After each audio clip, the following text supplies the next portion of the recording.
2 tournaments ago, Millennium Resurrection, Priest Seto gave Kaiba the God, the Winged Dragon of Ra. Yami Pegasus beat Seto. Priest Seto had already lost, and Yami Pegasus has the Millennium Eye. And he was able to see that Seto Kaiba had the God card. He took it from him by force. Kaiba resisted, and what Yami Pegasus did was that he put Seto Kaiba's soul into a card and basically has held him captive, taking his Winged Dragon of Ra. Now, since then, Ra was taken from him by, I believe, Taya. I don't know. One of the girls in the main friend group. It was either Taya or Mayumi. I think it was Taya. Yeah, it was definitely Taya. Now that I think about it, Taya beat him, took Ra back, and as a result, Yami Pegasus has engineered 3 of his own god cards that he calls the Wicked Gods. Now, Kaiba Corp was not very happy about Kaiba being gone, obviously. And so Priest Seto, feeling bad that he felt it was his fault that Seto Kaiba got into this mess because he's the one who came up with the idea to give him the god card. He gave him the god card. He thought it'd be safer this way. It ended horribly. He feels like it's his responsibility and his fault. So he assembled a team. Um, Bandit Keith, wanting to still take revenge on Pegasus, has come with and given them insider info on how to infiltrate Industrial Illusions and get to Pegasus, specifically Yami Pegasus, because the two have sort of split up now. When they got to the place that Bandit Keith had showed them, they realized that Yami Pegasus knew they were coming, the Millennium Eye and all. He then says, I know you've assembled a team, but so have I, and if you want to get Kaiba back, then you're gonna have to get through us. And then Kaiba says, let's make it a tournament then. Let's make it Hostile Takeover 2. And then Yami Pegasus goes, no, let's make it a Wicked Takeover. And Kaiba's like, what are you talking about? Because he doesn't know about the Wicked Gods. But Yami Pegasus has in fact engineered the Wicked Gods.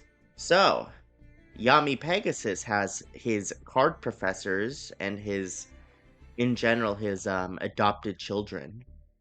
A team of 16 against a team that Priest Seto has assembled from Kaiba Corp of 16. And they will be going head to head. Each duel will be head to head in these earlier rounds. A lot of characters that we haven't seen since Death T and Hostile Takeover 1. The other ones are generally new characters. Very few from any other place, but there are a few. I will now be sending out the stream notification.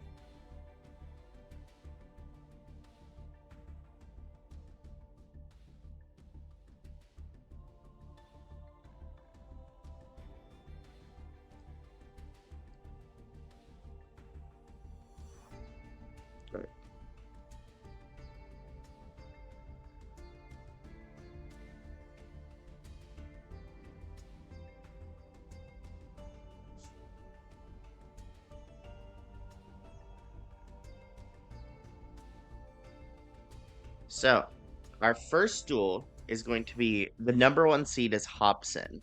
He has done extremely well in these tournaments, so he is number 1. Deschutes Lu is considered the lowest ranked of the card professors. So that's how the card professors are ranked is based on rank.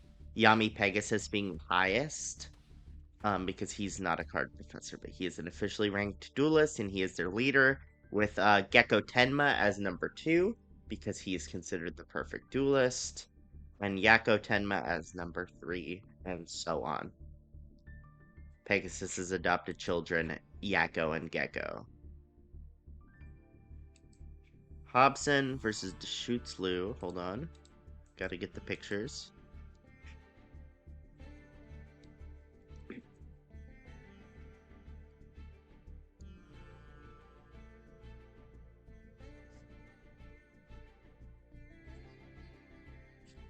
There we go. Very good.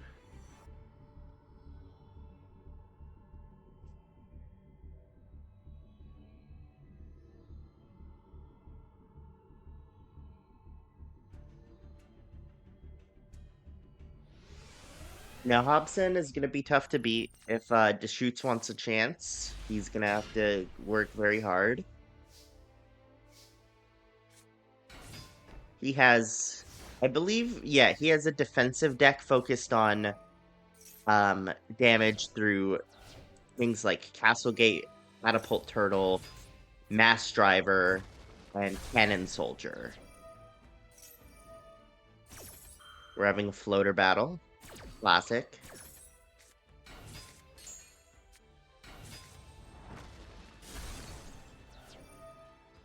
Exciting to see what they go into at the end.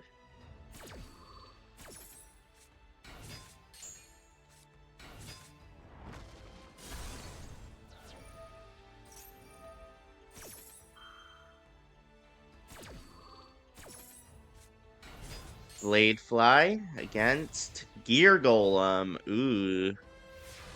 Gear Golem in attack is not great. I don't know why you would have wanted to end on that. Yeah, not great.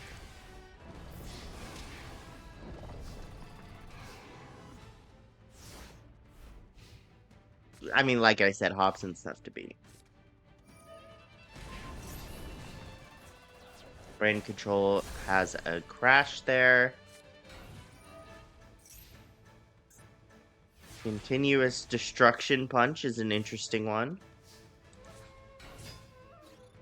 Helps with the defensive strategy, like that.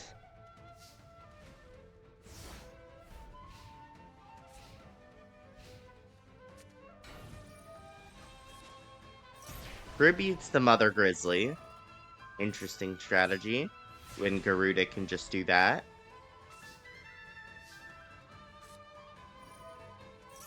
Air Current gives a huge buff. Ryoku gives a little buff. That's a win. No upset there.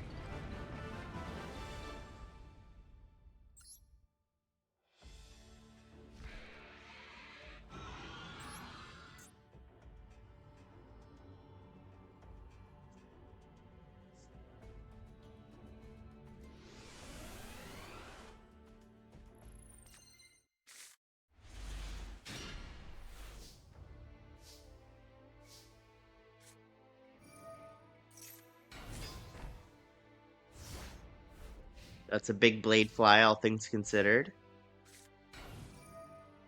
Continuous Destruction will probably take it out. That's his boss monster, his new boss monster, Rock from the Valley of Haze. That's a 2900 with the buff. It's normally a 2400. It's a big monster, basically. That's a tribute set.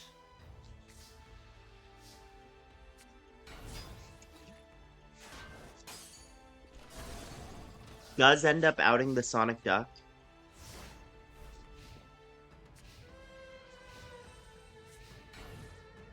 Rock may be afraid to hit into it. That is his boss monster, by the way, the Castle Gate.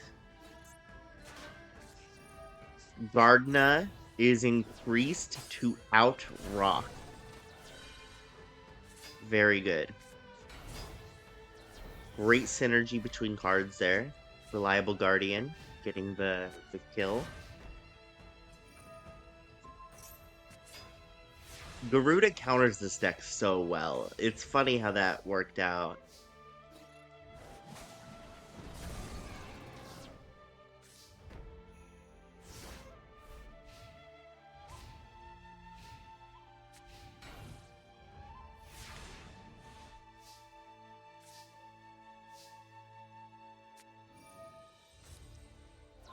Regeki Break takes out the Reliable Guardian, or not. Instead, it's just used. But, you know, it gets rid of it now. It's a good thing to get rid of when continuous destruction punches on the board. It won't matter when Gardena outs Garuda anyway.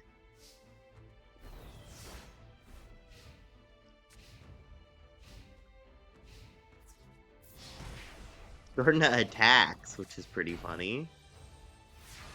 Interesting choice. Kamakiri will out the Gardena pretty easily. It's 100 attack. I mean, what'd you expect?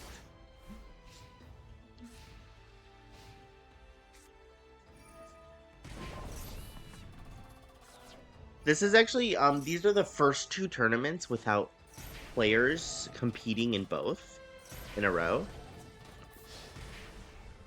It's also the first tournament, I believe, to have nobody from the original Domino High tournament that doesn't take place in the past.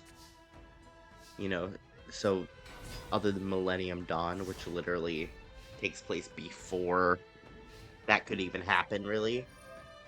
Ignore Merit.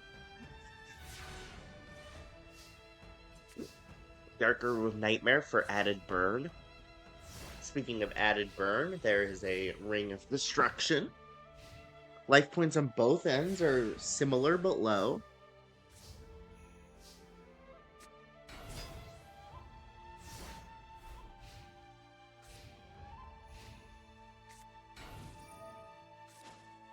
Right, Rat is tributed for the 400 into 300.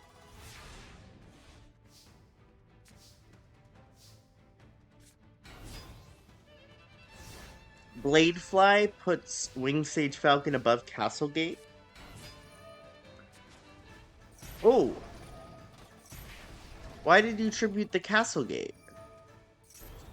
What is Pyramid Energy? Right. Summons the Catapult Turtle. Tributes itself for 800. Do you have, like, Cylinder there or something? Like, how are you so confident this is a win? Scapegoat? Okay. Why didn't you play Scapegoat last time and just win the duel with Mass Driver? Am I missing something? Can't you still do that? Can't you just win the duel right now?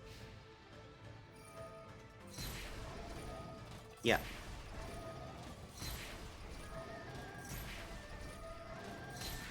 Alright, Deschutes Liu wins Duel 2.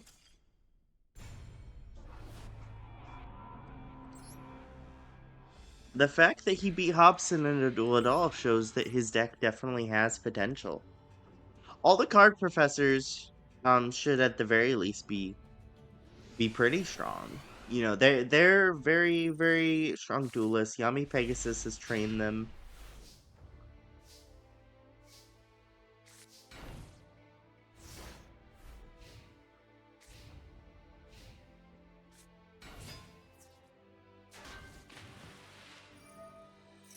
Owl of Luck searches the field spell. He already has a field spell, so it's a little bit of a dead draw.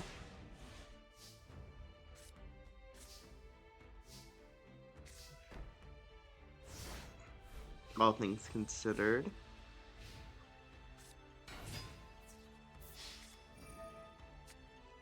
Oh, okay, yeah, using it with Raigeki Break works.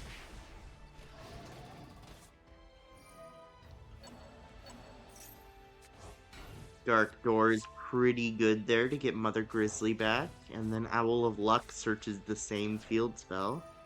Very good play, in my opinion, by Deschutes.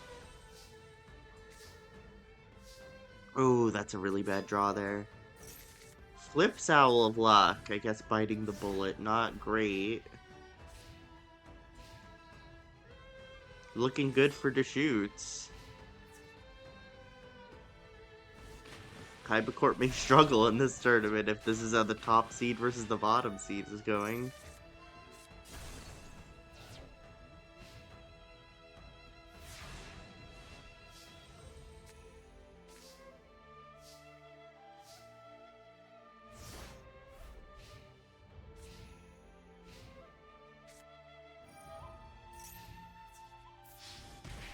Mass Driver is on the field. That will do some good work. They won him the duel last time.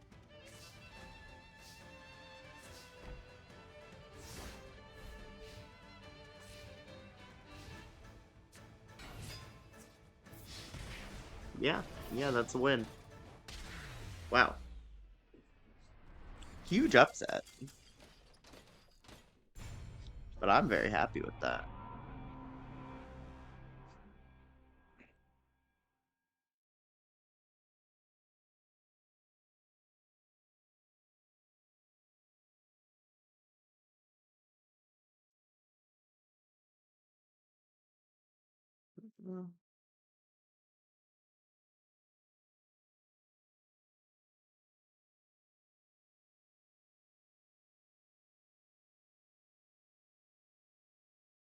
Not you. You. A lot of 32 seeds beating 31 or beating 1 seeds lately, I feel.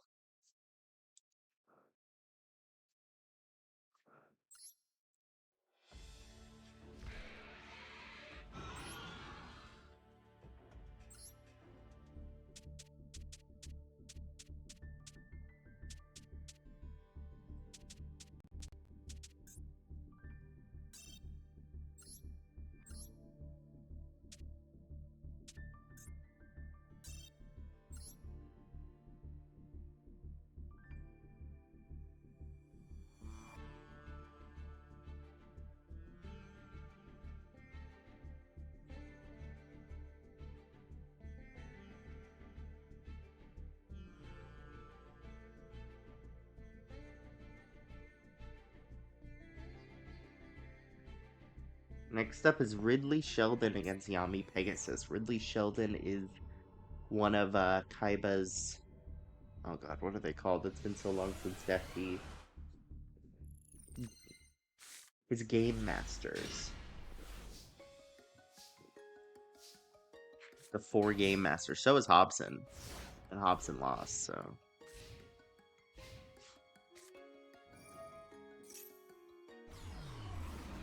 Darkhold takes out the twin-headed wolf. A little much, but sure. Takes it back.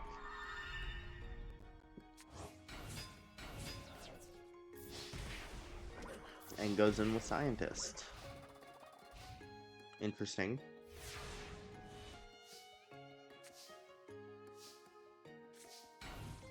Sets of Jowls. What does that even do? Right. It takes control for a turn. Oh, the Cat's Ear Tribe getting the kill. Why'd you... That was really bad. It's only to the end of the turn, right? Yeah. You misplayed hard, Yami Pegasus, wasting your Snatch Steal.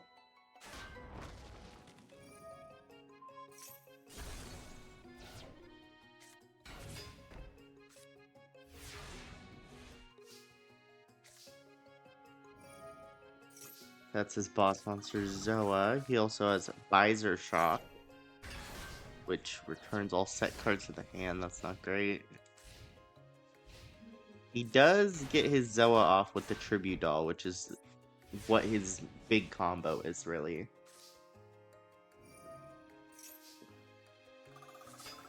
He also has the Ectoplasmer.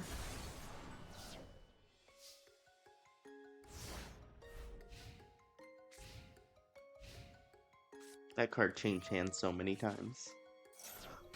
Gets out the Thousand Eyes, takes the Zoa.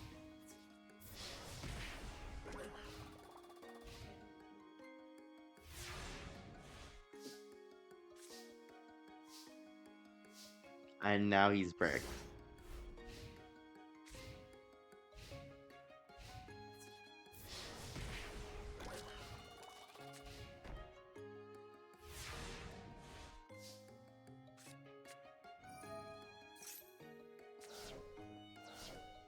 As if the Royal Decree would have even helped.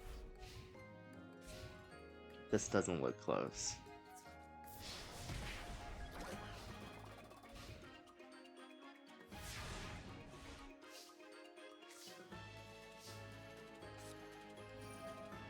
There's Mass Driver.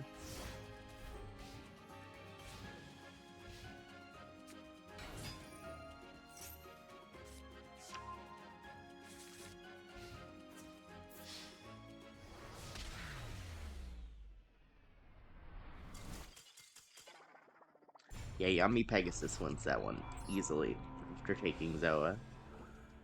Yeah, so his deck was basically centered around the metamorphosizing those level 1s right now into Thousand Eyes. I almost said Millennium Eyes. That's later.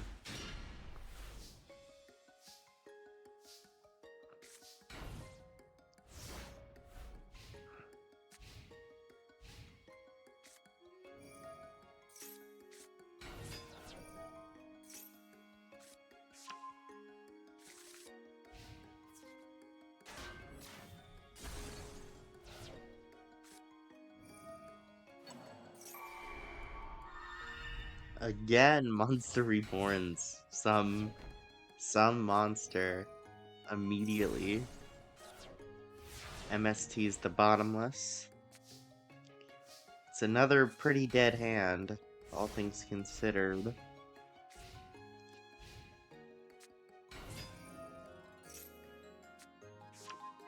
They're game masters, but the only one that's a game master of dual monsters is Hobson.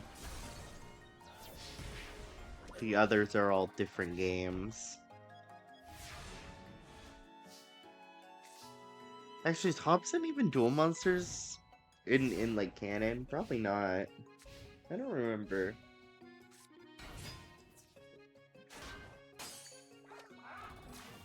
I don't remember what he's the game master of. I just remember they all have different games. I remember the Luck guy. I remember his game, and I vaguely remember Tiger Girl's game. These other two I don't remember. Actually, maybe this one was the one who was the game master of Duel Monsters, now that I think about it. He possesses that, like, nurse or whatever? The, like, nurse doll? Who plays Duel Monsters. I think he is the Duel Monsters one. So, he has no excuse, actually. Takes the twin-headed with Relinquished.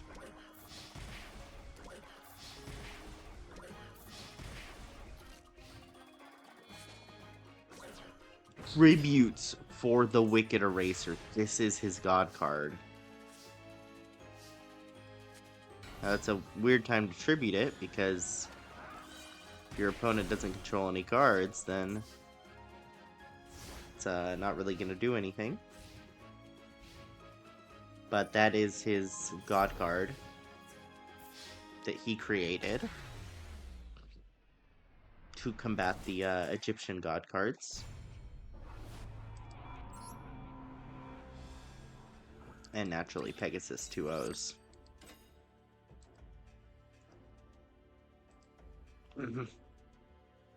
Pegasus being the top seed for Industrial Illusions, and Ridley Sheldon being the bottom seed for Kaiba Corp. Next up is Kisara versus Willamette. Kisara and Priest Seto are very close. They're bonded.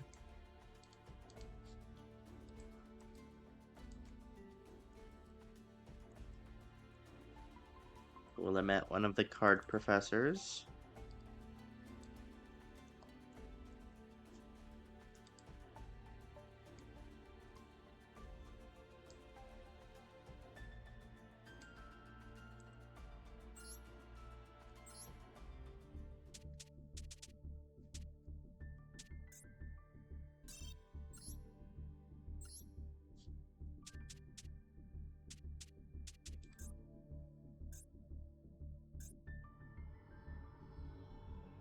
There we go.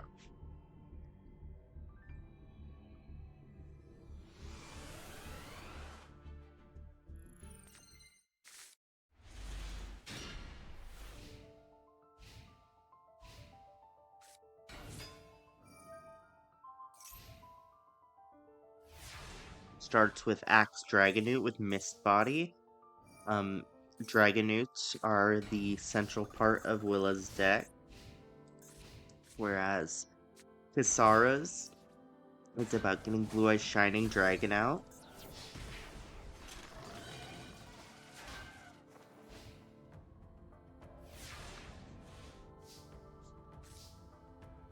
So it's dragons versus dragons here.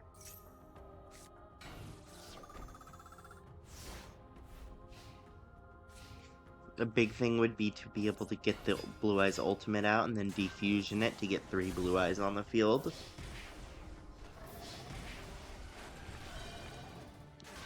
Yeah, it's not looking good for Kisara. Industrial Illusions in general is doing amazing right now.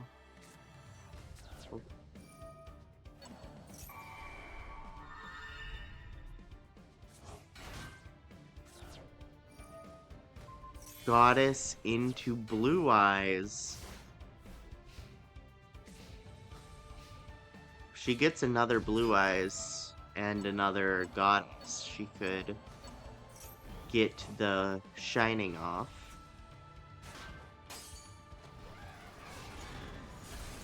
The Whitehorn Dragon is her boss and does get the kill over the Blue Eyes because of its effect.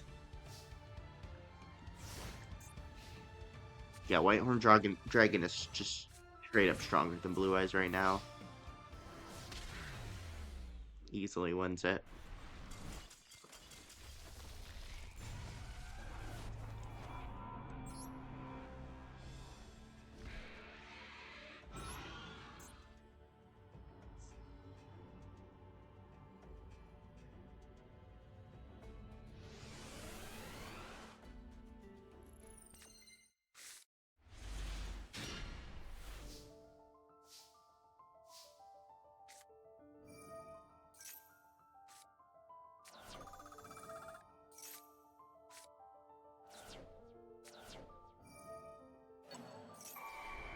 Graceful into Monster Reborn for the Shining Angel and the Troop Dragon on the field. This will help set up your board, fill it with monsters for tributes later. Looks like she may have bricked, which I mean is good for you. Good for Kisara.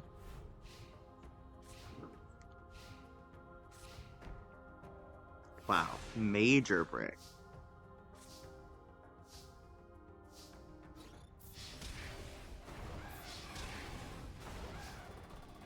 I keep calling Willamette she, or thinking of Willamette as a girl because of the name Willa, but Willamette is absolutely a man. He has bricked. Summoner of Illusion, that's another card that, Magic Drain. Okay. Please don't activate it. Good. Summoner of Illusions is to get out the Blue Eyes Ultimate and possibly tribute it or even Monster Reborn it.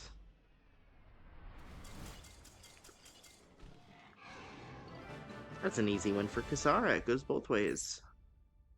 Could this be Kaiba Corp's first victory in the entire tournament?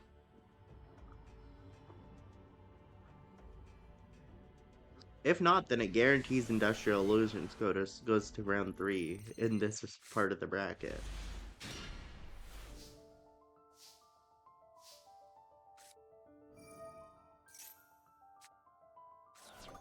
Draws a Blue Eyes. Why did you not discard one of those Shinings? You do not need 2 of those. Miss Body on a Lance Dragonoot. That will do piercing.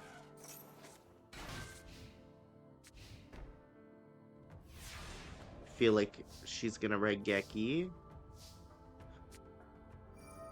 Yup. Magic Drain, she'll probably discard for that. Discards the Poly. I would have discarded Shining, personally, but that's just me.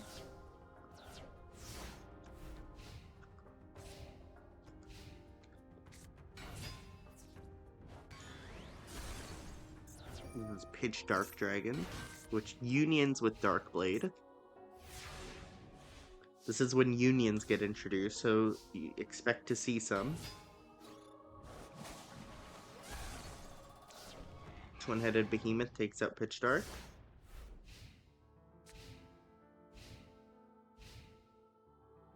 And she bricked again. He bricked again, is what I mean, of course. And she gets blue eyes. He has 2 turns to unbrick himself. Maybe 1 if she draws well. Nope.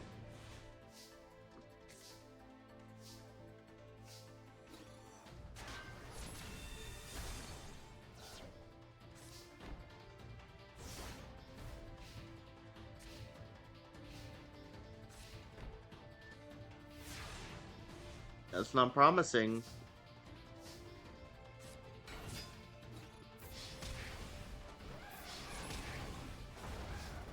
This could be his last turn.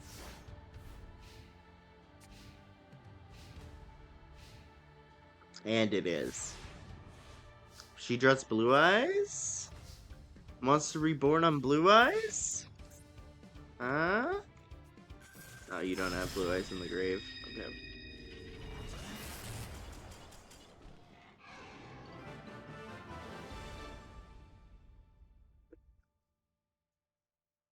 Zara takes this one.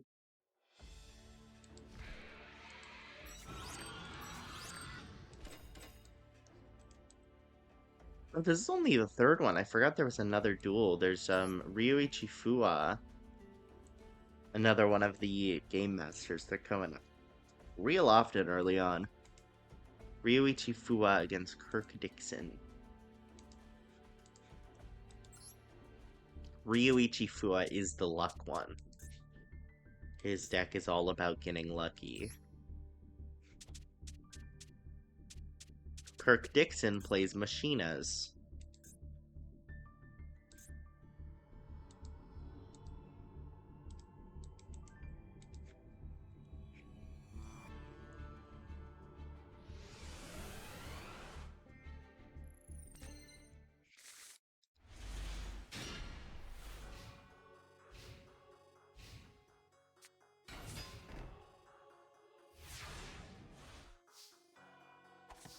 Starts off with Machina Sniper. That's a strong one. Second coin toss is pretty essential for this deck. Jiragumo beats over. Will it get the effect? Has to re-roll. Still doesn't do it. And then limiter removal will take out the Jiragumo. Already looking horrible for Fua. Yep, that's a game. That's game.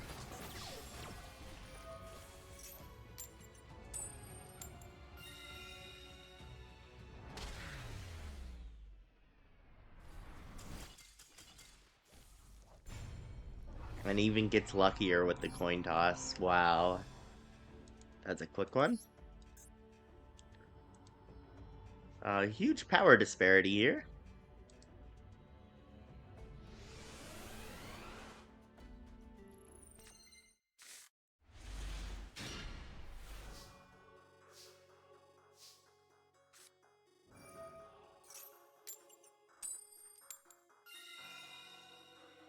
Cup of Ace goes well, draws 2.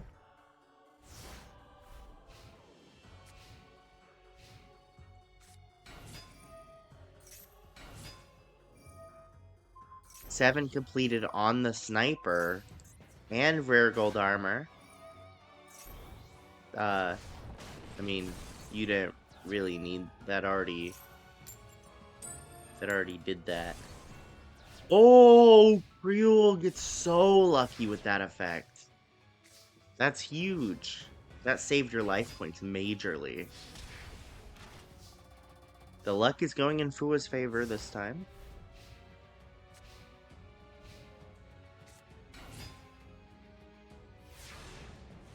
He has the Union Rider, which is a sort of a counter to Union monsters.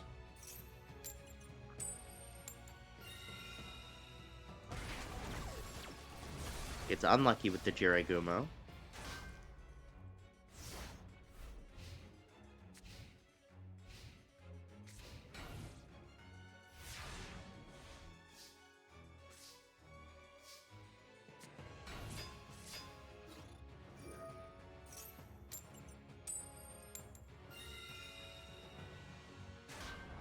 Ah, that Jirai was good. Gets him to below Fua's life points.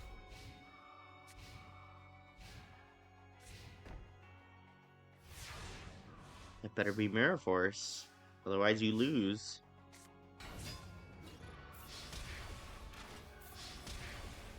Could be like Magic Cylinder, maybe? Might be nothing of value, actually. Yep. Okay.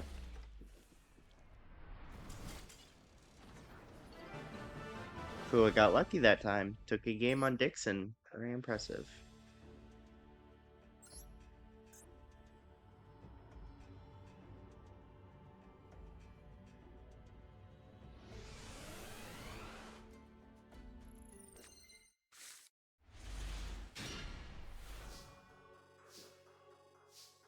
That fairy box is going to be real good for him, especially if he can get the second coin toss.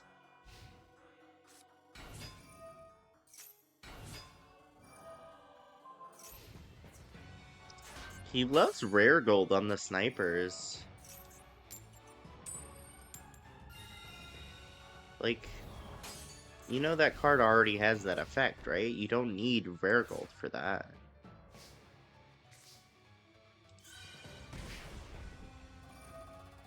Activating Sand Gambler.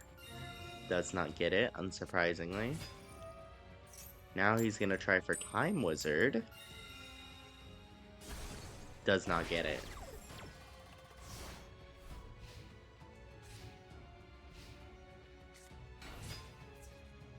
There's Commander Covington, which will not be doing any damage. Only needs one more card to get your boss off. You need a Defender, I believe. Yeah, Defender.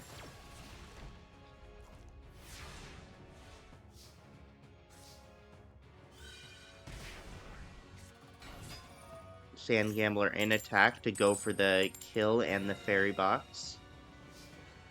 Naturally does not get Sand Gambler off, but still could get some kills with fairy box. It's not Defender, sadly. And does not get a single kill with Sand Gambler. This is most likely the end for Fua.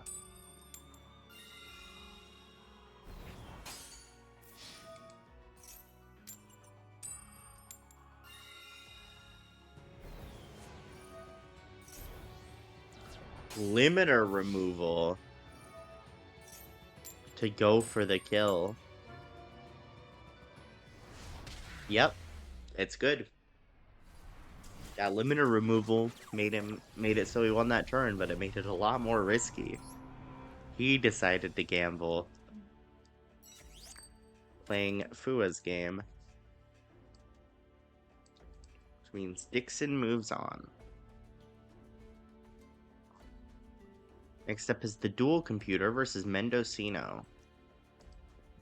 Now, the Dual Computer actually has Kaiba's deck, because Kaiba is currently gone in a card right now. Dual Computer will be using Kaiba's deck. It is slightly edited because he doesn't have the God card anymore. So they added a couple cards to replace the God card.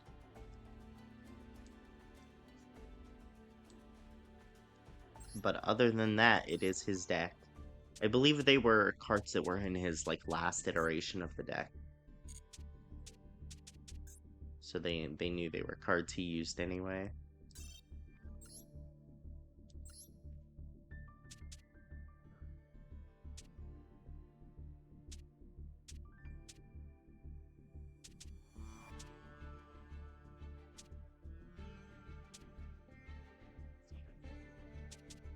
Against, who is it? Mendocino? Yeah, it's definitely Mendocino. There we go. Dual computer with Kaiba's deck. Mendocino with a Mantis deck.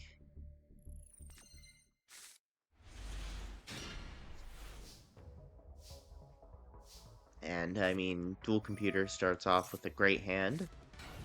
And draws the Cyberstein. Wow. Poison of the Old Man will do 800.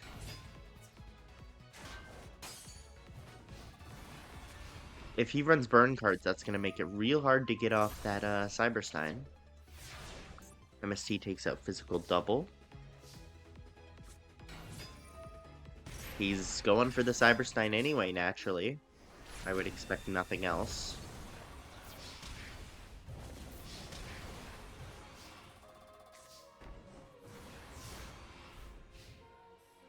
And that Mirror Force is going to protect him. I don't see a way he loses this. Yep.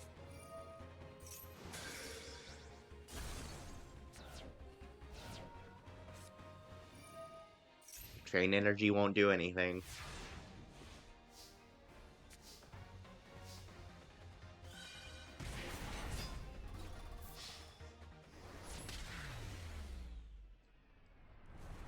Easy win for the dual computer.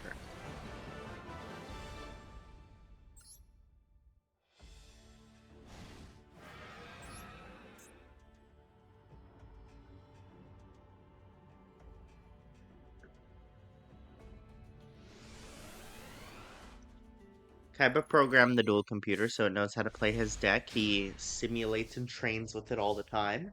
It's very used to this kind of deck.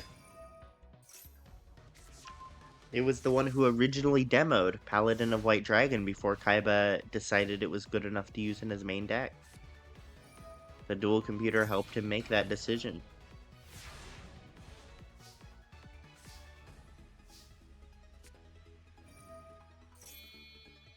And he will summon the Paladin of White.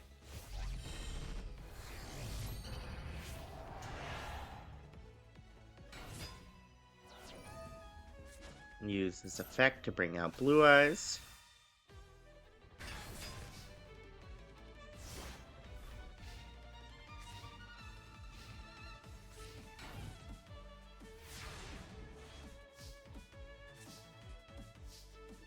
Oh, and draws the Mirror Force again. Easily beats over the Empress Mantis.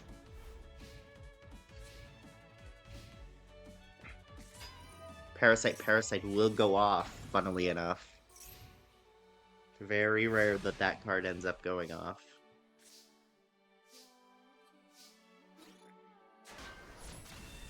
The other one does not.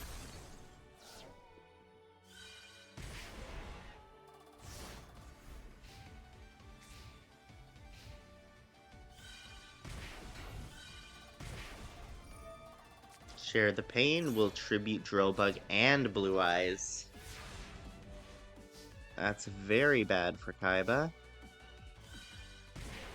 However, this is a straight shot, which will be bad for the chain energy of Mendocino.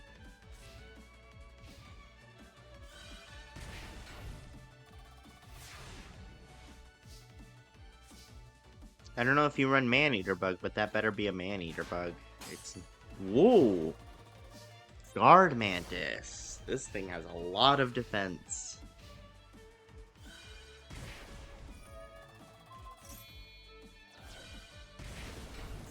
Soul Exchange to exchange Lajin for, I assume, an Empress Mantis. Kaiba is currently bricking, but he does have a Mirror Force, which will clear the entire board.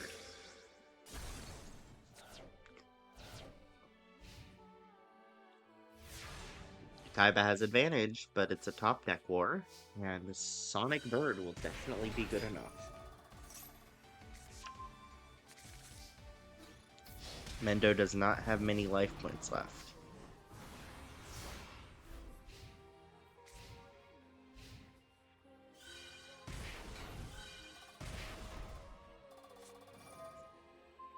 MST to take out the Horn of Heaven.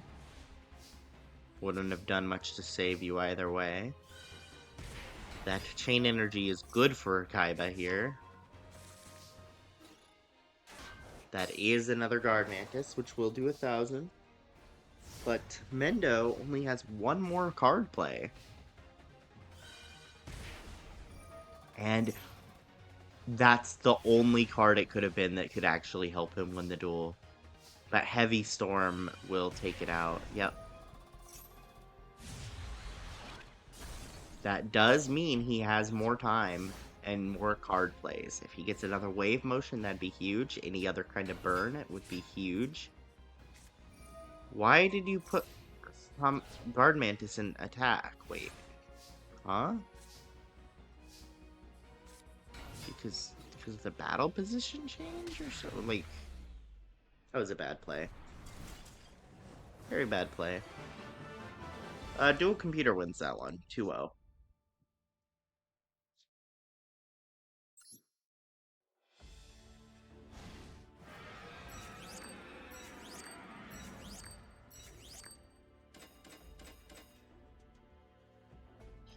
Next up is Roland versus Richie Merced.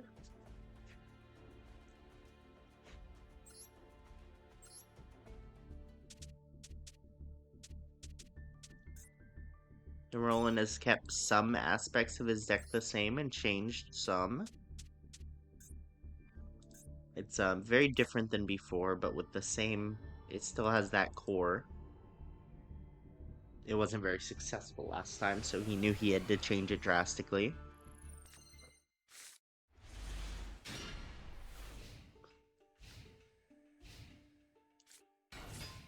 Roland is running People Running About and United Resistance. There's his Kododama.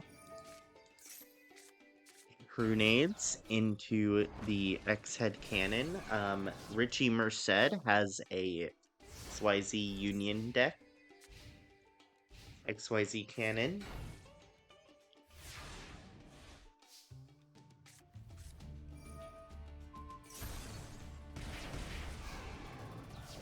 Ring of Destruction works very well. He plays an Oppressed People to defend. And Oppressed People will defend successfully.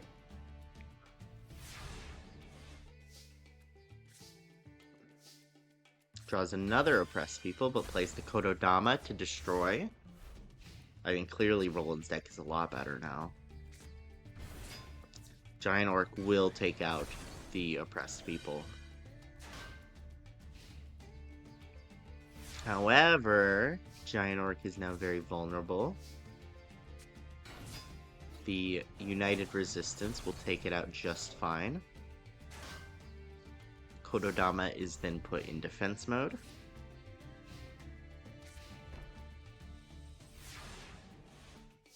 Roland's actually doing very well here. Fugio Richie is his boss monster. That will be summoned with Great Dizard. Raigeki Break drops the combination attack to take out the United Resistance. Roland just has another one. The Freezing Beast. Is that what that's called? Yeah. Freezing Beast takes that out. Dark Core will take out the Freezing Beast. And then United Resistance, the third copy, will go in.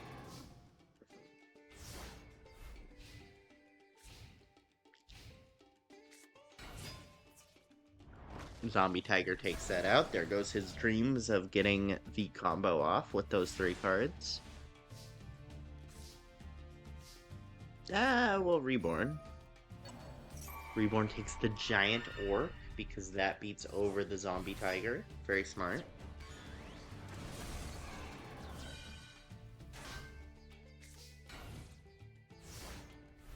And sets the People Running About.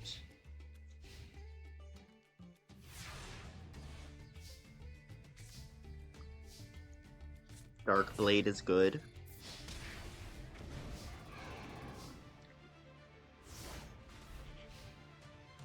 Roland is killing it. That better be a good trap if you want it to save you here. Nobleman will take it out anyway. Oh, never mind. Nobleman takes out the other one. That's not a great play. But it didn't matter. Roland still takes the win. Yeah, as you can see, his deck is a lot better than it used to be.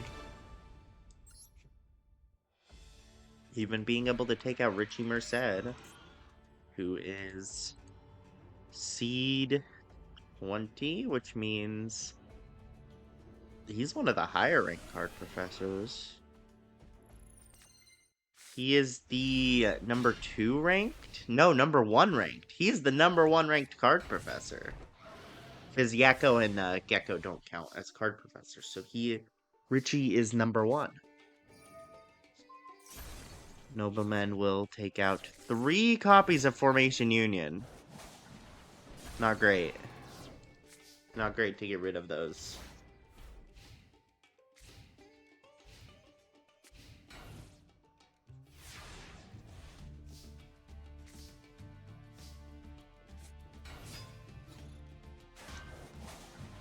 He has the Luster Dragon. He has the United Resistance. How can you beat it? Will Roland take out the number 1 ranked card professor?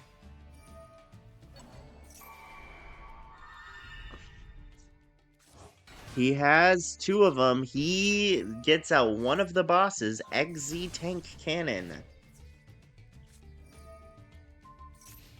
A negate attack, but XZ Tank Cannon is going to be hard to out.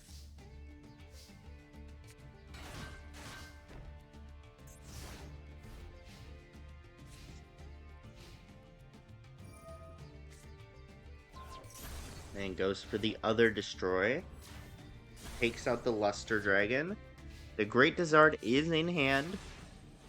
It would, however, have to destroy 2 monsters by battle, which would be very difficult to get out the Fujio Richie. Heart of the Underdog will help with the draw power, at the very least. A lot of characters have Heart in the Underdog in this tournament. He will summon the Dizard now, outing the Eggsy. Zombie Tiger takes out the United Resistance, but this will be 1 kill for the Great Dizard. The 1 kill allowing it to negate. Ooh. That would have been a good negate.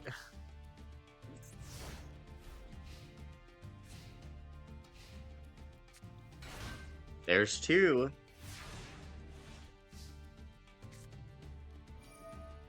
Darkblade activates Heart of the Underdog. Press People activates Heart of the Underdog. And gets another Heart of the Underdog. That's even more draw power, and Darkblade's a strong monster. Great Dizard is now pretty immune to targeting.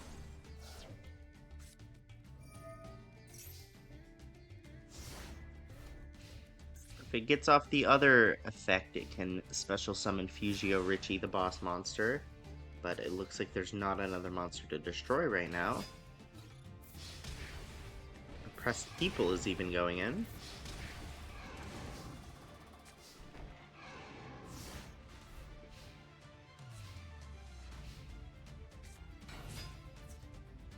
Zombie Tiger takes out the Oppressed People. Great Dizard will be able to beat over that. Gemini Elf searches, by searches I mean draws another one with 2 Hearts of the Underdog, so it'll draw twice.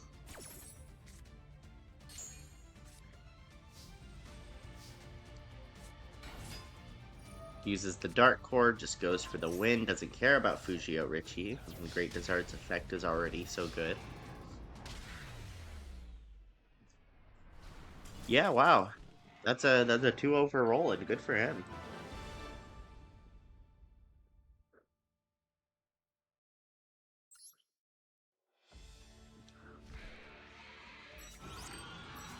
And we haven't had the big 5 yet until now. Because Gansley is going against Maiko Kato.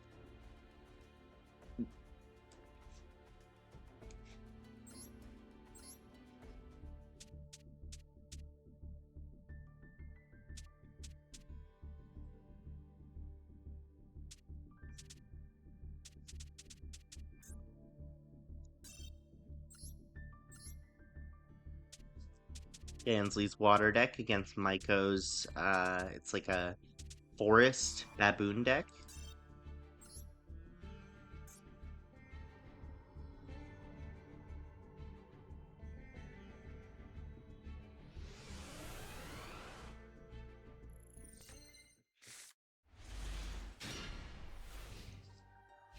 He did draw 3 bricks. If he draws his field spell, those will become very good cards, but for now they are bricks. Terraforming that will get him to the field spell. Those are now good cards.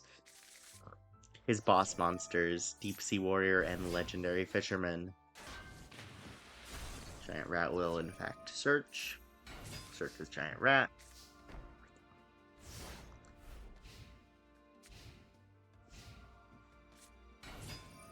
Bazoo will banish to beat over the Legendary Fisherman, but that doesn't do anything, so I'm not sure why you did it.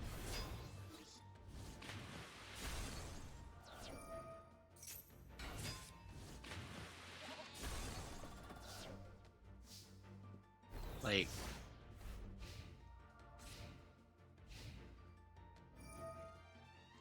why don't you attack directly? There's the Forest and the Dark Zebra. They will now attack directly. Offerings will take out Bazoo.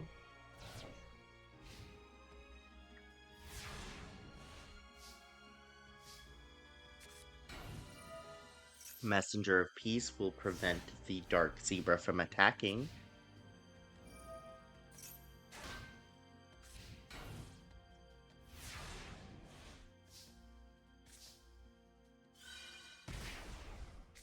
Deep Sea Warrior comes out and is absolutely not prevented from attacking. Neither is that Legendary Fisherman, takes out the Giant Rat. Giant Rat searches for that card. What's it called? Dark Cat with the white tail.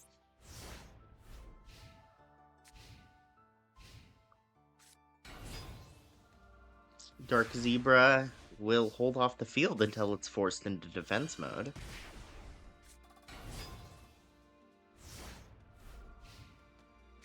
That's a tough field to beat for Gansley. For Gansley's field. You know what I mean.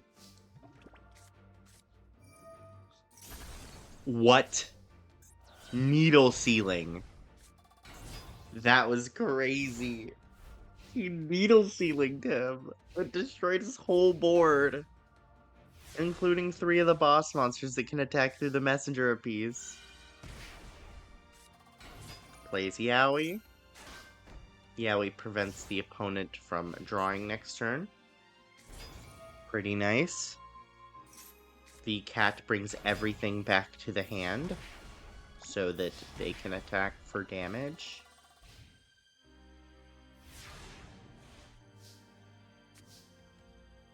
Uguchi is pretty good here. He will naturally go for the Starboy.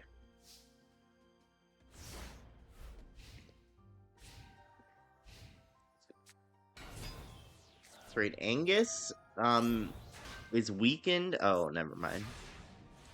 I was gonna say it was weakened enough to attack, but that's because of the Starboy, but that's not even true anymore because of the Forest. And Uguchi being able to attack directly with 1,000 is gonna make it rough. You should not have played that Forest. And you should have left Great Angus at attacking range. And 2 Uguchis attacking directly every turn is going to put you on a tight clock.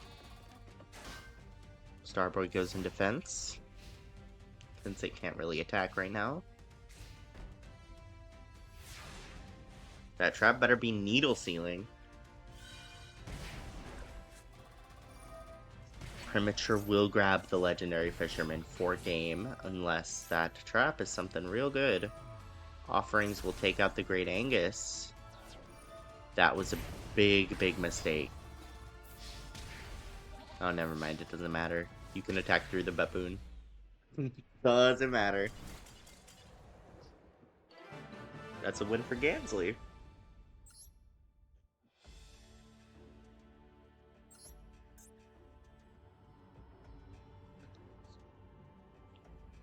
Yeah, his deck stun locks his opponent and then goes in for massive damage. It's good stuff.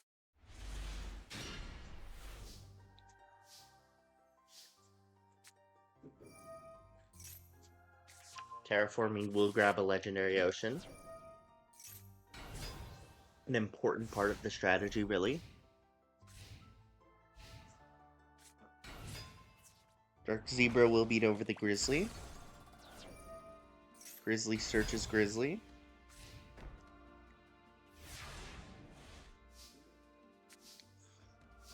And he gets the legendary Fisherman, but he's going to summon Starboy. Removes the buff, but that's still not enough.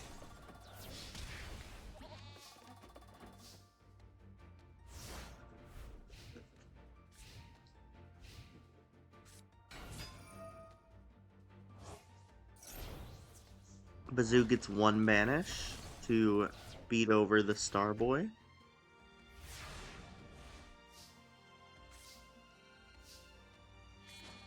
He will tribute for the legendary Fisherman.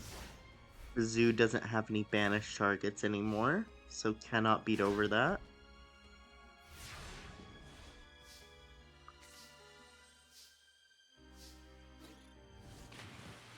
What is this card? Oh yeah. This is just another attack directly card.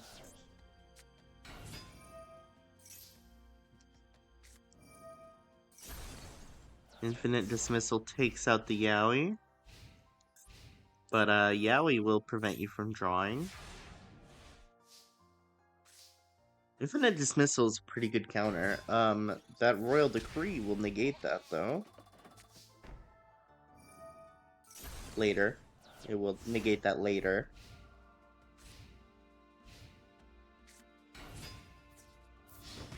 And Great Angus is a problem, but I see your hand, so you'll be okay. Royal Decree will get rid of the Infinite Dismissal.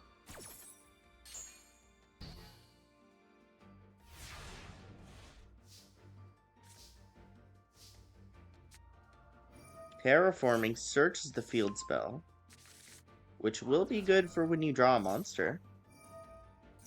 You'll have time because of Messenger of Peace.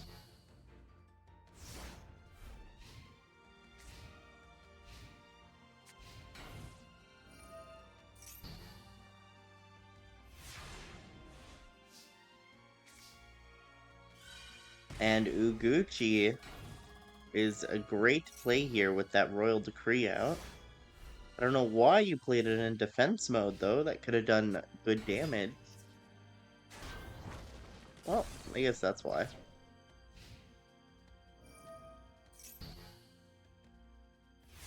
You need to draw Deep Sea Warrior or Legendary Fisherman. Starboy does not have enough attack to deal with that giant rat.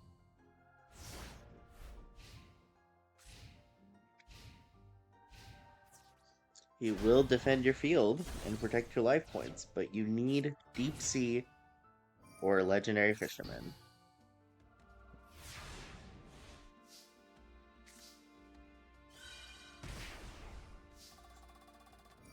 Secret Pass to the Treasures. That's just an attack directly card.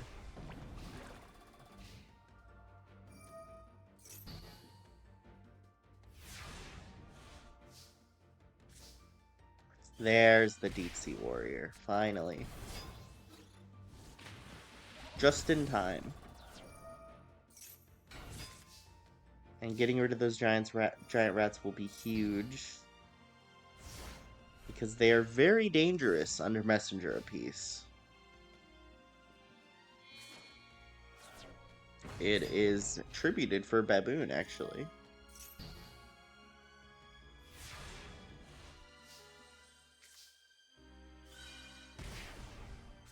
And now he can summon Legendary Fisherman, which will be able to attack over.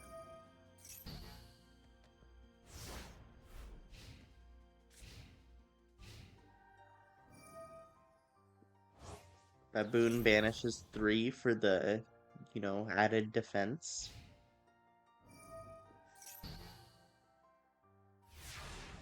And by baboon, I mean bazoo. Servant of Catabolism will be big here. Never mind, you went in defense mode for some reason.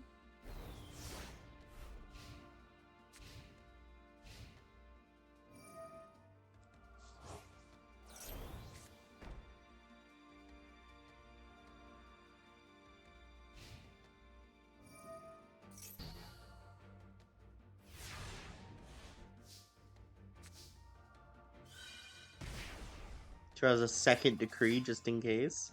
Was he scared of the infinite dismissal? That's why he won't play that card? Like, it's very strange. Why'd you do that? That was really dumb.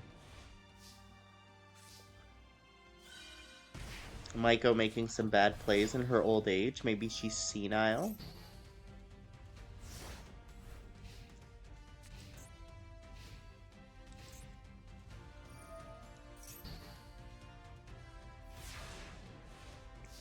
He needs to get an offerings to take out that baboon. Reroll decrees is not what you want to draw.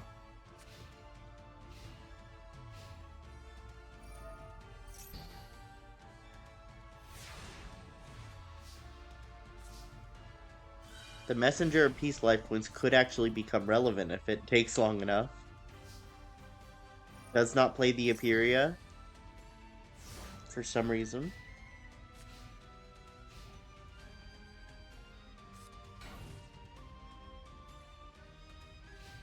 You know, if you were attacking with this, that would be huge for you. You know that, right? Like,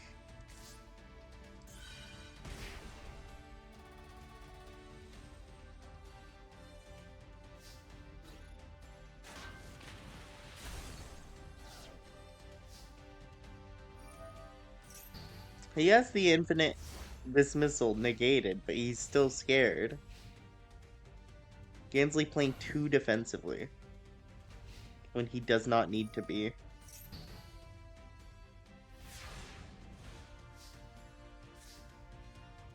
Uguchi is huge if you actually use it.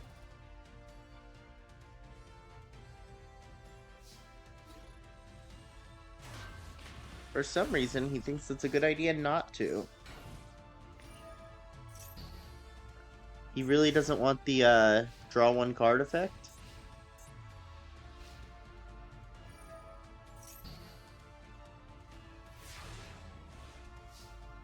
I guess he doesn't want to get decked out. 14, 17? Yeah, he would get... Oh, okay. Guess he wants it now. And he will use it to attack directly. Oh, he does know. And what a shock, it's not destroyed.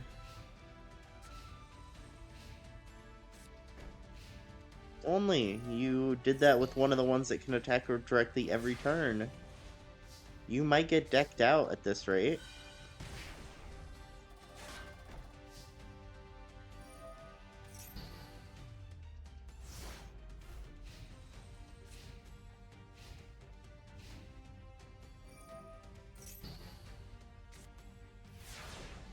Discards baboon. So that's the last baboon, and it will be offering. He finally drew it. Why? Wait. Why is he not playing it now? I guess he's waiting on that for some reason.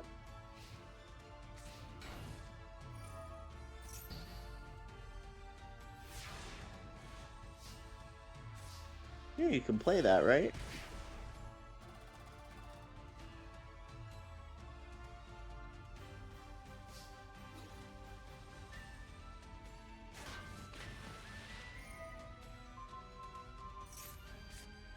Returns the baboon to hand for some reason. Plays Scapegoat. Not really sure what that's all about.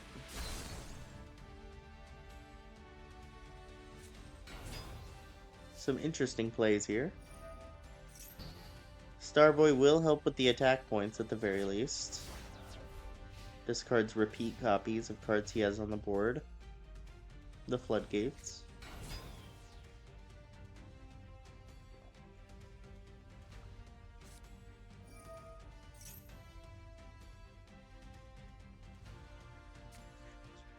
This will destroy everything that gets attacked right now, so the scapegoats are going in, which is fun.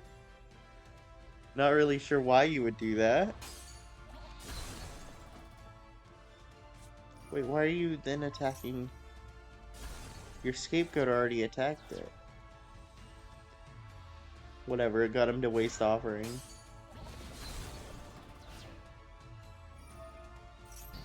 Does not attack into the Hyperia for some reason, but you're still in attack mode. Or the Deep Sea.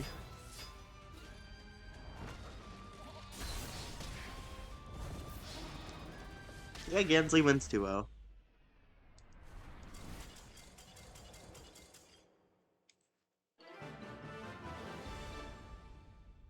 There's a reason Gansley is the number 5 seed on Kaiba Corp.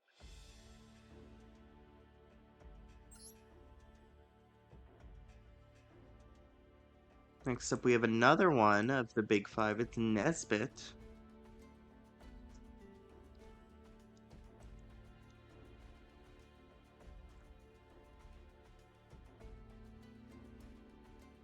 Nesbit will be going up against the Scott.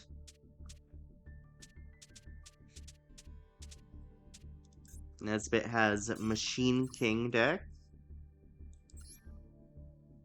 Whereas the Scott has, I believe, an alien deck? Yes, he has the alien deck.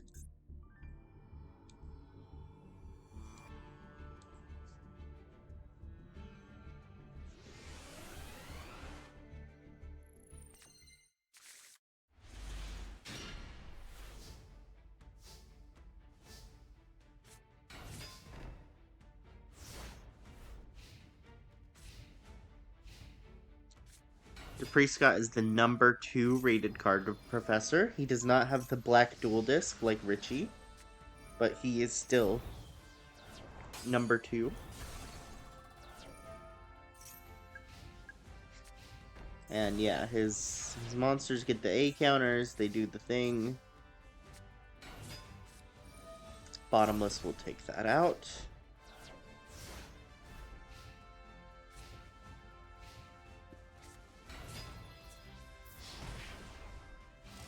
This is Alien Warrior.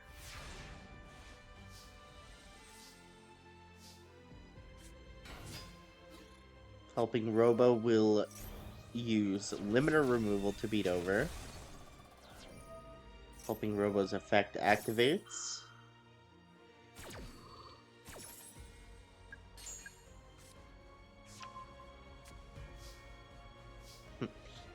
Didn't really do anything with it. I personally would have kept that and then put the Perfect Machine King back.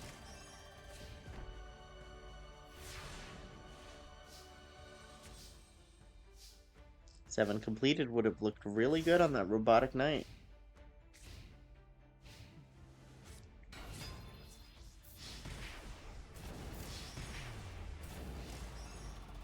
You better hope you draw one. Any monster card that's playable right now. Pot of Greed is huge. Never mind, Pot of Greed is very small. That's a loss for Nesbit. And that's a boss monster. Zeta Reticulant. One of his 2 boss monsters.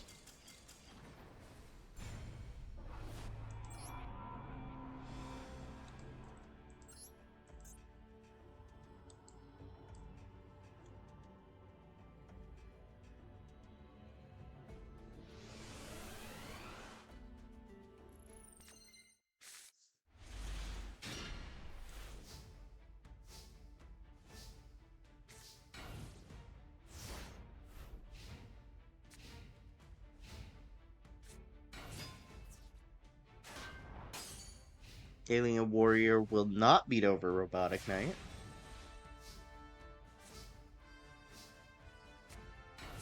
Helping Robo with the 7... Oh.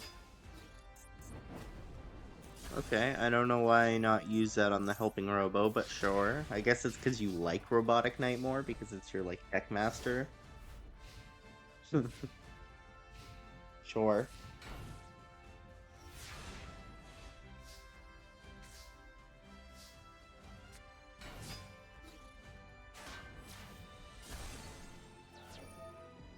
looks like Nesbit's gonna probably win this one.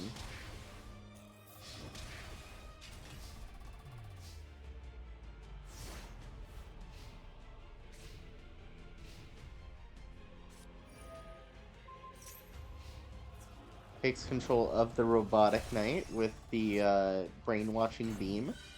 Pretty strong card. However, he only has another turn with it.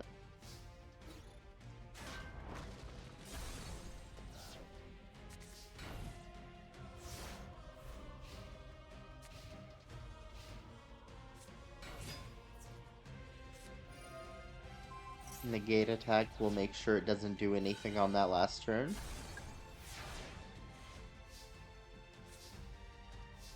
And another Pot of Greed. Which he does get the Cypher Soldier. And Robotic Soldier gets the kill. That's 1-1.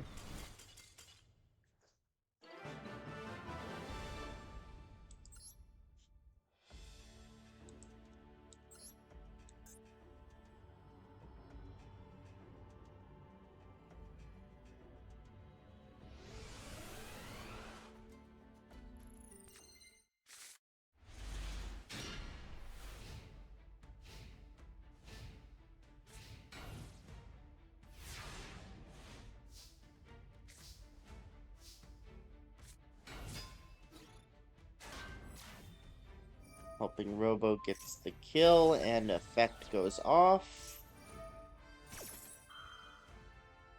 Actually, they both get draw effects.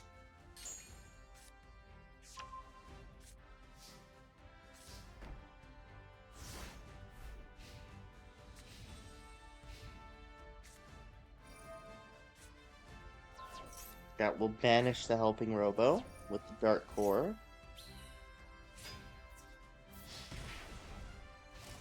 And that effect goes off to get an EVA token.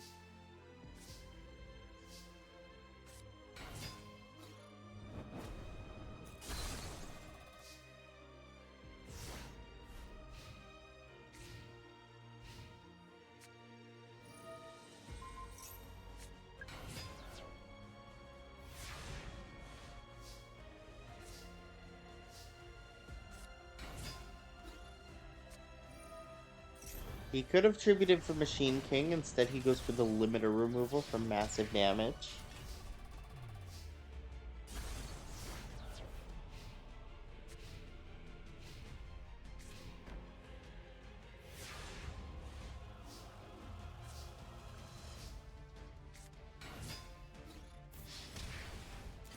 And it's looking dire for Capri Scott.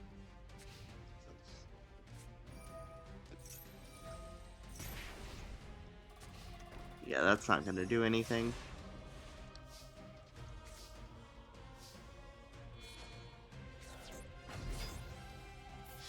Machine King gets the kill. Nesbit wins 2-1. Which means next duel is going to be Nesbit versus Scansley. It's going to be two of the big five against each other. Kaiba Corp is doing extremely well. They really turned it around. And next up is former tournament winner Priest Seto, the number 2 seed of Kaiba Corp against Ted Banyas.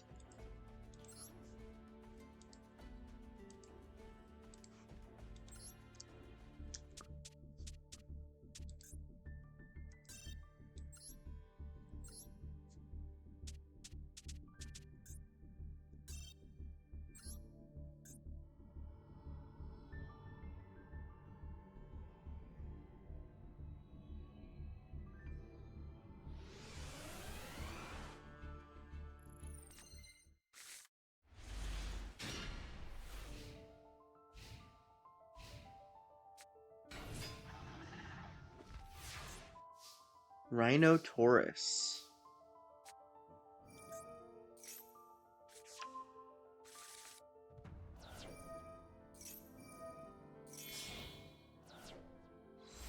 Priest Seto gets off his secondary boss, the Rabbit Horseman, that will beat over the Rhino Taurus.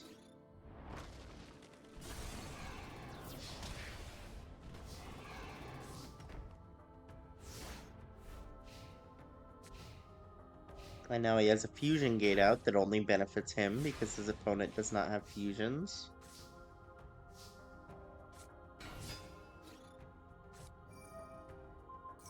And the gate attack will hold off for now. But Priest Seto is doing very well. Ted Banyas has this Beast Warrior deck.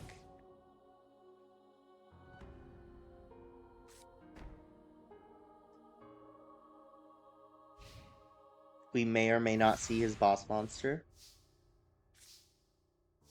I don't really remember what it is, to be honest.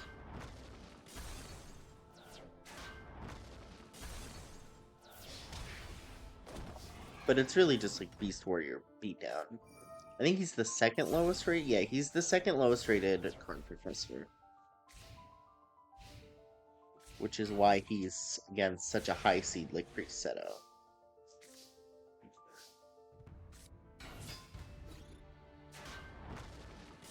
And that's a clear winner.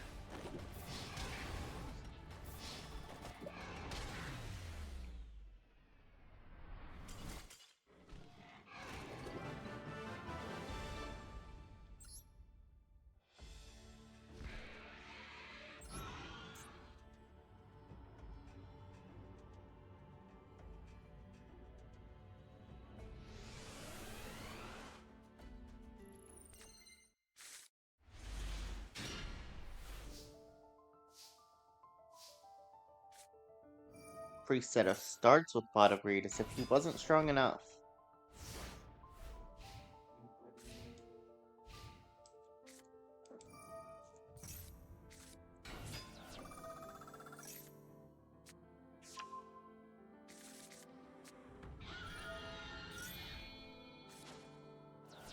Ah, there's his boss monster. The Super War Lion. Which he will get off. It's a very, very strong monster. 2300 is stronger than the Rabbit Horseman. However, it's just sacrifice material for Blue Eyes.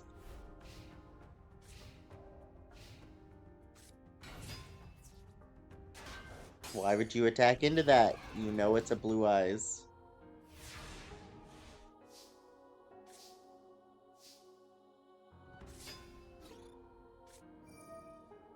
Negate attack will hold off for a turn. I don't know why you set that. I guess you have a negate attack of your own? Yes?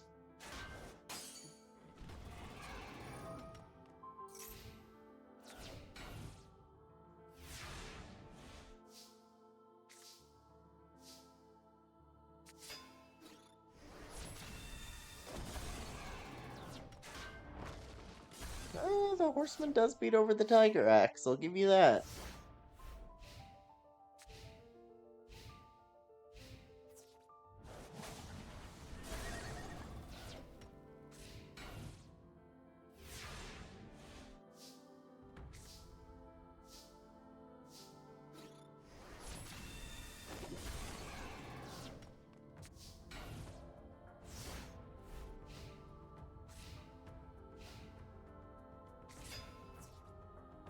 Tiger Axe beats over the sheep.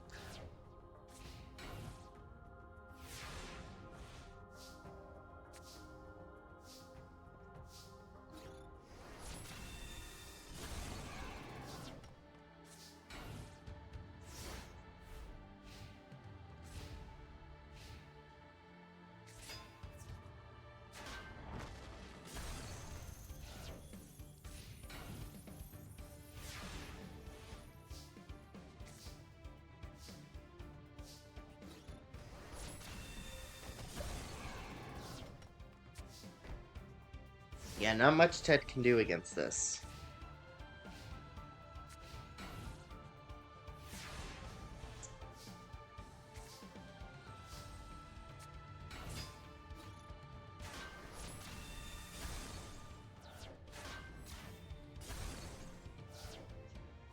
If he draws another Blue Eyes, he can get the fusion off, that's all I'm saying.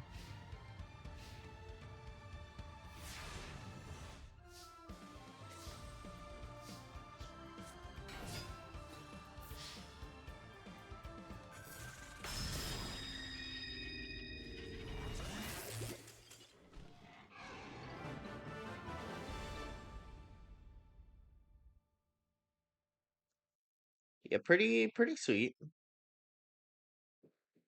Pretty good.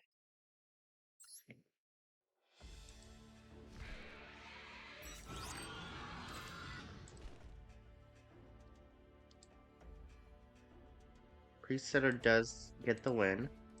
One sec, I gotta change something on the stream real quick.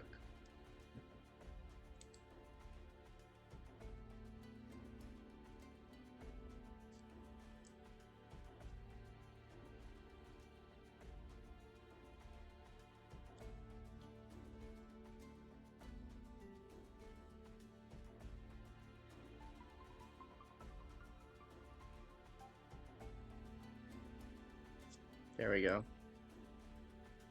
Better. Alright, Eileen Rao versus Gecko Tenma.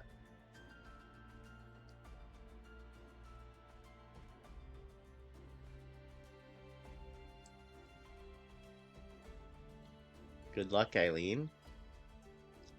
Gecko Tenma holds one of the wicked gods. Eileen Rao likes tigers and can use hypnosis to mind control, so, you know. That could be a benefit in her favor.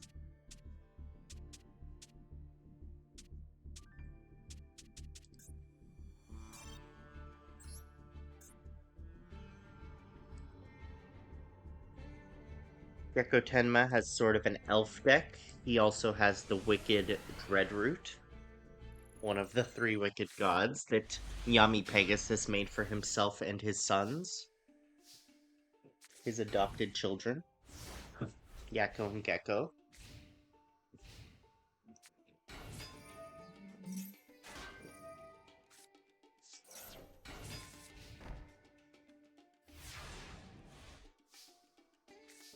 Gecko has been called by Pegasus the perfect duelist. Let's see how accurate that is. Decayed Commander is able to take out the Dark Elf due to the enemy controller. Summoner Monk is able to get out another Dark Elf. Premature Burial brings out another Dark Elf. And you can see why this guy's considered good.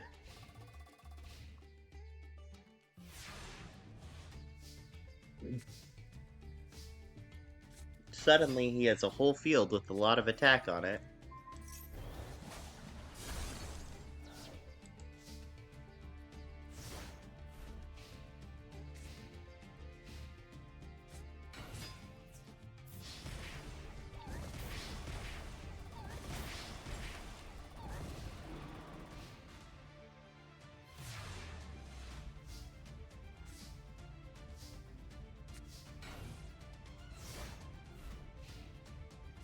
And yeah, that's a win for him. Gecko takes the first duel.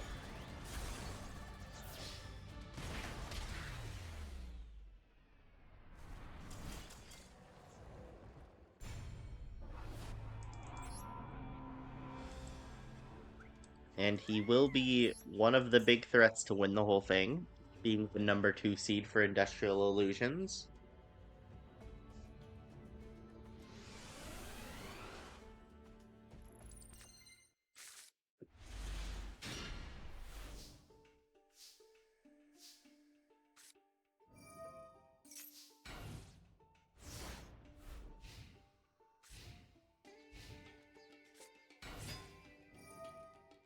Starts with Ancient Elf, Graceful Charity, drops some Equips, plays another 2 to get a very big Ancient Elf. Sort of a Taya kind of strategy. That brain control will be good against that. Especially when you can brain control Mass Driver to get rid of it at the end. And it does go off.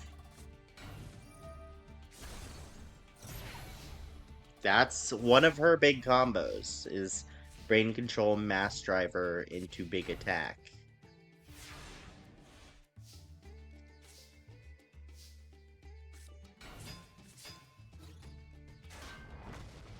Toon Gemini Elf was played in defense mode for some reason. That is not how to play that card.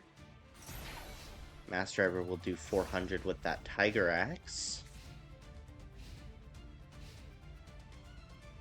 And Gecko seems to have Brick. That may be a win for Eileen.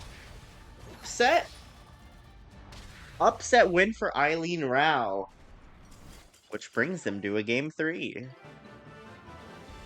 That brain control play was so huge. It counters the equip spell meta that Gecko has for his elf deck very well.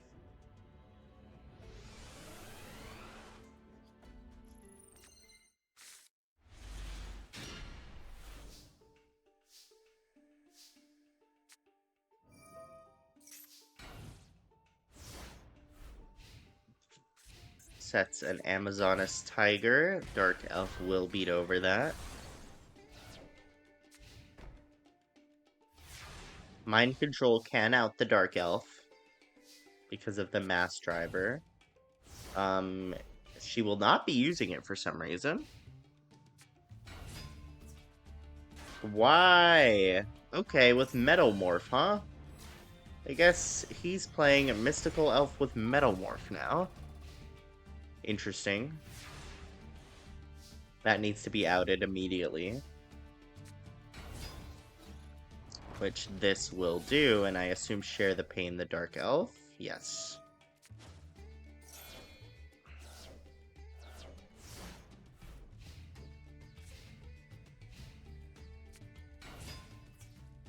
Gemini Elf will do a lot of damage. You really need to mind control to out this. Why can you not do that? You can. Okay. Oh wait, it can't be tributed. Tribute one monster. Oh, you can't do that. Okay. I see the issue.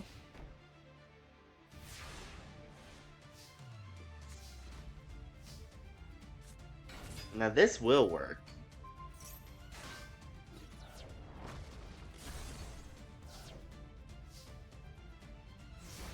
But Eileen is in danger right now. Come on, Eileen.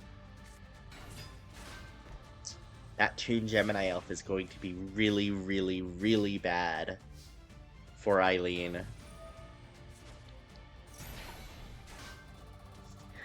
She could have gone for the Union.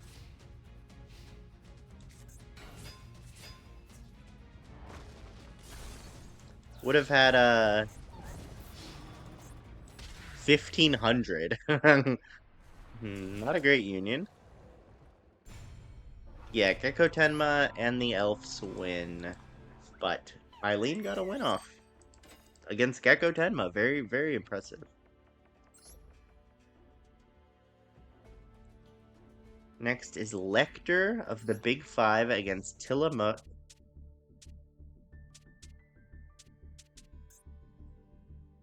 Lecter has his Jinzo Floodgate deck. Tillamook has Vampires.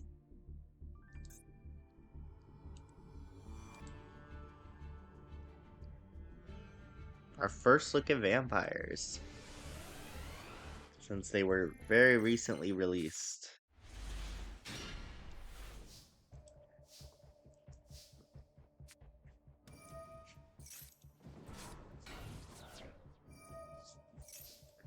Sets the Unhappy Maiden with the Gravekeeper Servant. Getting the Pot of Greed off turn 1 is very good. Call of the Mummy will special summon Vampire Lady. Descendal will go in and actually get a kill. Very impressive, I guess.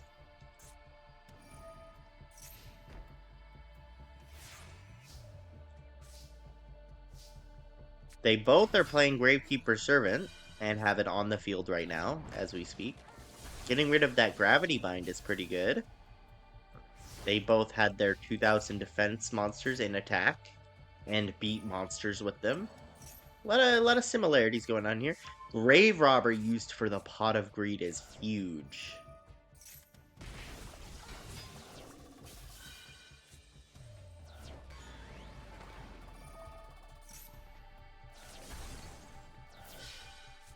Both of them milling some cards.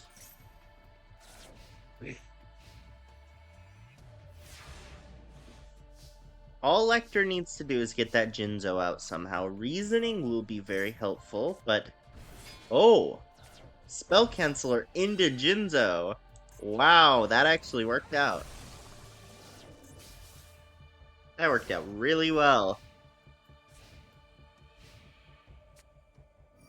Dark Hole will out the Jinzo. This is a good one. Special summons Vampire's Curse. Book of Life will bring back the Vampire Lady. Vampire's Curse is, I believe, the boss monster.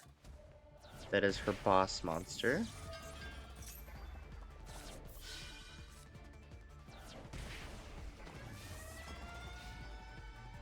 And Lecter's in trouble. Those unhappy maidens to stall. Spell Canceller will be tributed. Very good play to get rid of that Vampire's Curse.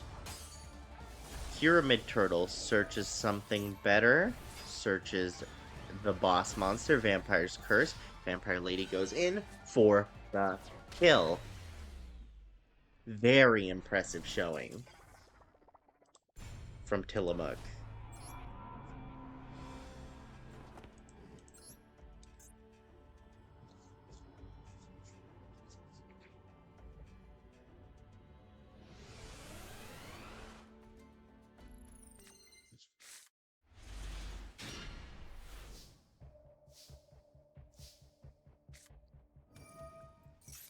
Starting with Pot of Greed, could be stolen. We know that she runs Grave Robber and actually knows how to use it. Gravity Bind will prevent that. There's a spell, or a Floodgate.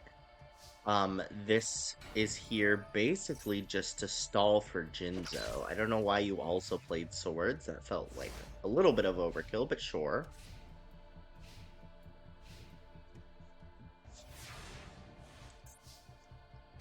This card is Union with Desdendel.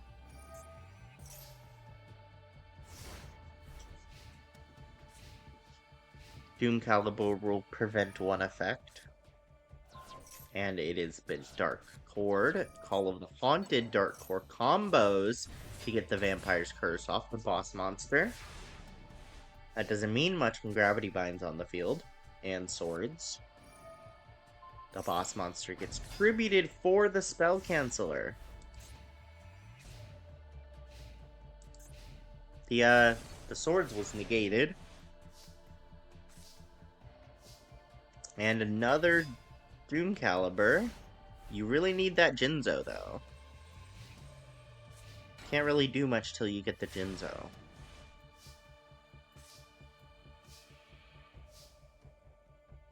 And it'll pair very well with that Soul Exchange.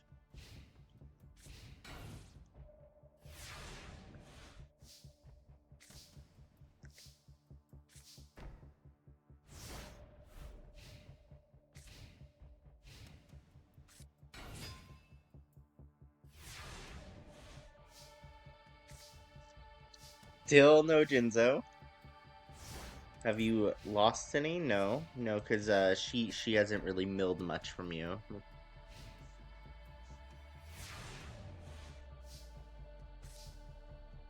There's another Spell Canceller. You don't even feel the need to play it. That's fair.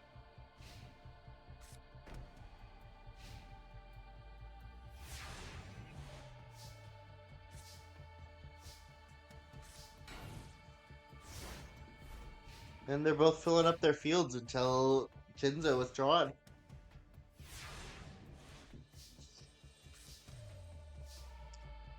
Reasoning can even be played to try to get the Jinzo.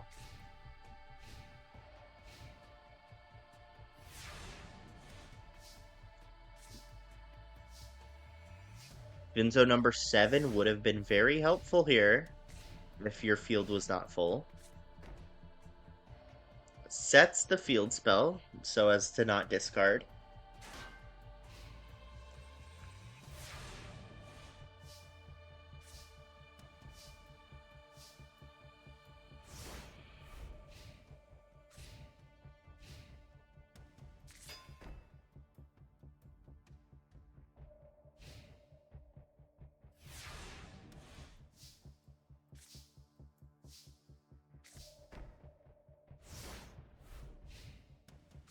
Nothing he can do till he gets the Jinzo. They've both filled their boards entirely, leaving them with no options until Jinzo appears. There it is. Jinzo now allows everything to attack. It's open season. Pyramid Turtle will search. However, Doom Caliber negates the search.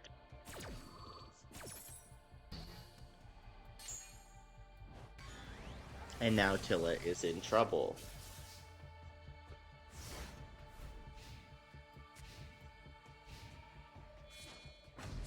Tribute for Vampire's Curse takes out the Spell Canceller.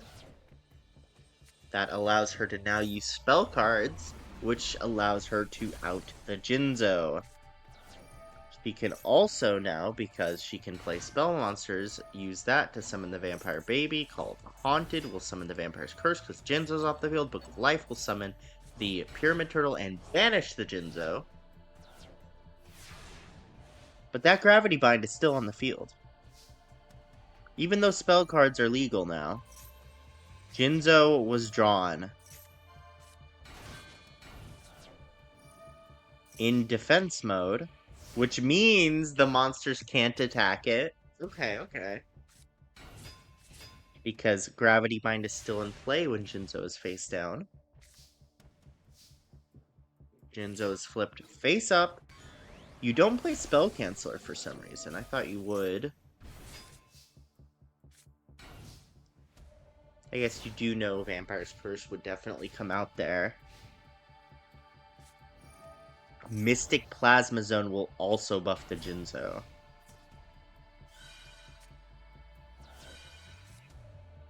And that's gonna mill.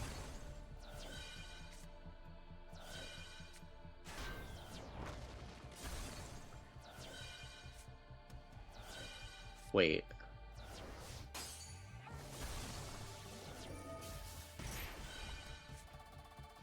Wait, what? What's the... Are you milling cards on purpose? I don't understand.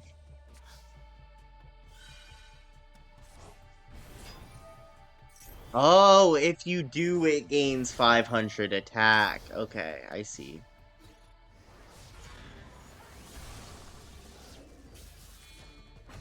That makes sense. Tributes for the Spell Canceller to keep the Gravity Bind active.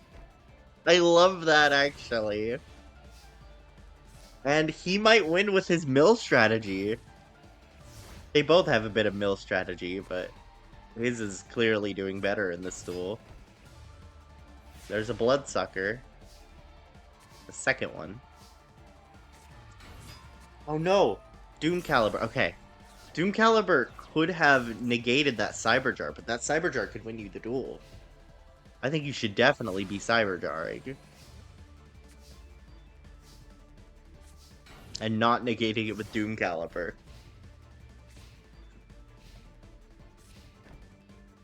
This turn, you gotta Cyberjar this turn. Nope. Okay.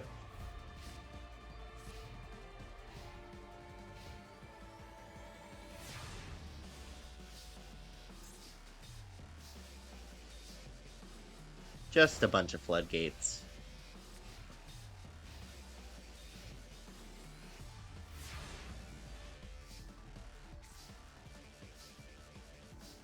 The Big Five love their floodgates.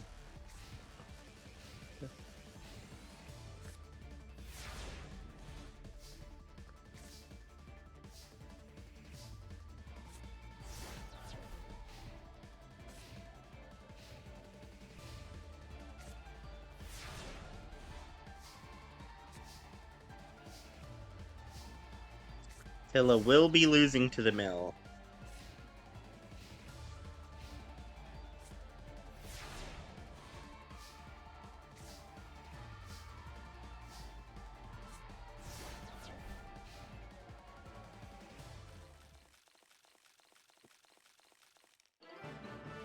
Which brings them to a game 3.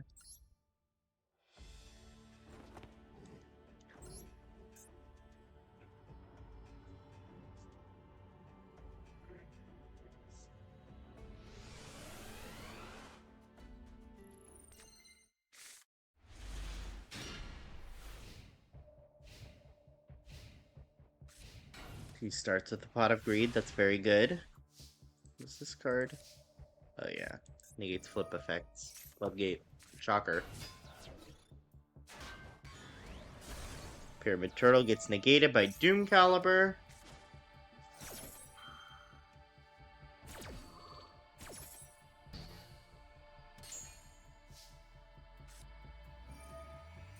And he will be playing 2 Gravekeepers to hopefully mill her a second time.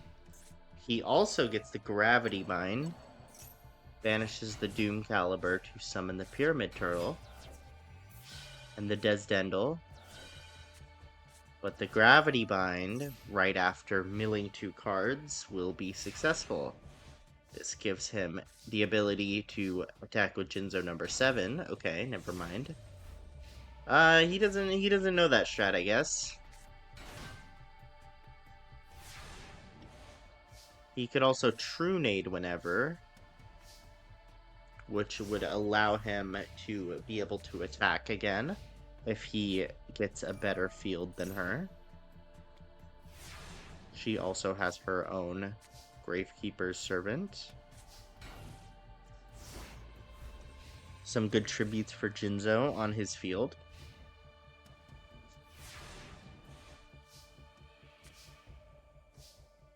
He draws 3 Jinzo number 7s, but refuses to play any of them, even though they all could be dealing about 700 every turn. 500 every turn. You could be doing 1500 burn a turn with those. Like, I don't understand why you wouldn't. No reason not to. Reasoning to try to get out the Jinzo does not work out. Instead, just clogs your board.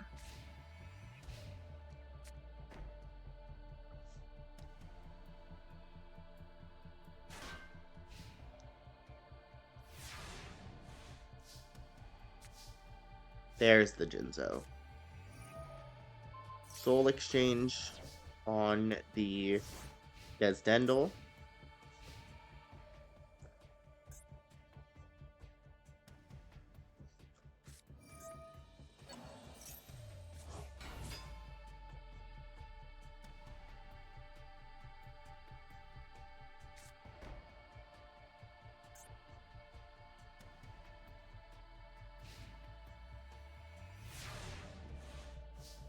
And now the Jinzo will try to wreak havoc. Oh, interesting. Very interesting.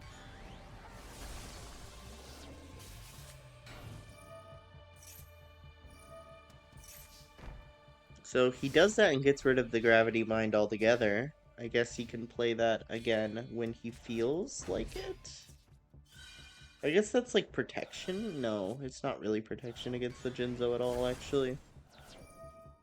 Unhappy Maiden ends the battle phase, not like it would continue anyway, and Dark Hole will out the whole field.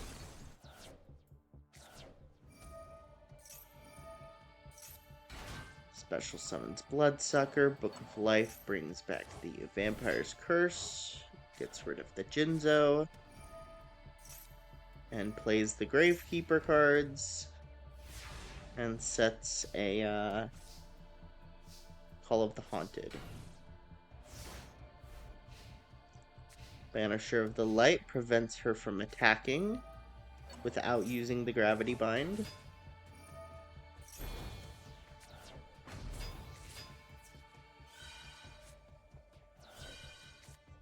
Actually, no, it doesn't, because it's not face up. If you put it face up, it would have. Now you have to use the Gravity Bind.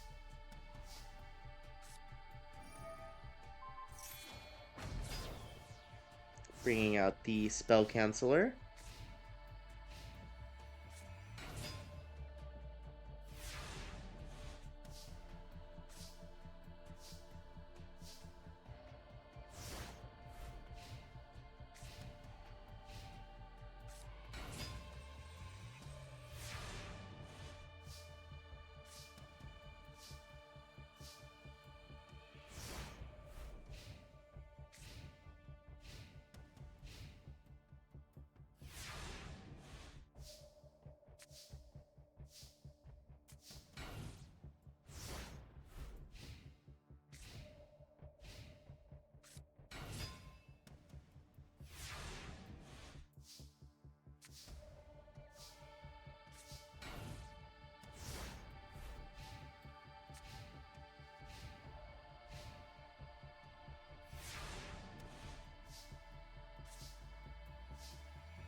He is digging deep for the other Jinzo.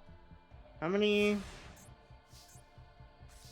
You've only used one, and you have 15 cards left, so you'll get the other two soon. My body is a good protection for Jinzo. When you do get it. If only you played those Jinzo number 7s. They could be very good for you. You could have won the duel by now, I hope you know.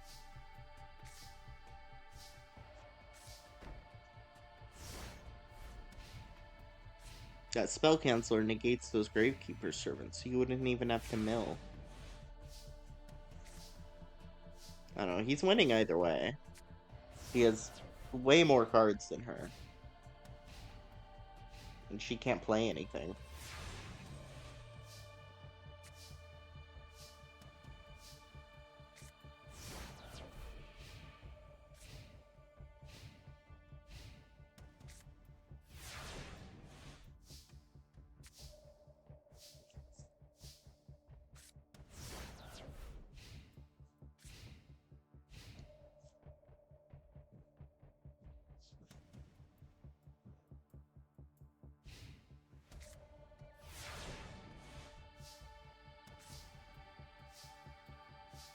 There's the Cyber Jar. You can't even summon it because your field is too full. Eventually he'll draw the Jinzos. There's another Spell Canceller. Will you summon that at the very least? No. Okay.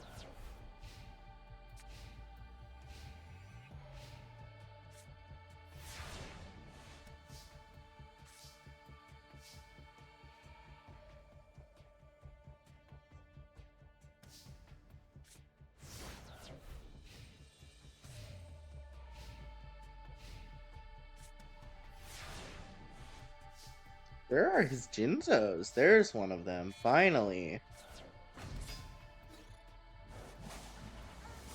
He can finally start attacking.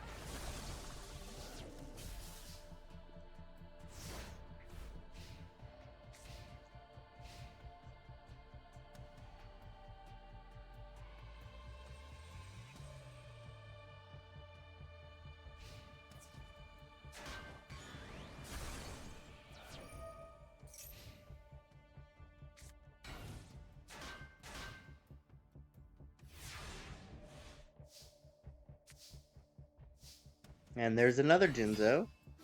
He will be playing the Doom Caliber, though. That's fair.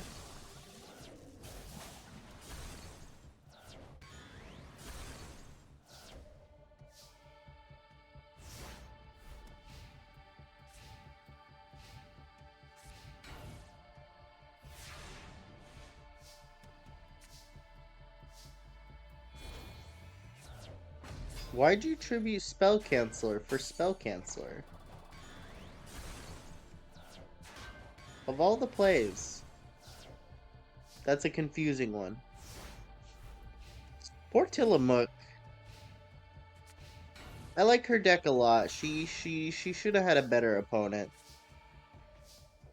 Instead, she got this loser.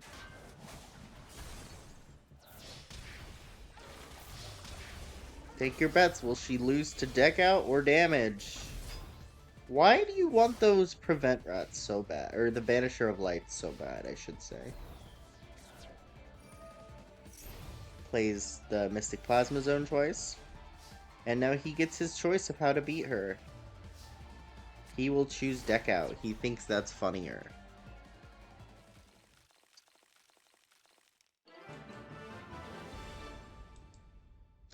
Did she win one of them? Oh god, it's been so long. Let's say she won one of them. Let's go 2-1. I feel like she won the first one, but I could be wrong. It's been so long. Nobody knows. Next up is, oh god, another one of them. It's Crump. It's Crump. Big 5. Didn't you guys miss them? Crump is up against Cedar Mill with his Marionette deck.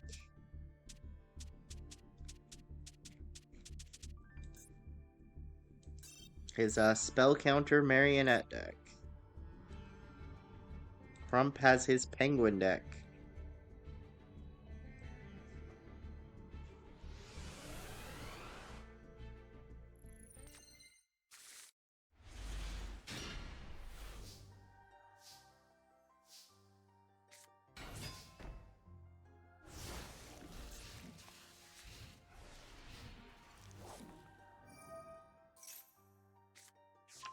You should probably play a card before Gather Your Mind. I guess if you're just playing Breaker, it doesn't matter. Breaker gets TT'd, that's fair.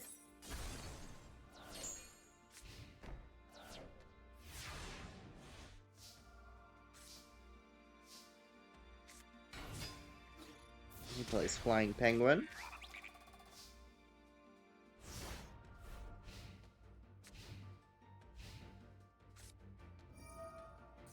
Another Gather Your Mind. Book of Moon will flip the Flying Penguin, I guess. And then there is Armor X.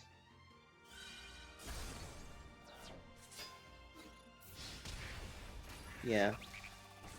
Yeah. That didn't really do anything, man.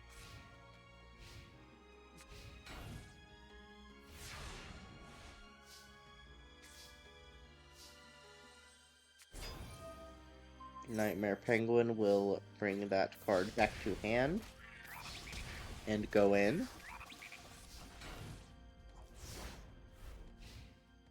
Now, Spell Counters won the last tournament, so why would you flip that? Oh my gosh, that's such a bad play.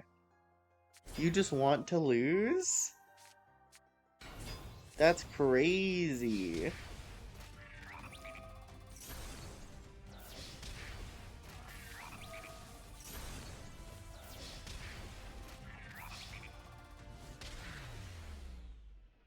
Crump takes game one. Proving that not all spell counter decks are amazing.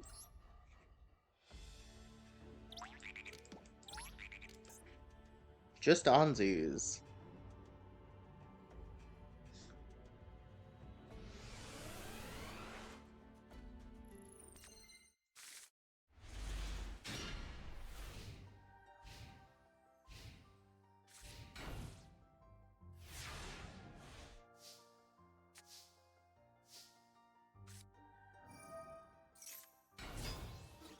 Plays the Flying Penguin, attacks into the library.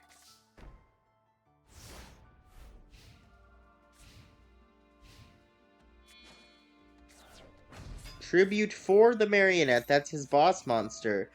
Bottomless Trap Hole will be countered by Book of Moon, but then that's just gonna get attacked by the Flying Penguin unless you have something else like a Book of Taiyu. Why'd you play that Trunade? Yeah, no Book of Taiyu.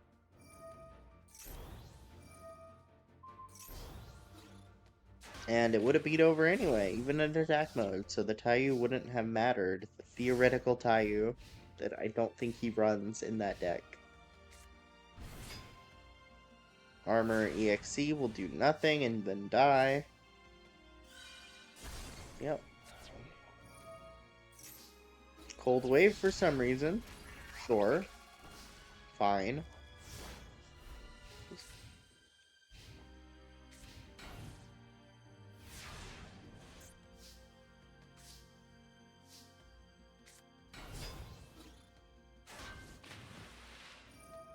Magician of Faith will search the Book of Moon, bring it back. Which I guess will out the Steel Shell. I don't know, man. I think you're getting penguined. Graceful discards the Book of Moon. Gather Your Mind gathers your mind.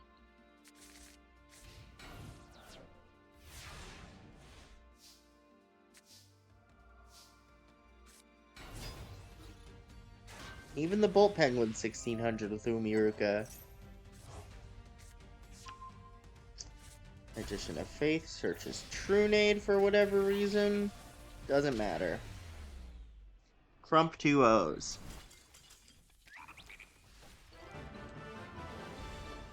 Penguins.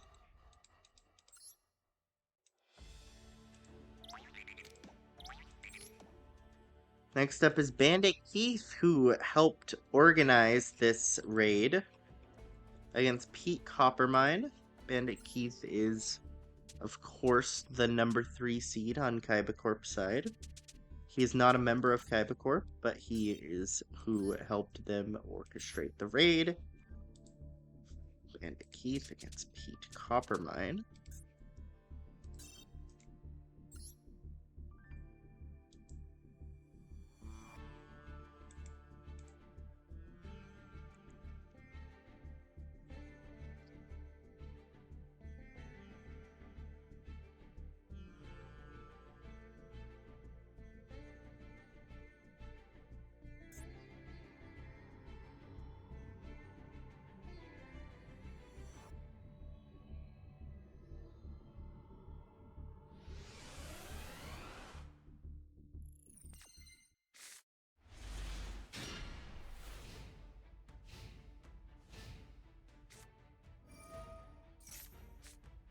Pete starts with a Graceful Charity, discards a Wolf and a Scapegoat.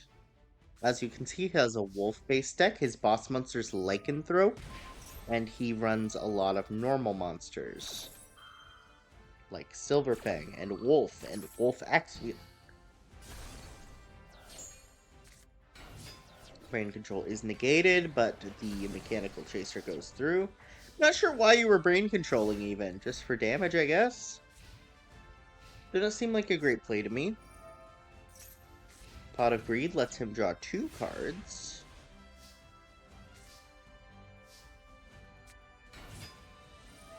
Seven completed on the Mechanical Chaser to do massive damage after the Helping Robo draws a card. It's a cylinder. He doesn't care for it for some reason. I would have kept that, personally. Throw a Guardian back in the deck.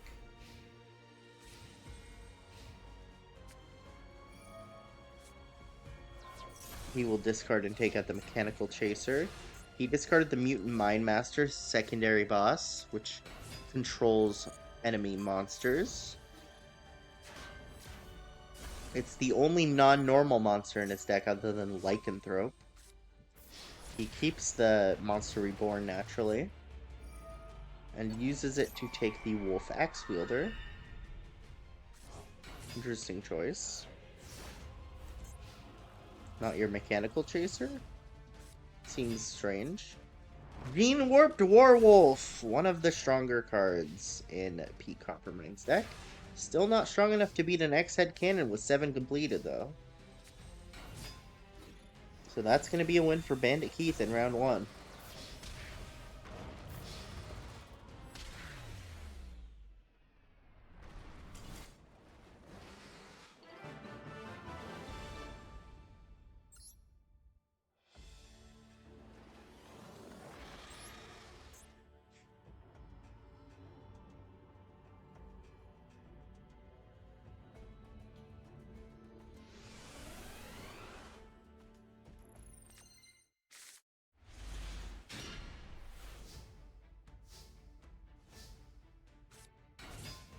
And he starts with some good freaking cards. If he can get that Barrel Dragon out, that'd be huge.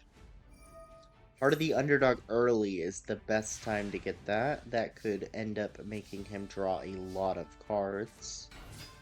He will be taking a lot here.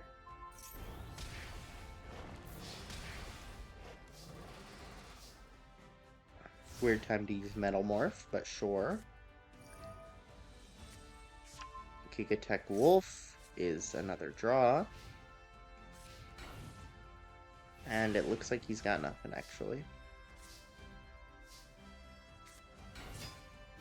Plays the Helping Robo to take out the Gig Attack. Searches. Puts it back. And he's got one turn to find an out to this. He needs the Lycanthrope, really. Silverfang will draw. That will not. That's a set card. That better be a good one. contributing for Barrel Dragon. Barrel Dragon will try to take out the set monster. It is successful. It was just a Silver Fang. I don't know what I expected. Oh, Scapegoat! That's huge! That's one of the only cards that could have helped here. Now, granted, you're still extremely behind, but that's genuinely a very helpful card there. Hopefully a normal monster. It is not. Destroy all cards on the field. Increase the selected monster's attack by... Wait, what? By 100 for each monster in the graveyard during the turn. Why? What was the point of that? Yeah. It wasn't good enough. The discard 5 was not good enough.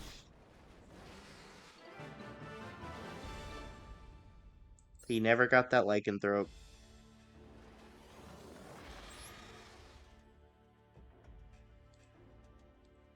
Bandit Keith 2 O's.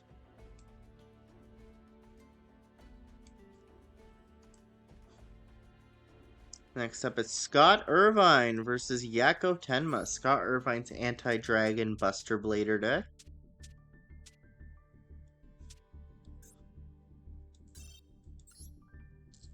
Against, it is Yakko Tenma's Wicked God deck.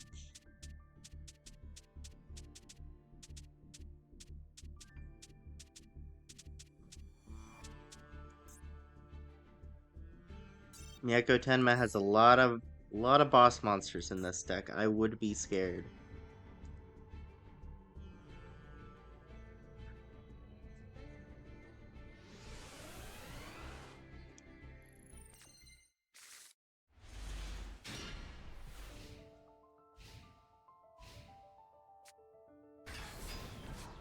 The number 3 ranked duelist from Industrial Illusions, Yakko Tenma, starts off with Beast King Barbaros, a very strong card that, depending on how many monsters you tribute, its attack will change to be stronger or weaker, depending.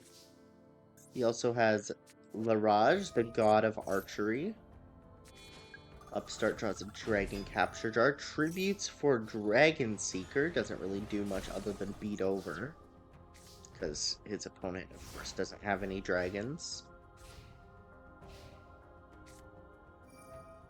Soul Exchange will take out the Dragon Seeker and tribute for a Barbaros at 3k power. Max attack, but not max effect.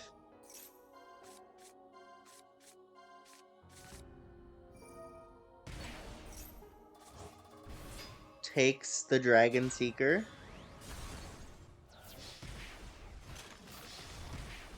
And yeah, Yakko is tough to beat.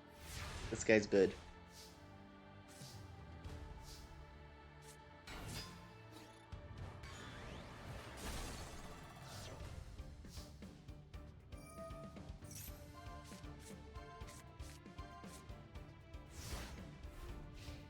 Excavates and changes the order of the top 3 cards. Beats over Darkblade, wins the duel. Pretty easily.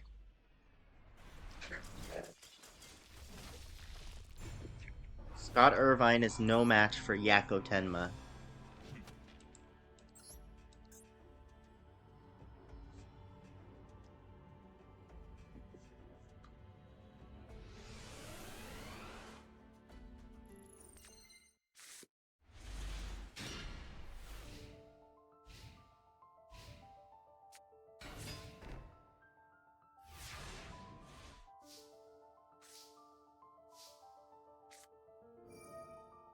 The A forces will buff his monsters. Dragon Seeker will be summoned. This adds a Buster Blader to the deck, getting it out and giving you a strong monster to your hand.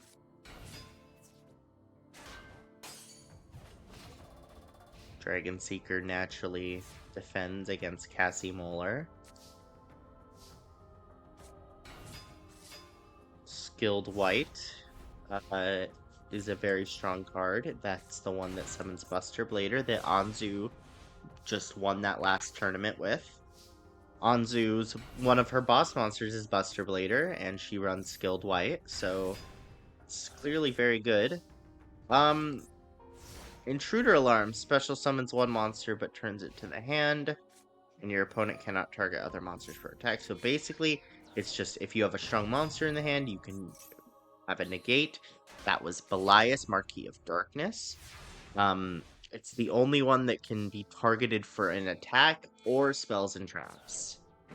Buster Blader will be summoned. It has just enough to tie with Belial. However, Barbaros has more. Beast Machine King Barbaros by banishing, or sorry, it was actually summoned normally, never mind. I was thinking about it, and then I was like, wait, you didn't have those cards. But by banishing those cards, Beast Machine King and Barbaros or Machine King and Barbaros, you can get this out for free, basically. It is his, like, secondary boss monster, only to his Wicked God. He has one copy of this, he has one copy of his Wicked God. I think he only has one copy of Belial as well. He has 3 Barbaros. It's a very strong deck. No wonder it 2-0'd extremely easily.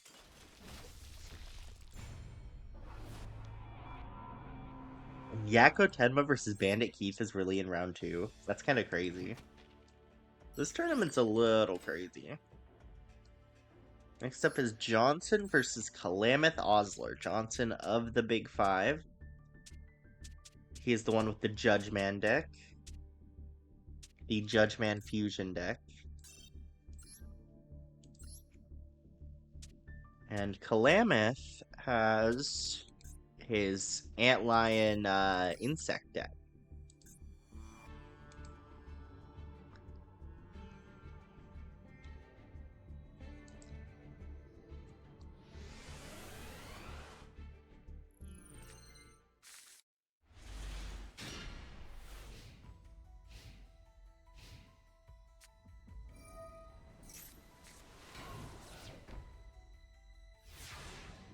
He already has one of his fusions in his hand with the fusion game.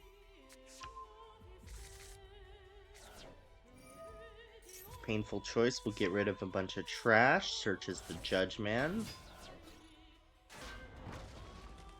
Magical Merchant will look for a spell and trap. He discards his boss monster. 2 copies of his boss monster. If he has a revive, that'd be nice for that.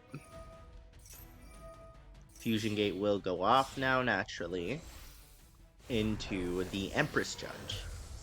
His deck has been condensed now to only 2 fusions. The weaker ones have been removed. He added Soul Hunter. He has Soul Hunter and Empress Judge are his 2 fusions now. It's a lot more concise and erudite than his other ones. He just... Are you kidding me? Flying Kamakiri number 2 with 3 insect armor with laser cannons. That's gonna be tough to beat for Johnson. Wow. Giant Rat takes out Hibikime.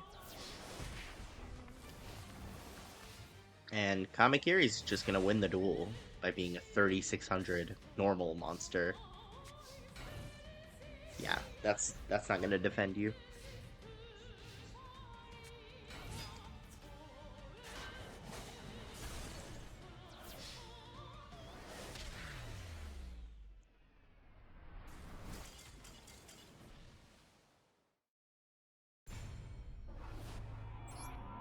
Yeah, that's a pretty strong. These card professors aren't messing around.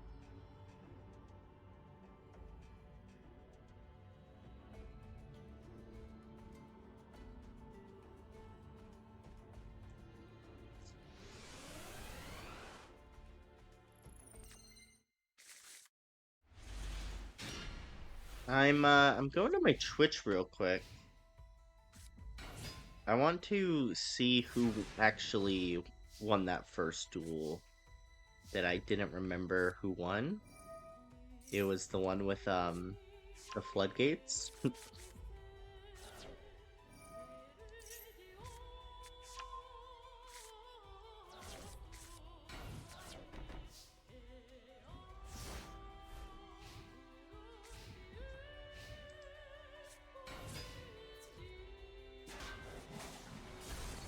Lecter and Tillamook.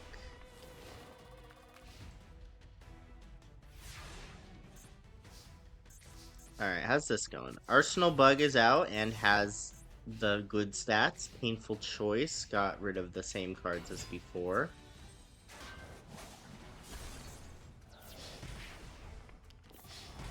Yeah, it looks like Johnson doesn't really have a shot here. Unsurprisingly, he's generally the worst of the big five.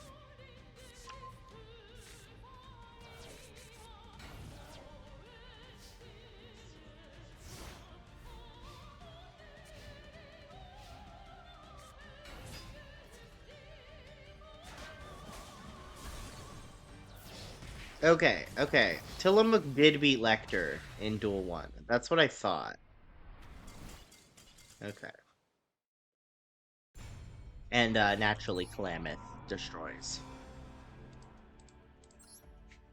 Good for him.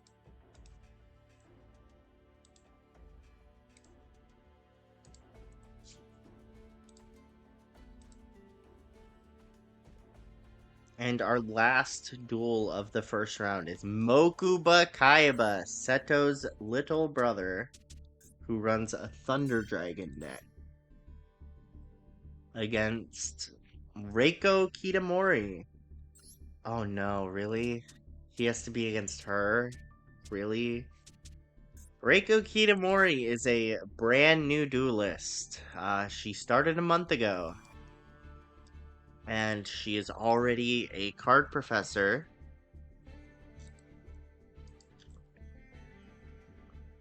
And she is a natural at the game.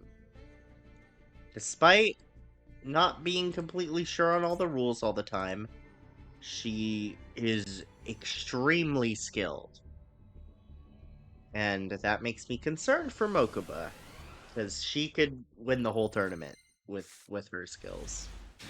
She has her Puppet Chess deck with Puppet King, Puppet Queen, Puppet Rook. Ooh, hold on. You see Mokuba's face? Here we go. Sorry about that, Mokuba. That makes me sad, because I really want Mokuba to do well. I still hope he does. The Magical Merchant will search and put some cards in the grave. Puppet Rook, Puppet Pawn, I believe? Puppet Pawn. Cannon, the Sword Mistress, Magical Merchant. I didn't even see what it actually got. I was too busy looking at the grave. It milled the Thunder Dragon. That's really bad. That's really bad to have Gravekeeper Serpent mill a Thunder Dragon. It's like the worst card for that to mill. He's shifted away from the Thunder thing and more towards Light Monsters. He still has Thunder Nyan Nyan, which is the Thunder, but it synergizes with the Light Monster thing, with the Element Dragon. So he has some Light Dragons, some Light Thunders, some Shining Angels. Just some diversity for his deck. Goddess with the Third Eye will allow him to still summon his... Oh, never mind. To still summon his Thunder Dragon if he gets it.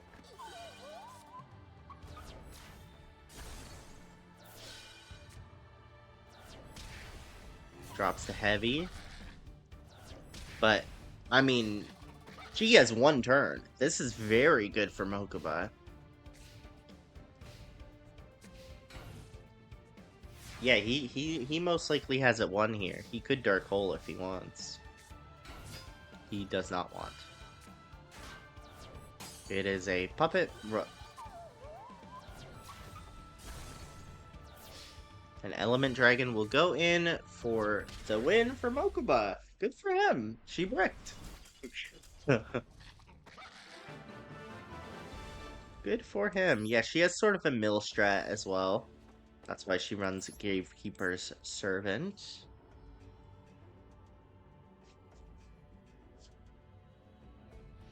She does a bit of both. She puts extreme pressure with the puppets and then mills you.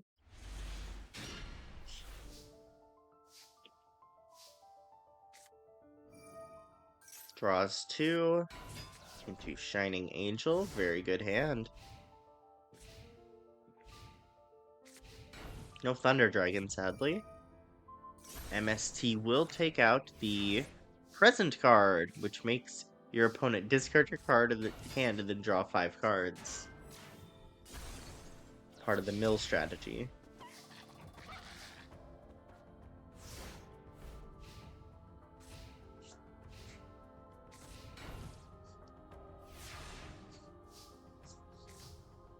Reiko is struggling against Mokuba. Mokuba puts on too much pressure. The puppet pawn will be able to defend. Why is everyone getting hit by it? Oh, they must attack the card. Right. Forgot about that. Fissure will get rid of it. The puppet rook, I should say. I called it puppet pawn, I think. That's a puppet rook. Has another Mirage Dragon, which your opponent cannot activate trap cards during the battle phase. It's a very strong effect.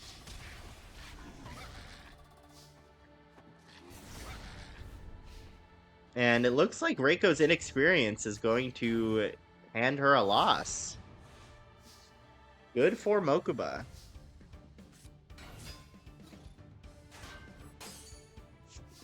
Ooh, Invader of the Throne does have enough defense. But it will not be able to use its effect. Tribute for the Puppet Queen. Uh-oh. He does have a Dark Hole. And a Monster Reborn. He'll be fine. He'll be fine. Uses the Dark Hole. Clears the entire field.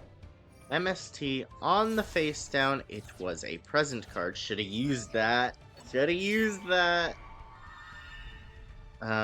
Reborn on Mirage. Summons Goddess. In for the kill. Mokuba wins 2-0 against all odds. Good for him. Mokuba's been getting a lot better as a duelist. He's been training. He's felt bad about doing so badly in official tournaments. He wants to be as good as his brother, so he's working hard to make that happen. Now we go back up to the top of the bracket. It's Deschutes Liu against Yami Pegasus. This is our first friendly fire because, you know, that naturally is going to happen as people from the same side win in the same part of the bracket.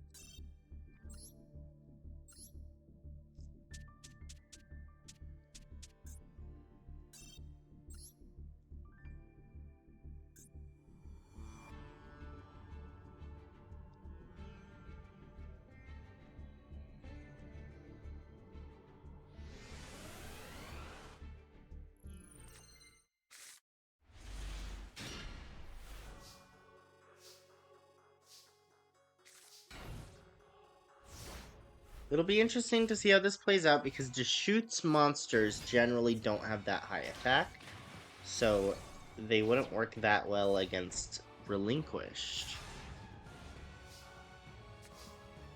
Like, Relinquished wouldn't be able to do much with them. Now, Mother Grizzly is a great one to take. And getting rid of that is also pretty good. Ditches the Sinister Serpent to get the Relinquished off. Could also play that Sonic Bird. And does. Relinquish takes the Mother Grizzly, and that's 2,800 to the face. Deschutes needs his defense cards, his big defense cards. Mass Driver is not one of them. That one could help. Ignore that. The screen flash. Ignore that.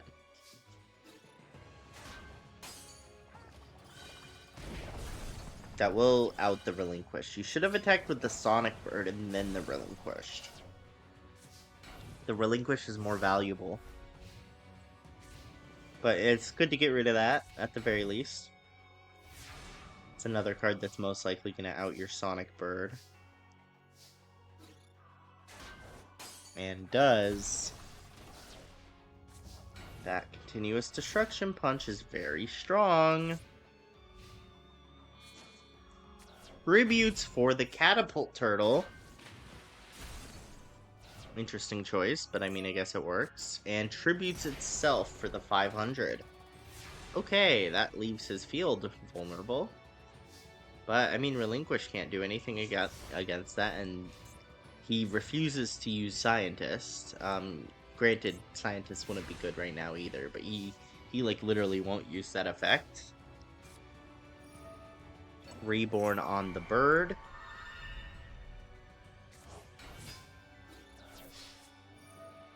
Scapegoat will defend nicely.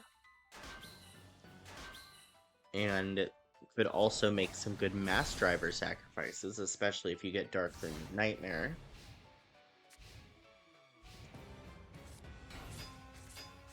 Giant Rat puts everything in attack mode for some reason. Time to attack the Magical Scientist. Oh, okay. Well, but even so, what? Yeah, no, it seems bad. Okay, whatever, you're gonna tribute them anyway. I guess you were trying to do more damage, like, you could have... Okay, I guess I see it, yeah. And you know he runs weak monsters. Gets rid of the Scientist for the Relinquished. The second Relinquished of the duel. Taking Giant Rat.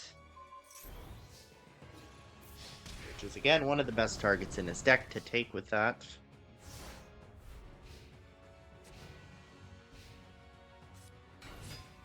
Mother Grizzly will crash and search, and then out the Relinquished. Very good. Favorable out the Mother Grizzly, but at the very least, that's a good out. Metamorphosis is huge for the future when you draw a monster.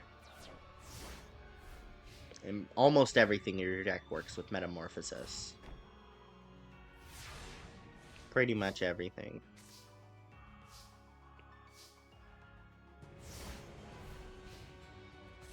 Black Illusion Ritual is a pretty rough draw. You would have rather drawn a Sonic Bird. Drawn a Sonic Bird to search that. How many cards you got? 25? You got a lot of cards. That Dark Room of Nightmare, could it be threatening? No, it will not be. He has the Scientist. Do you have cards? No, you don't have cards. See, this is what I mean. You could attack with that Scientist, man. Ooh, that's pretty huge, actually. Heavy Storm outs the entire board.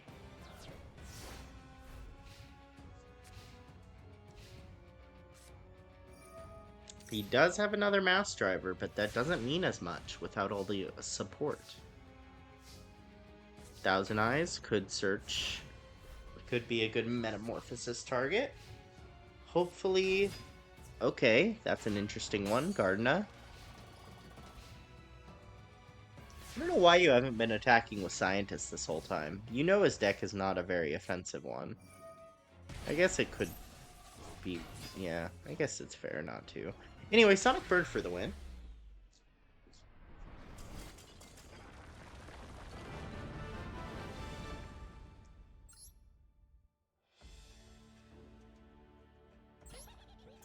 Yami Pegasus takes duel 1, despite there not being a lot of synergy between these two decks. Not a lot of chemistry in this duel.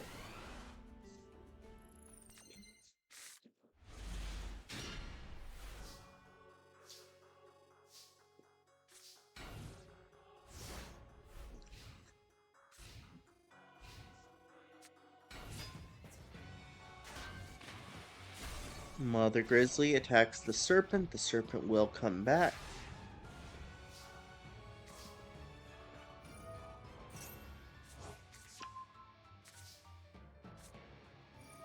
Snatch Steel will take the Mother Grizzly, and Sonic Bird will search another Black Illusion Ritual. Very good.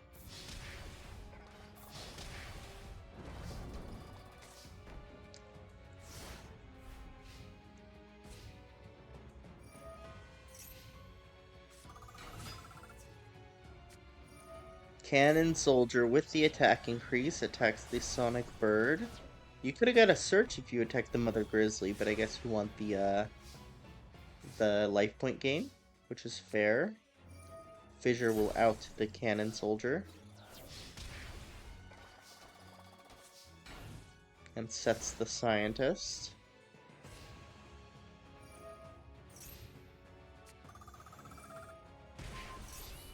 Brain Control takes Grizzly.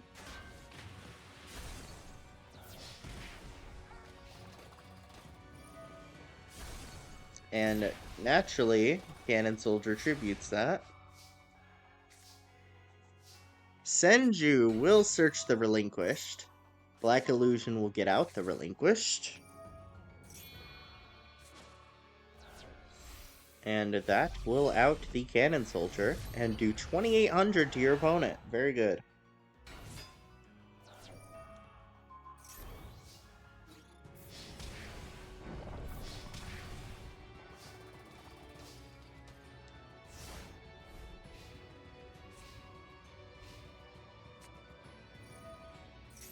Mass Driver. Continuous Destruction Punch actually could do some work here. Premature Burial is pretty good. We'll bring back the Sonic Bird. This gives you a field full of 1,400, so even a Gardena can't beat you. Very good play. And that is 2-0 for Yami Pegasus.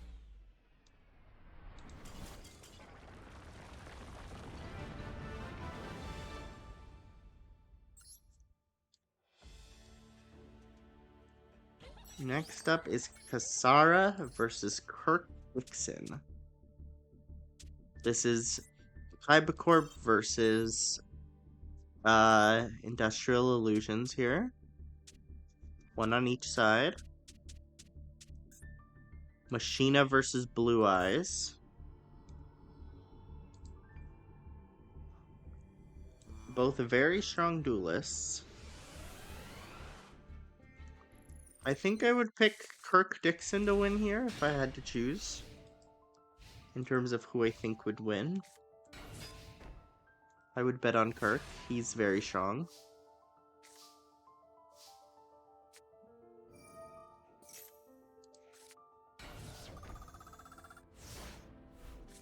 Upstart grabs Shining Angel. Is that what happened? I don't know. I wasn't paying attention. Actually uses Rare Gold in the right way this time. Good job. Shining Angel searches itself.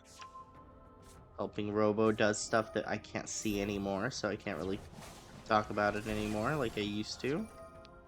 That was a terrible play. Did you really just do that? Limiter removal? Ouch. Oh, Kirk with a big misplay. Helping Robo is now on Kasara's side of the field. Along with Twin-Headed. That's a lot of damage. You are in danger.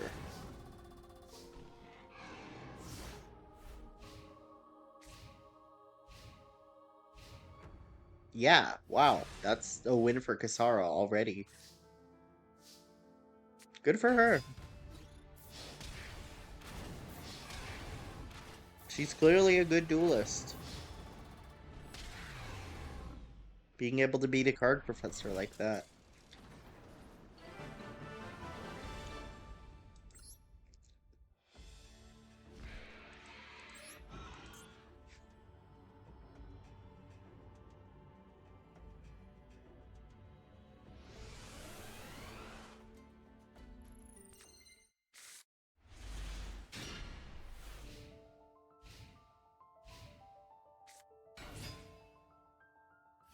Starts off with the Machinist Soldier, not bad.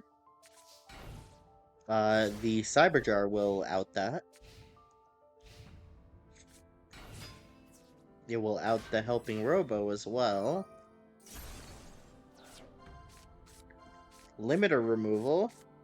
And a bunch of monsters. And Rare Gold.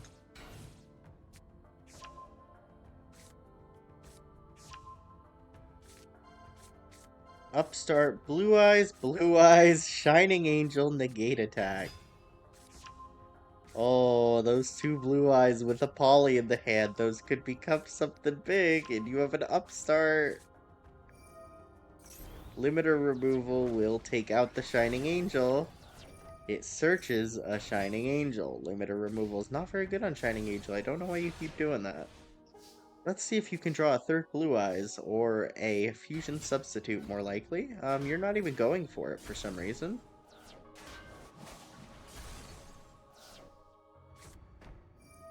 There, you're going for it. Graceful? You drew Pot of Greed? You got rid of the poly, but you drew Pot of Greed. This is interesting, because Sara's going through her deck very quickly right now. To get to those blue eyes. If you had that poly, she will be summoning one of the blue eyes.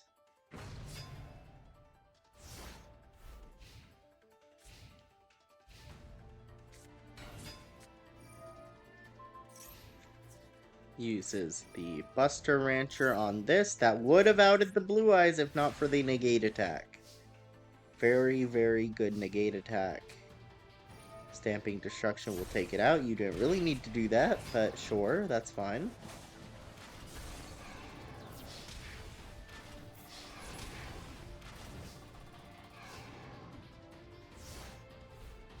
Kirk Dixon is in trouble.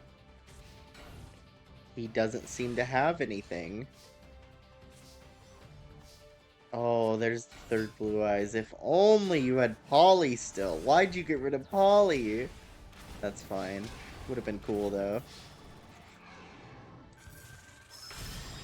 Easy 2-0 for Kisara. However, next round, she's against Yami Pegasus. That might be scary for her.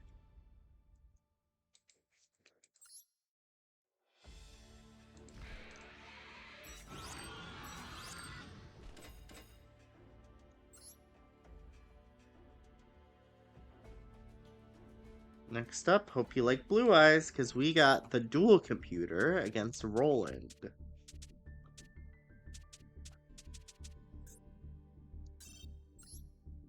And Roland's deck a lot better than he used to be. Kaiba's deck, very strong.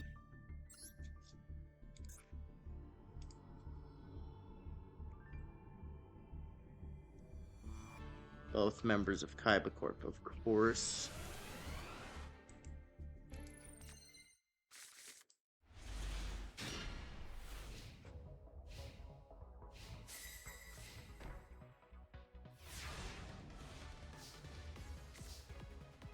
Kaiba starts with some good stuff. No blue eyes, but there's a Poly, there's a Monster Reborn, there's a Dark Hole. A lot of good cards. Dark Core. Ooh, ditches the Heart of the Underdog. Why? Why? Why'd you ditch that? That could have been huge for you.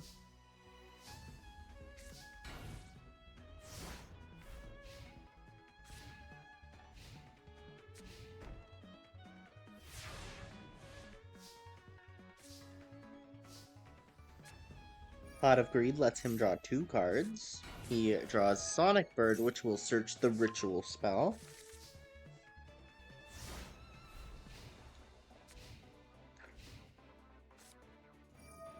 Okay, he has another Heart of the Underdog now. 2 of those could have gone pretty hard together, though, you know? He would have been able to draw a lot of cards. Swords gets up. Hopefully you can draw a lot of cards now with Heart of the Underdog. Nope, okay. Senju will search Paladin. This is very bad for Roland.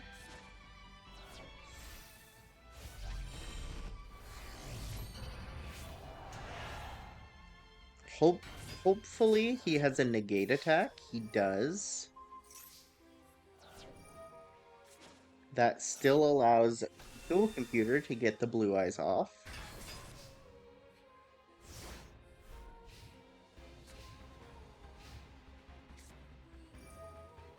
Nobleman of Extermination will take out the negate attacks from both decks. Monster Reborn on the Paladin. Now that would have been better if Roland still had his discount blue eyes, his like counterfeit blue eyes that he had before, but he lost it to I believe Diesel Kane or Yami Kane, one of the two. He lost that card and he tore it up, I believe, or threw it in the garbage or something. He got rid of it.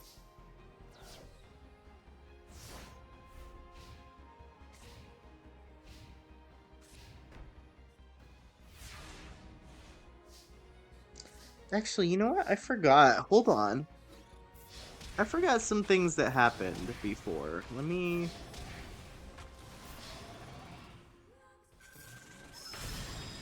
Johnson lost Hysteric Fairy. Lecter should not have Cyberjar. Hold on. There are some things about these decks that I forgot. Let me, go check those real quick.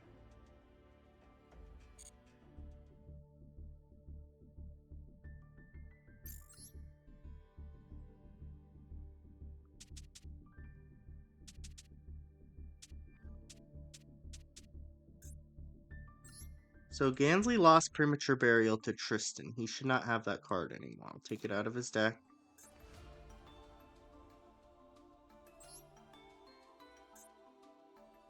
Give him, this.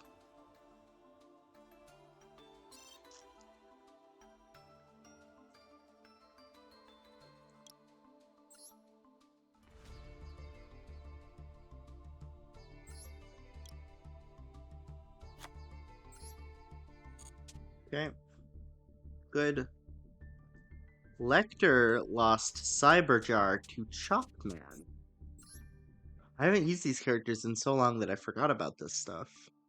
Yeah, so take the Cyberjar out. Give him, let me think.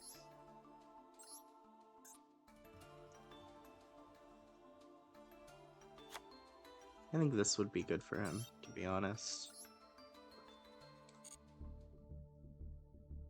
Okay.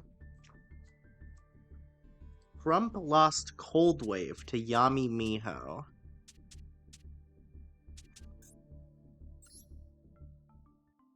He didn't even play it well, so that's fine.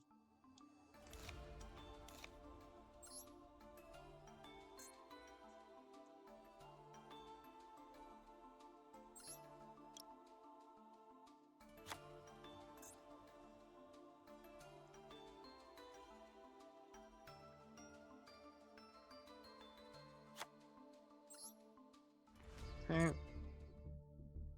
Nesbit lost Trunade to Yami Kane.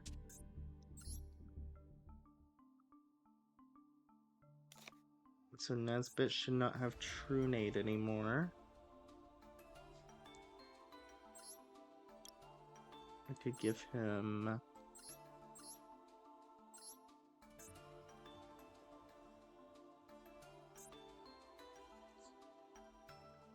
Oh, I could just give you this. And Roland lost his fake blue eyes, which I've already taken out, to Diesel Kane, regular Diesel Kane.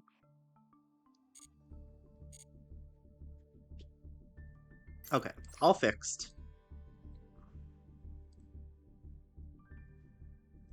Not a huge difference, but still makes a difference.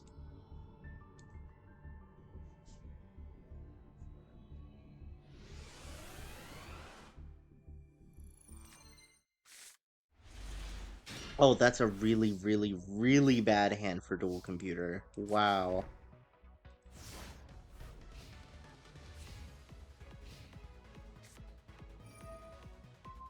Nobleman will get rid of all the negate attacks again. Which is funny because they both run it. Because Roland sees Kaiba run it and he thinks that's a good card. Card of the underdog, very good to get turn 1. Lajin will beat the people running about, except for he had a negated attack in his hand. That's why only 2 of them got rid of. Now all 6 are out of play. Swords will protect Roland for a few turns, while Seto tries to get something better. Pot of Greed is huge.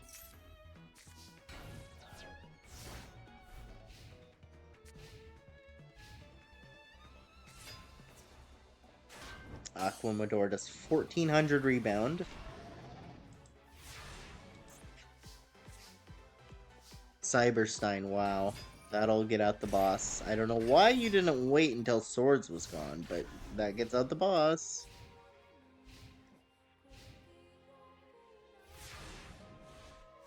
Guess it didn't really matter. And there's a Blue Eyes, and you're going to get that off.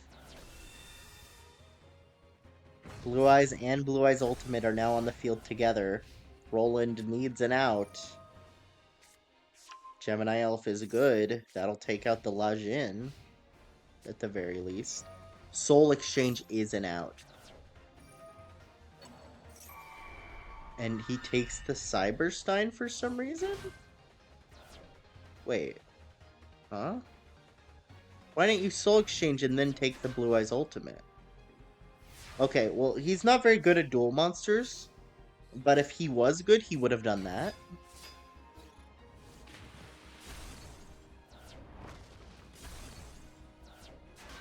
He tribute summoned for his Great Dizard, which he could have tributed the Blue Eyes Ultimate and then brought it back to his side of the field, but he did not because he's stupid. He has no negate attacks to protect that for a turn.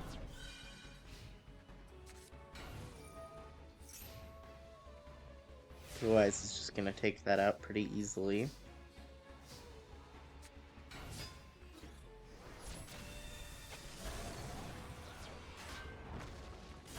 Why'd you set the Gemini up? That was also stupid. You should have put that in attack and then attacked the Lajin.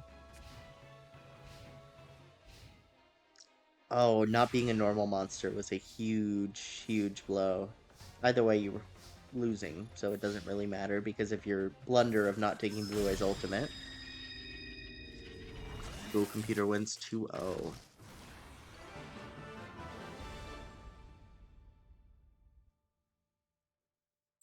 Next up is two of the big five against each other. Good things I fixed their decks. It's Gansley versus Nesbit.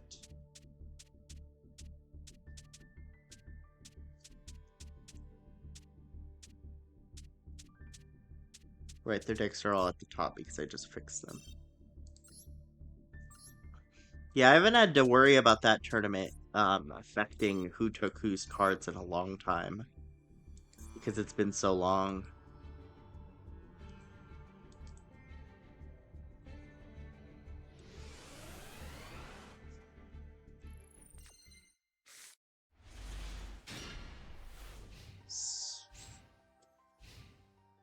There we go.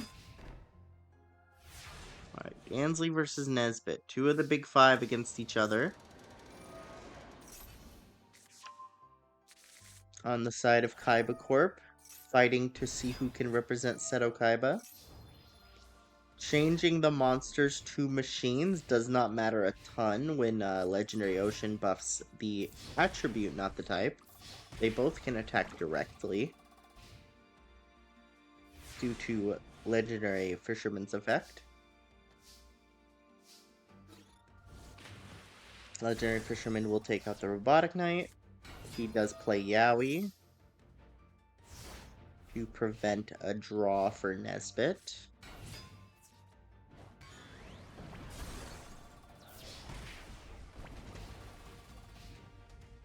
But it looks like Nesbit's winning anyway, pretty easily. Aperia lets him draw a card. It's not enough. If he draws a monster, you're done for. What is this? Secret Pass, right? Yeah, that'll do it. I was like, why didn't you choose Legendary Fisherman? It's because it's immune to spell cards, of course.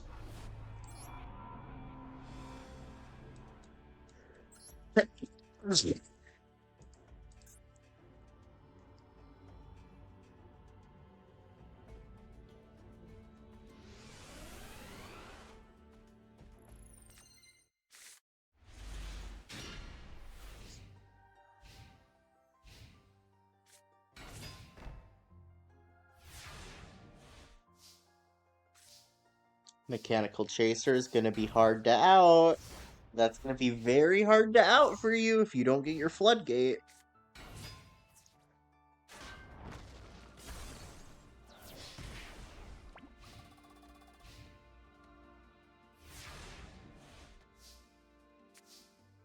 There's your Floodgate. He did get it, but for some reason, he put Starboy in defense mode. Ryoku for no reason. Because you didn't even attack with it.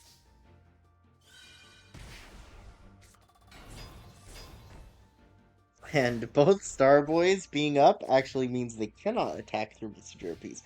But if you get an Uguchi, then that's huge.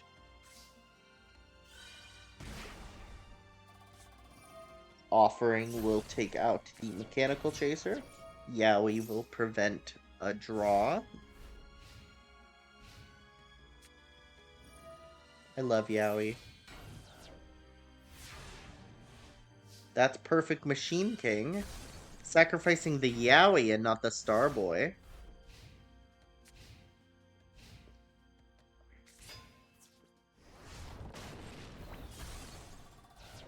Wait, how'd you out Messenger of Peace? Did you choose not to pay for it? Did you choose not to pay for it? Oh, you idiot. Oh, that was really dumb.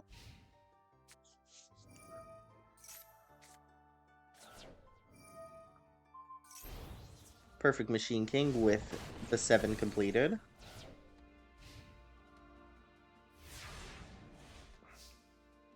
Now, Royal Decree does out the DNA surgery. If he gets it off, even.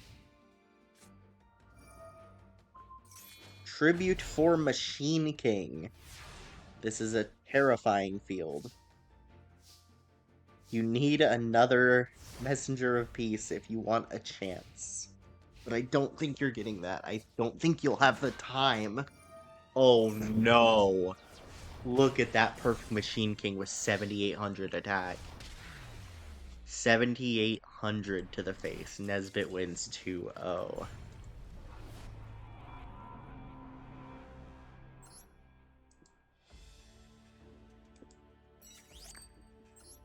Next duel is insane. That's really Priest Seto versus Gecko Tenma.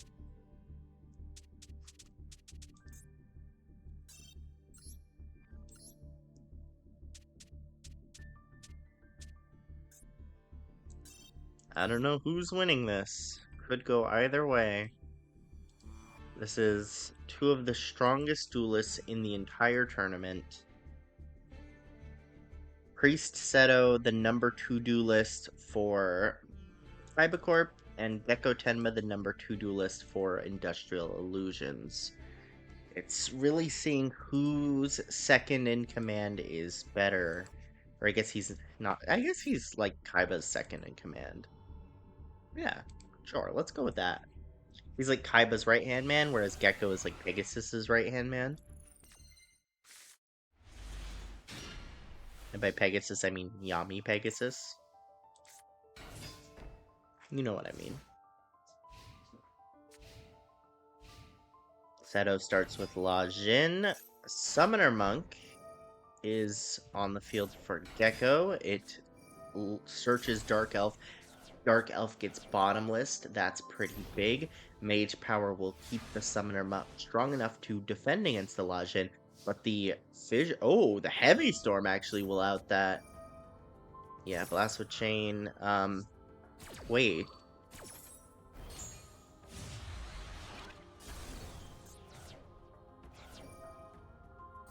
Yes, that's what I was looking for. Yes, it does out the Lajin because of that. Yeah, they both kind of destroyed all of each other's cards.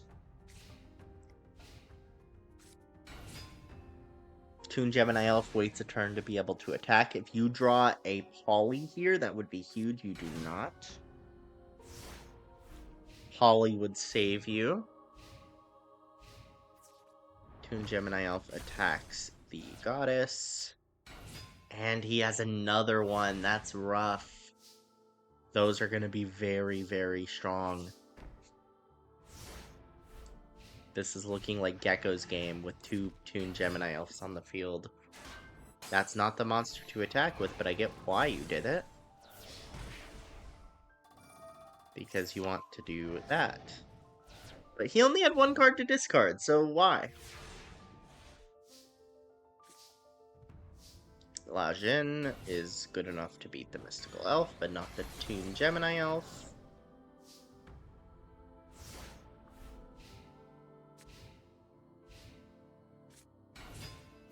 And a Dark Elf.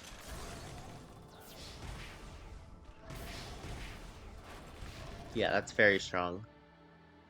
Toon Gemini Elf has always been one of Gecko's favorite cards due to Pegasus using it.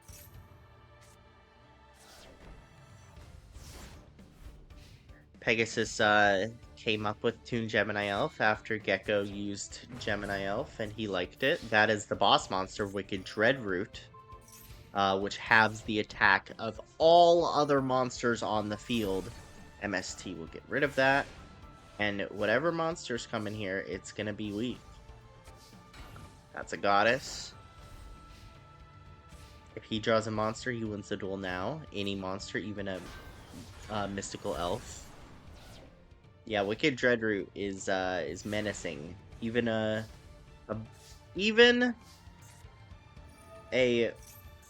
Dragon Master Knight is weaker, depending on how many dragons are in the grave. Dark Hole will out it, however. What a duel! Mirror Force! Oh my god! He's gonna end up using that. It's a Toon Gemini Elf. That's his 3rd and last one.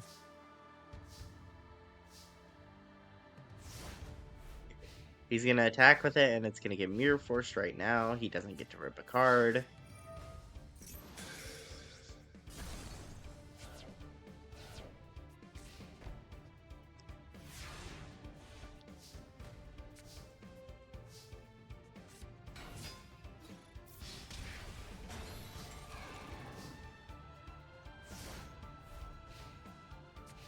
You need it out. Gemini Elf will do it. Now, Seto needs an out. That will not do it. Drawing a monster could win you the duel if it's not a mystical elf. A Gemini Elf will win you the duel. Wow. Duel 1 goes to Gecko. That was very good. Final worthy matchup in round 2.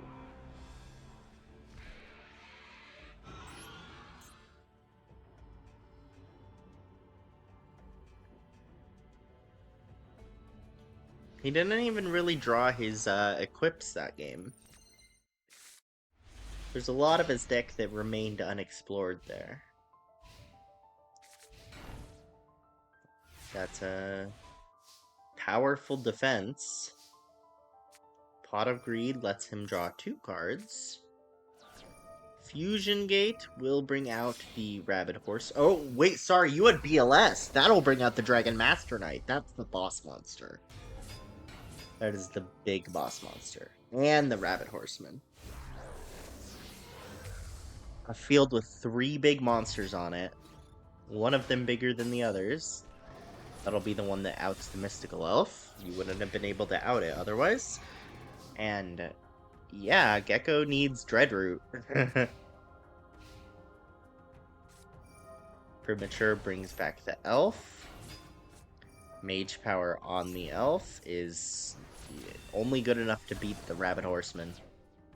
Dragon Master Knight is still stronger.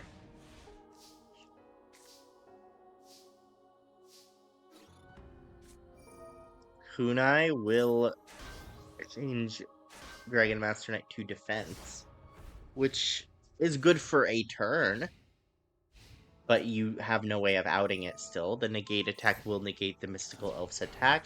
You need another... Yeah, I mean, it's been negated, and you're gonna take it out now, unless you have another Kunai with Chain. Yeah. It was a good attempt. Those mystical elves will do great in defending you, but the Dragon Master Knight is too powerful. You would have needed like a dark elf with equips like that.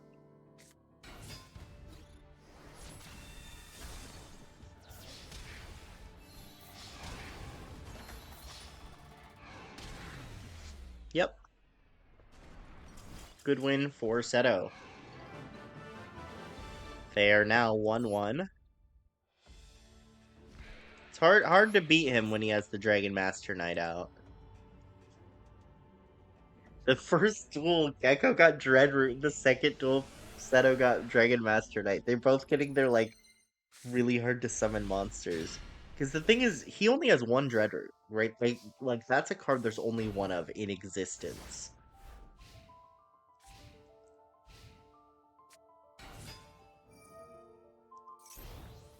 United we stand will beat over. Negate attack will negate.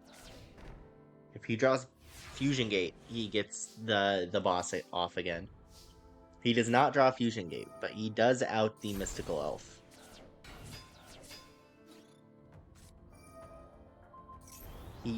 Never mind. He should be crashing, he does not.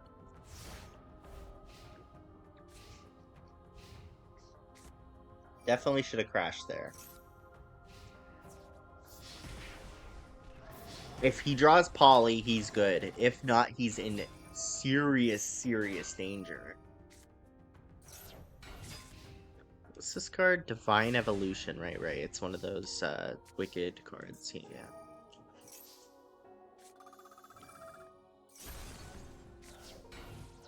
And yeah, that's basically game, because he didn't draw the Poly. He didn't draw the Fusion Gate.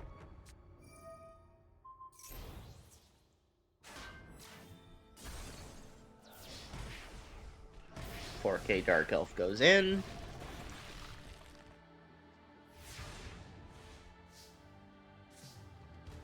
That is not a Fusion Gate. And it wouldn't even... It's too late anyway, so that's fine. The 2 equips on that will tie with the Lajin and take it out. I kind of love that. That is a 5100 Dark Elf.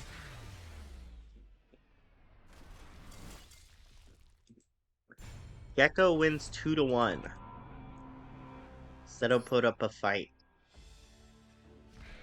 But when he didn't get his Dragon Master Knight, he did not. Oh, wow. I just realized it's Big 5 against each other twice. That's crazy. I didn't even realize that before. It's Lecter versus Crump now. Which is another Big 5 versus Big 5 duel.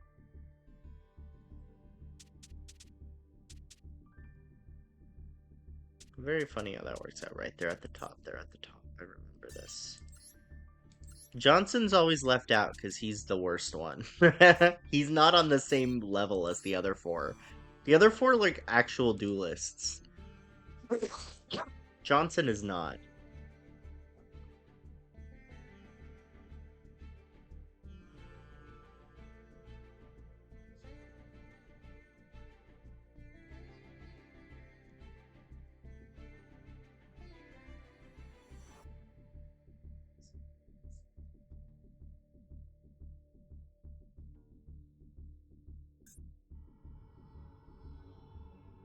Okay. Which means 2 Big 5 members will be making round 3. Nesbit and the winner of this one. Let me see. First duel of round 3 is Kybercorp versus Industrial Illusions. Second duel is Kybercorp versus Kybercorp. Oh, good for them. Third is Industrial Illusions versus Kybercorp. Fourth is...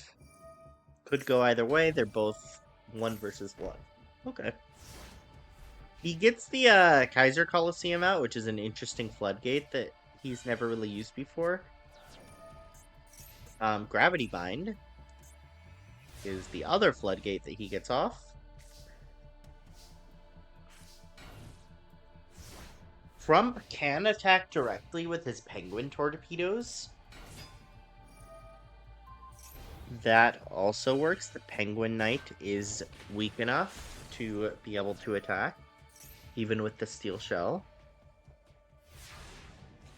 As long as he doesn't get off his field spell, it's fine. Swords of Revealing Light will defend, as if he needed more defense with the 3 floodgates. 2 floodgate. Alright, yeah, 3, yeah.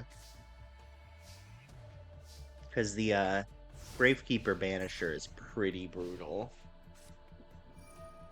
Umiruka will cause those monsters to be too strong to attack. He refuses to play Jinzo number 7 at all.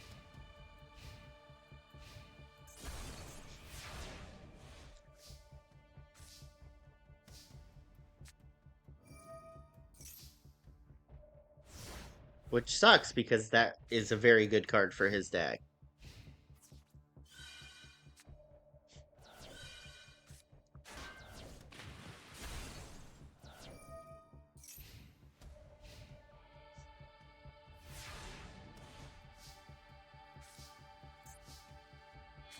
He got the Spell Canceller, which does negate the Steel Shells, which means these two can attack again. Oh, Penguin Torpedo, but it doesn't get the Umiruka buff. Oh, wait, yeah! Take control of it until the end phase, but its effects are negated. It can't declare an attack. That allowed him to attack directly again. That's a good card for him. He needs more of that.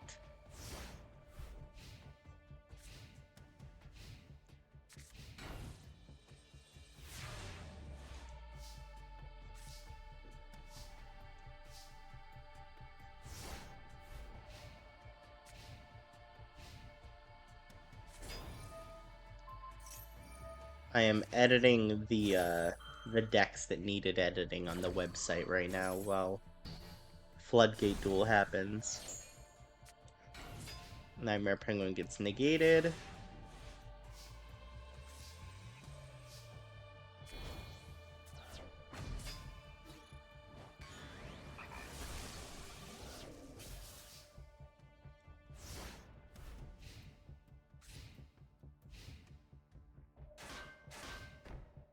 This guy lost True Nade, right?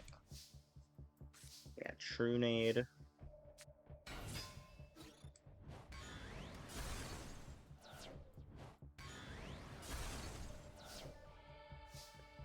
That board is cleared. He got the Jinzo! Yeah! Good for him.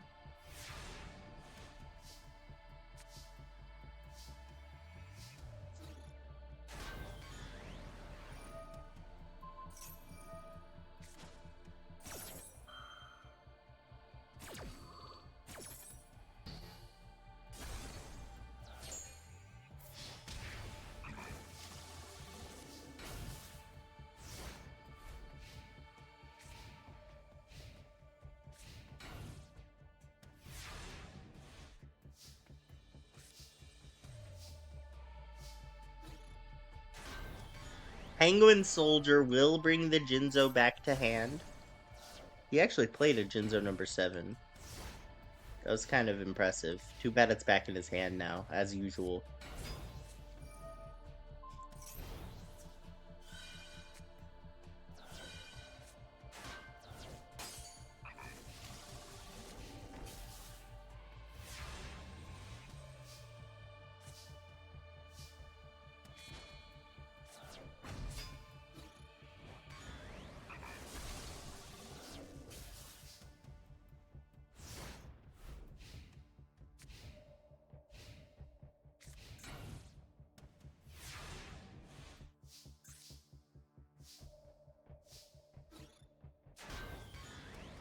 Again, Penguin Soldier will bring the Jinzo back to the hand. Dropping Reasoning. Penguin Torpedo holds the field. Can steal a Jinzo, which would be pretty awesome. Card of Clear Water. I don't really know what this card is for. I guess it's to be a water card.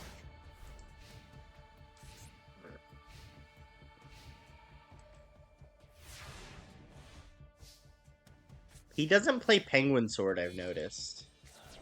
Which sucks because it's one of his better cards. Okay, he's got the Jinzo back on the field.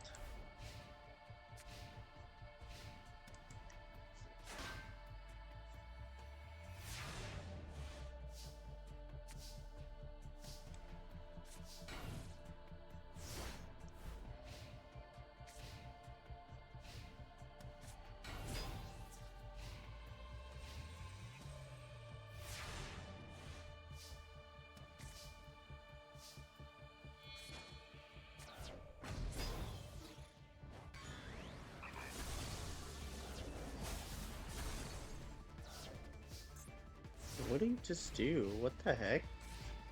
What's going on, man? Oh, he destroyed the Penguin Torpedo, or he attacked with Penguin Torpedo? Penguin Torpedo, basically.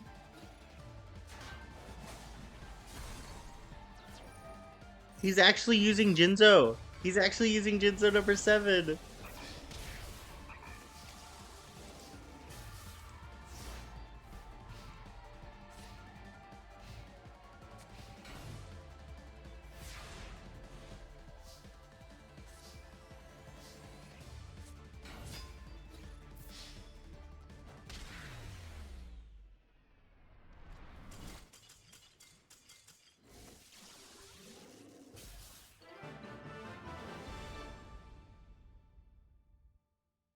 Okay. I think I've edited all the decks. Victory, that means Lecter won.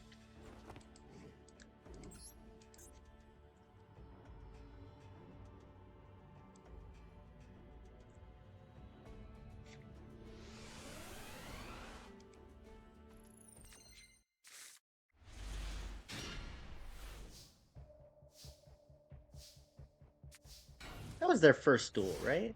Yeah, that sounds right. I believe that to be true.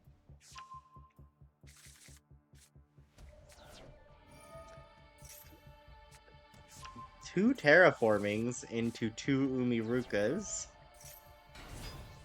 Penguin Torpedo with a steel shell.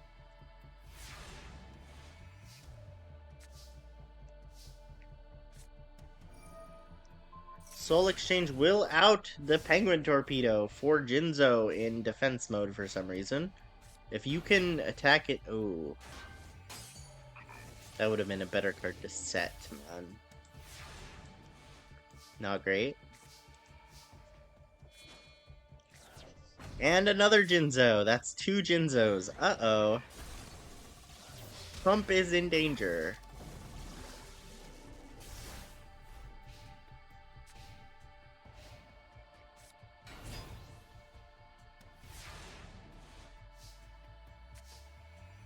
And he's using Penguin Soldier wrong every single time. And he gets the spell canceller out. That's crazy. He dominated. That's how he's supposed to do it. Alright, Lecter moves on to round 3, 2-0.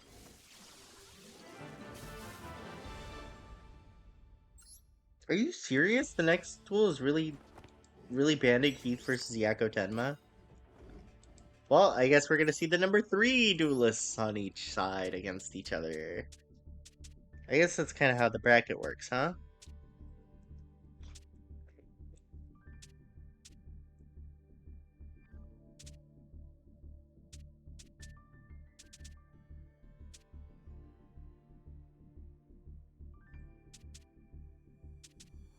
So, Bandit Keith versus Yakko Tenma.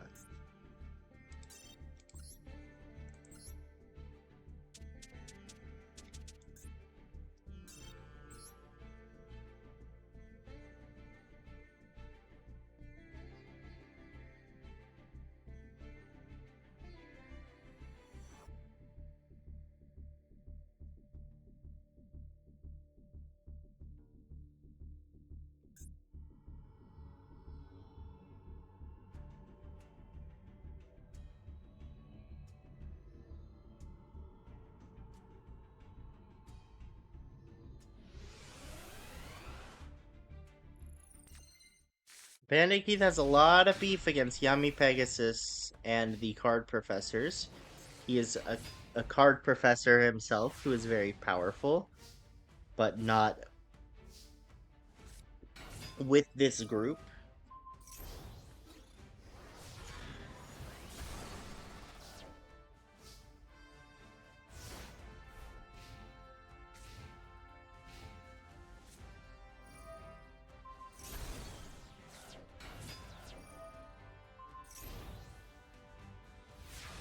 What?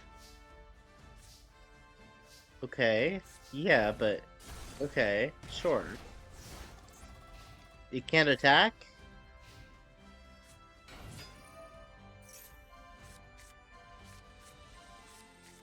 Why didn't it attack? Alright, well yeah, okay. Sure. Mm. 7 tools on the metal morph is pretty funny. It was kind of unnecessary on both sides. I guess I get why you would 7 tools it, but the metal morph in general on the Impachi was pretty funny.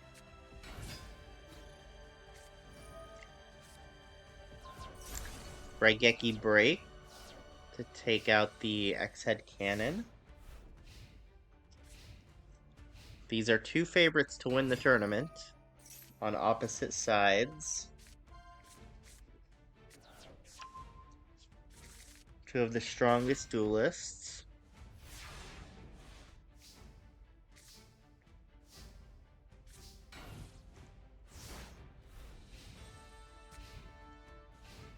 That Impachi is doing a lot of work being defensive.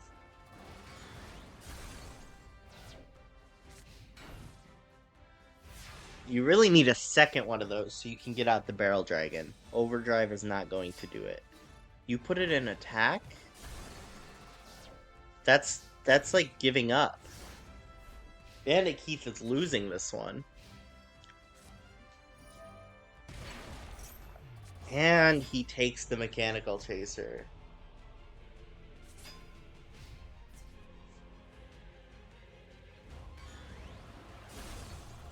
Don't attack with Tellus, please. Oh gosh.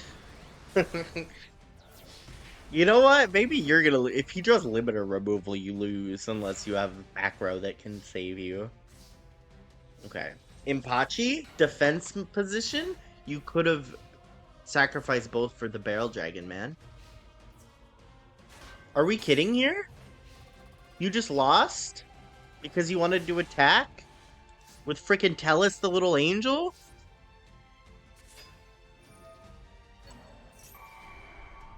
Oh my god. And there's the Barrel Dragon. Barrel Dragon attacks the uses its effect on the Mechanical Chaser, outs that. Into the Tellus for the kill. Wow. Yakko kind of through there.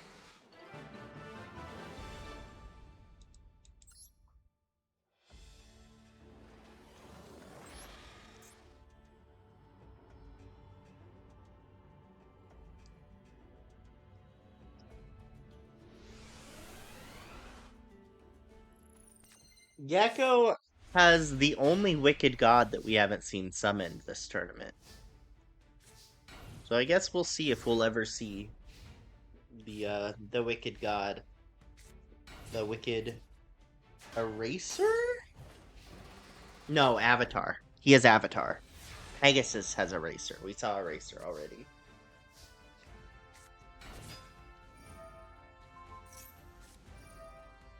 Magic Drain. Why did you not... You don't want to keep that one?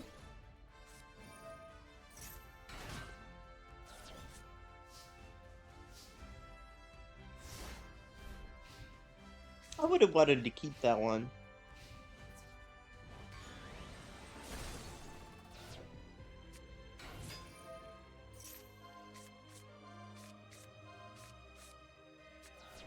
Uh-oh. Tellus, no. Not Tellus, anything but that.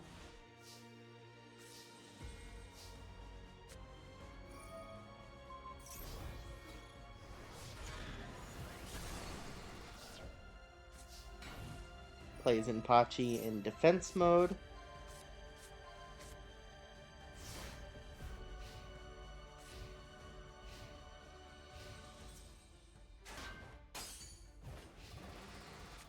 Yakko has can't not attack disease, where he must attack at all times, otherwise he gets sick like ET. Tellus in defense mode did not attack. Very impressive. Good for you. And actually used its effect. Actually, like, contributed positively. There's Barbaros at low power, but if he can revive it, it'll be at full power. If it gets destroyed here and he revives it.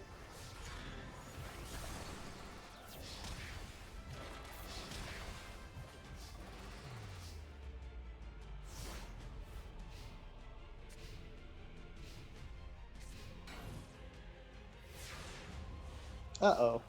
Looks like Bandit Keith might 2-0 him. And there's Barrel Dragon. Goes for the set monster. Does not hit. It is Tellus, which actually buys you a turn.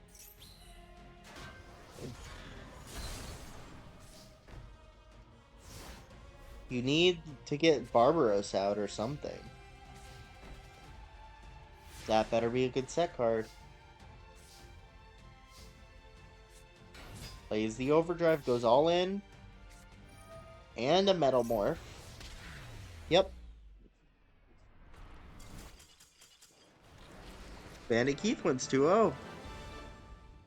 Defeats one of the 3 Wicked God users. The first one to get out. The other 2 will be moving on to round 3. Next up is Calamith Osler versus Mokuba Kaiba.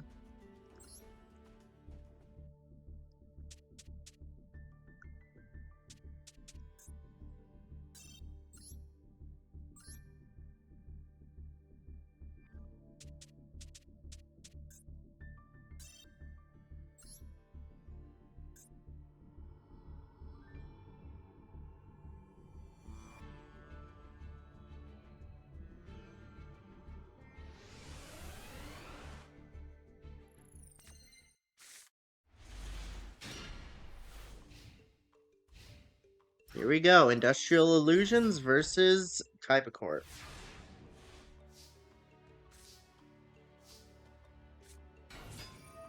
He got his Infinite Antlion off, that is his boss monster. And he has...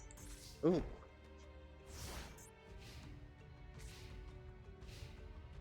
Oh, he used the effect to, make oh, okay. Oh, wow! Acid Trap Hole! Wow! I like Calamous deck. There's some good stuff going on there. Bottomless on the Arsenal Bug, but the Antlion is still on the field and going in. You gotta out the Antlion. That is his boss monster. Searches the Poly, so he can ideally get off his Thunder Dragon fusion when he draws one of them finally. Yeah, he's using the Antlion to just out everything. And there's the Thunder Dragon.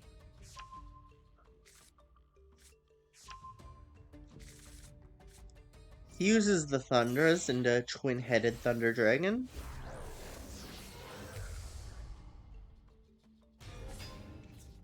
And Antlion will, of course, out that. But he's running out of cards. And if Mokuba gets any sort of revival, that would be very strong. Antlion goes into defensive. It's a strong card. He has decided to actually go on the offensive. Negate attack will prevent that turn from having any noticeable effect. Pot of Greed is huge. Thunder Nyan Nyan is also huge. Antlion sacrifices the 4-star.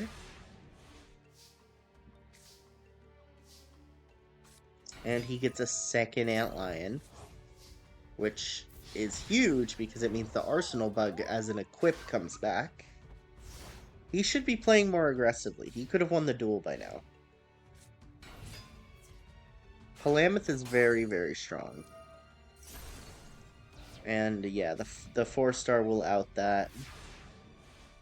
That better be a Mirror Force. Does Mokuba run Mirror Force? No. Granted, it's good to get rid of that equip, but yeah, exactly.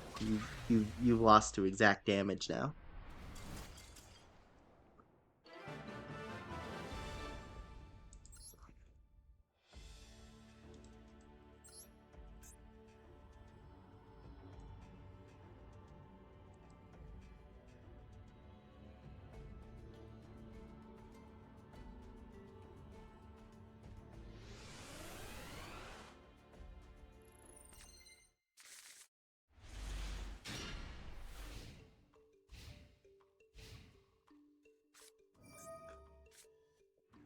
Starts with the Thunder Dragon this time. Reborn's one of them. Interesting.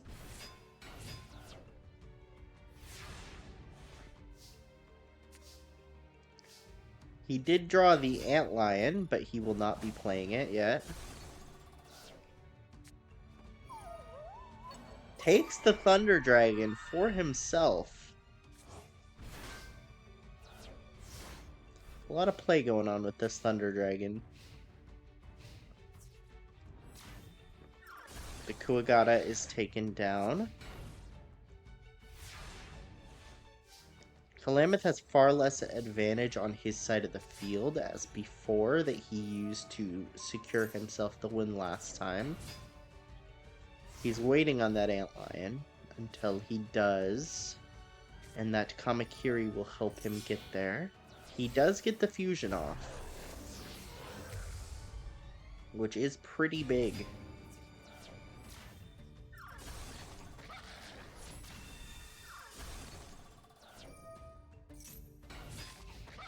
Kamakiri goes into Kamakiri number 2.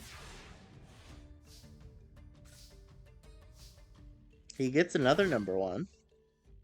Does not play it. Plays instead the Merchant. Merchant could be good. Your all monsters thing has not been helping you out right now. And looks like your next cards were all monsters too, so this was actually really good for you. That's a Trap Hole. That's at the very least a card you could get rid of with Antlion.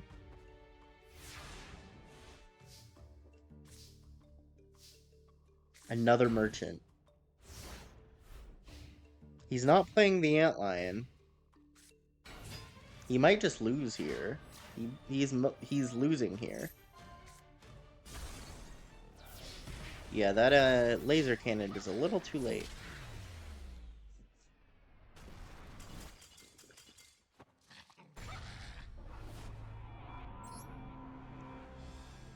Mokuba wins game 2. Palamith never had advantage that duel. When he has advantage, he's extremely tough to beat.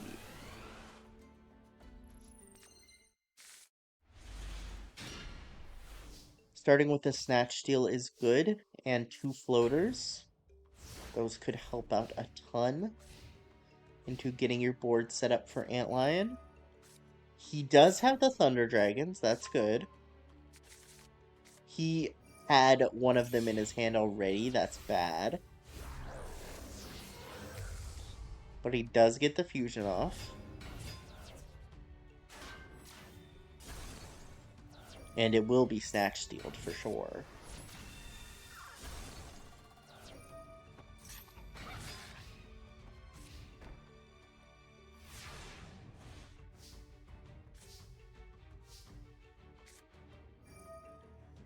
Yeah, there's the Snatch Steal on the Twin-Headed Thunder Dragon. Oh, that's huge!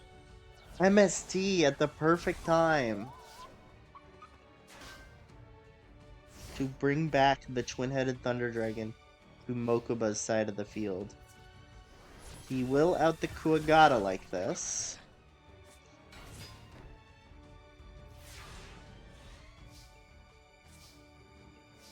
And Dark Hole. Oh, he's not Dark Holing. He instead wants to fill his field with monsters. Okay, never mind. He will be Dark Holing. Interesting play to summon your monster before Dark Holing. But sure. This does mean that all he has left is Antlion, which he will use. And now it's going to be a lot harder for Mokuba to do anything. Dark Hole. That'll do it. That'll out that. Turnabout's fair play. The Magical Merchant will be helpful. And a Kuwagata. Kuwagata is 1700 to the face. Mokuba needs... bring back Twin-Headed Thunder Dragon or something. That might be a negate attack that he just set. Arsenal Bug is 2000. It is a negate attack, in fact.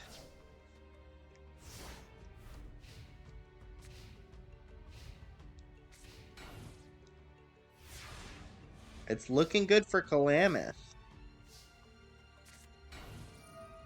Insect Armor on the Arsenal Bug.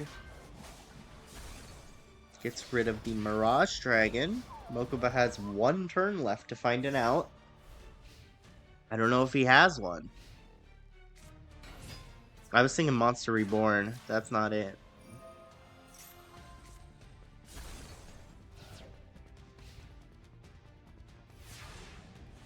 That is a win for Calamith. Moving on in the tournament.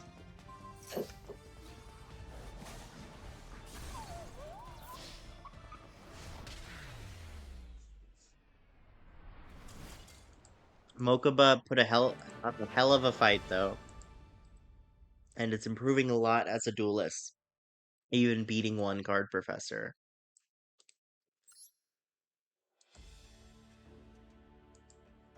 We are now at the final four. Yami, Pegasus, Kasara, Dual Computer, Nesbit, Gecko Tenma, Lecter, Bandit Keith, and Calamith. The only outcome we know for sure of these four is that in the second slot we'll have a Kaibacorp person. Kaibacorp is slightly ahead, but it's actually pretty even. Yami Pegasus versus Kasara is next. And I think Yami Pegasus is going to destroy her personally. Because she has a deck that has a lot of power, and he has a deck that takes a lot of power and uses it against you. So this is a good matchup for Yami Pegasus. But he did lose to Taya. So a lot of power can sometimes be too fast for him. It can go both ways, really, with a deck like that.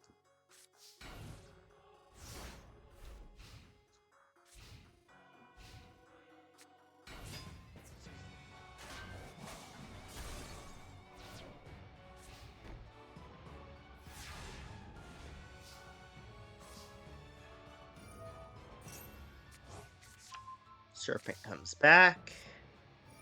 And naturally, we are getting the ritual here. I don't know why you use the Serpent and not, like, Thousand Eyes Idol, but sure, whatever.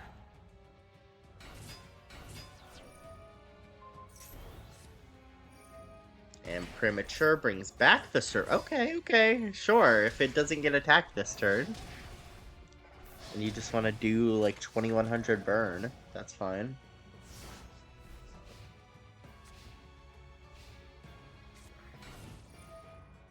Swords will protect Kasara for a few turns. That's pretty huge. Sinister Serpent avoids being banished due to being brought back with Premature.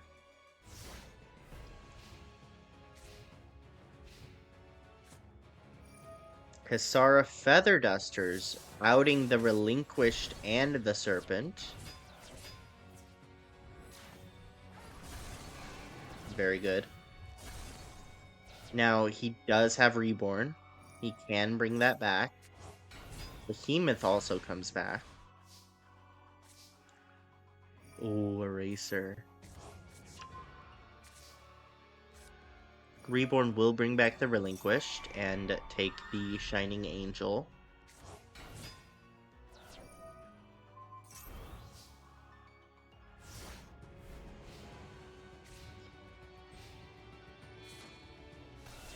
Tribute for Blue Eyes, but how will you avoid being taken by Relinquished Blue Eyes? The answer is you won't. You will get taken by the Blue Eyes. Or, the Blue Eyes will be taken by the Relinquished. Yes. Should have played that Serpent. You could get Eraser out if you keep it up. Troop Dragon will stall. Kasara's got a lot of ways to stall in this deck, because it takes her a lot of work to get out her boss monster. She kind of needs it. Shining Angel will get dropped off. It's very good for Pegasus to have outed that.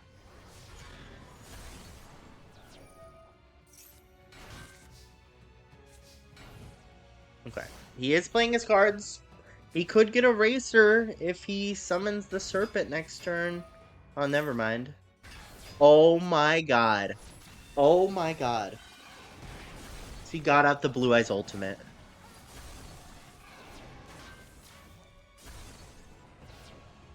Oh my god. He is in danger. Why'd you put that in attack? Kasara? Did you misclick? She misclicked. She would have lost either way. It's fine. If you played those earlier, you could have got Eraser out and had two big monsters on the field. Would have been better. Kasara does win the first duel. Good for her. Yummy Pegasus is a tough opponent.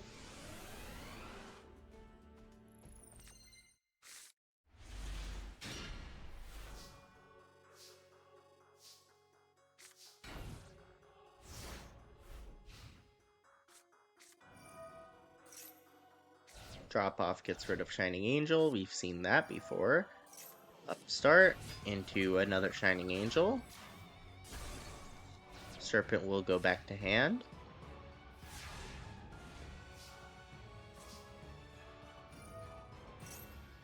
And really nothing you can do right now other than Dark Hole, I guess. Yeah.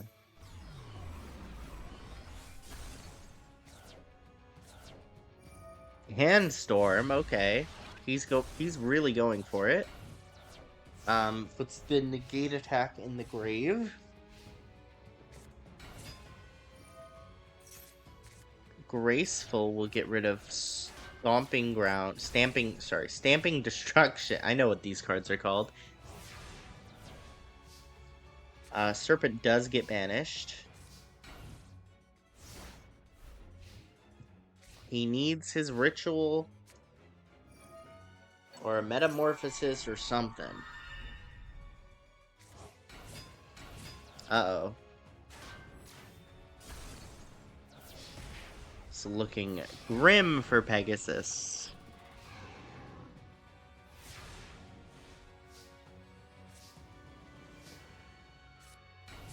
Cat's Ear Tribe will be nice.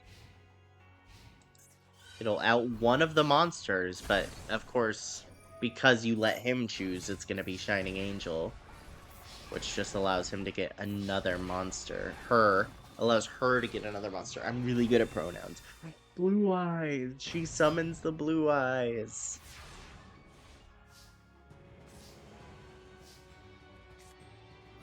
He finally, at the perfect time, gets the Black Illusion Ritual.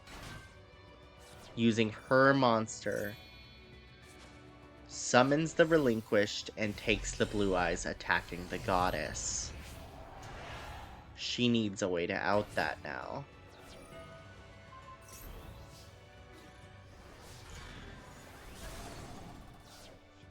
It's gonna be tough, especially when you don't have those summoners on the board that you used last time to win. That'll do it. That'll do it. That'll give her a real fighting chance here. Serpent in the Hand is good, especially if you can get like a Metamorphosis, which you haven't really been drawing. Bird is good. That'll search the ritual. You're finally drawing the cards you need.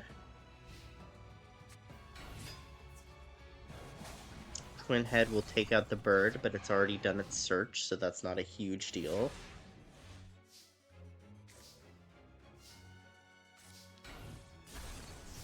Cat's here in defense for some reason.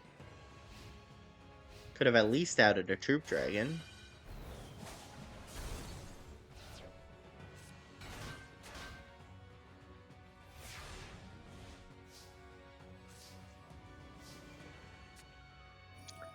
Premature will bring back the Sonic Bird. And decimate the field a little. Could that be a summoner there, or is she out of them?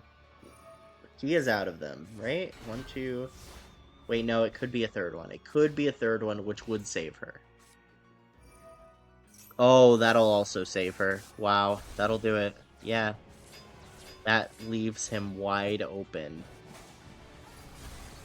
And 2-0. Kasara wins 2-0. Good for her. Which means Kaiba Corp is going to the finals no matter what, because next duel is a dual computer against Nesbit.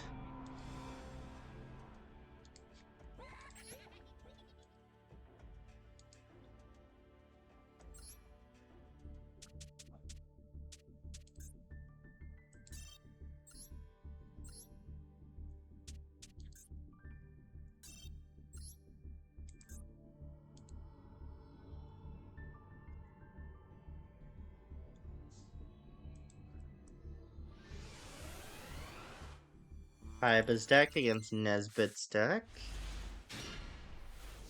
But Nesbit himself. Well, it's not Nesbit's deck. But well, I mean, it is. Yeah, I'm not that worried about it. Helping Robo with the buff gets negated and will be tributed. I can see the future. Does get tributed. Shocker. 4 Blue Eyes. Couldn't be a Kaiba deck without tributing for Blue Eyes. Anyway, tribute for Machine King. They both have it. Plays the Aquamador in defense mode. It will not be strong enough to defend, so it doesn't really matter. Oh no, you... Oh no, you won the duel! Oh no!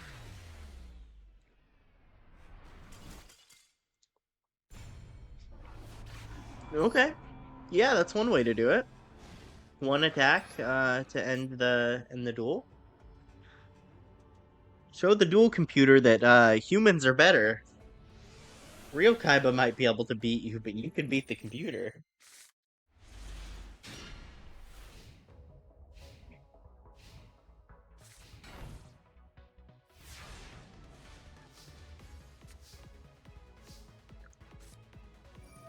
Heavy Storm will take out the back row. Oh, got rid of the limiter removal. That's what lost you the last duel, so that's good. Robotic Knight will defend until you use Fissure, and then it will no longer defend.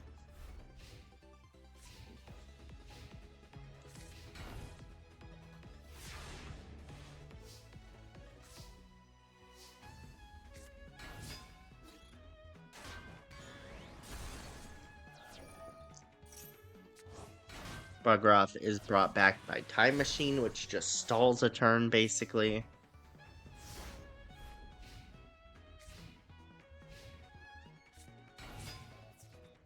Now that's a good card, but Mirror Force will out that. And you do have a Blue Eyes in hand, which is the same attack as the other two monsters you have combined. Yeah. Naturally, he summons a Blue Eyes.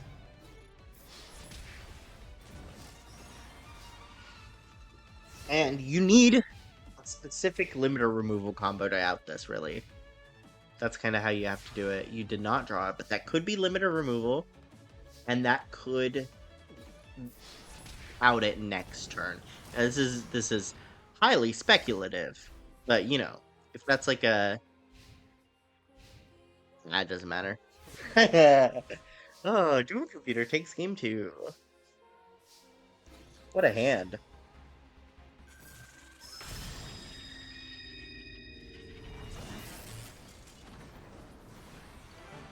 White Lightning for the win.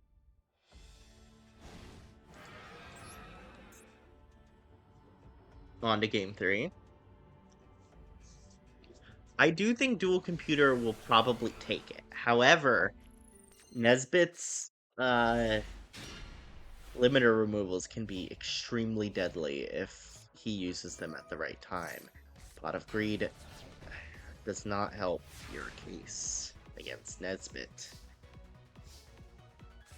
White Dragon Ritual is pretty huge here. You get rid of the Aquamador for the Paladin of White Dragon, and then you'll be able to get another one later.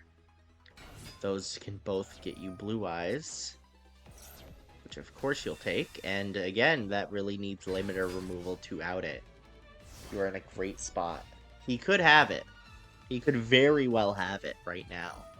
Soul Exchange could also out it, to be fair, with the Perfect Machine King. That's another good out. However, Kaiba has a second one. We'll see if you have an out for this one. Limiter removal will do it, and Soul Exchange will do it.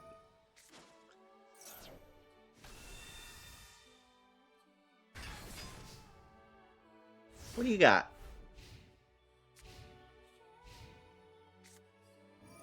Soul Exchange, that'll do it.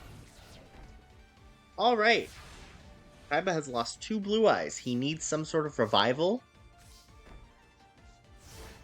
Or, he needs to draw a Blue Eyes and be able to Soul Exchange into it. If there is a limiter removal on Nesbit's field, ever, you're screwed. That's the worst draw you could possibly have. Alright, this could be your last turn. You could have another one, we'll see. Ooh, you're... That's what I thought, yep. Yep, okay. Nesbit wins 2-1. I mean, Kaiba Corp is half of the top 4, and only half of it's been decided. Really, really good for them. Next up, Gecko Tenma versus Lecter. Now, if there's anyone who can beat these guys, it's Gecko.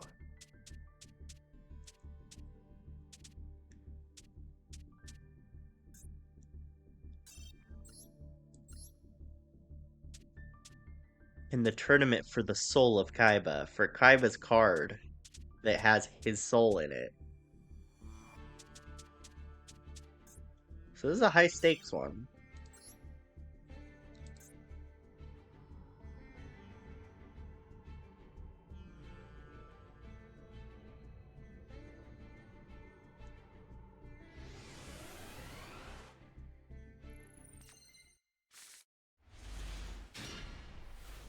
Alright, Gecko Tenma versus Lecter. Graceful will grab some cards. Graceful will grab some cards. Why'd you get rid of all your monsters? Okay, Burial makes sense. And then you can Summoner Monk. Okay, okay.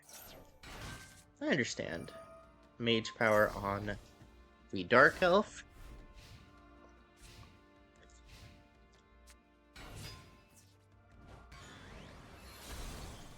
Doom Caliber takes out the Summoner Monk, which is good to have gone.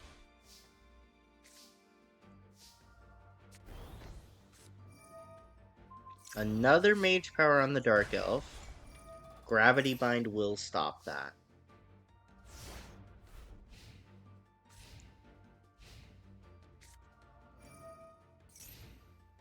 And this is where Lecter's strategy comes in. But even if he gets Jinzo, that's not beating over the Dark Elf.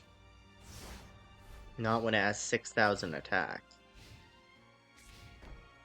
Jinzo number 7 could work. I'd give you that.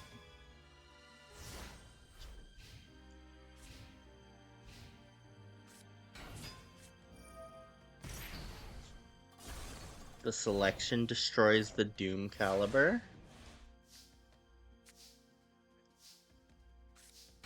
Another Summoner Monk, but I don't know really what you could summon here. I mean, actually, Doom Caliber would just out that no matter what, so it doesn't matter.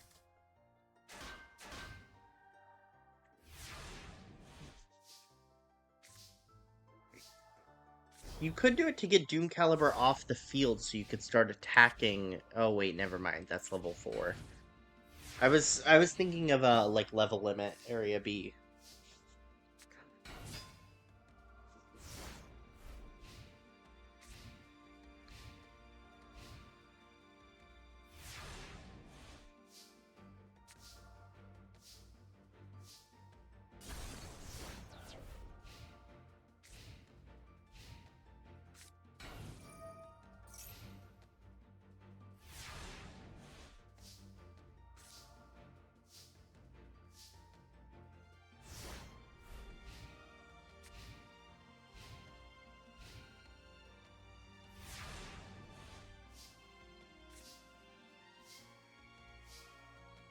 Look, I can wait. I can wait, man.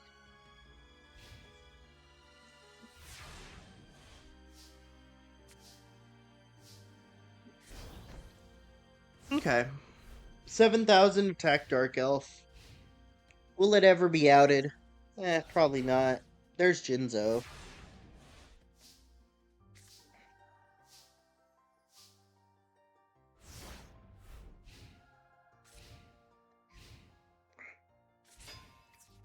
Now, why would you play it? Because now the Dark Elf can attack you.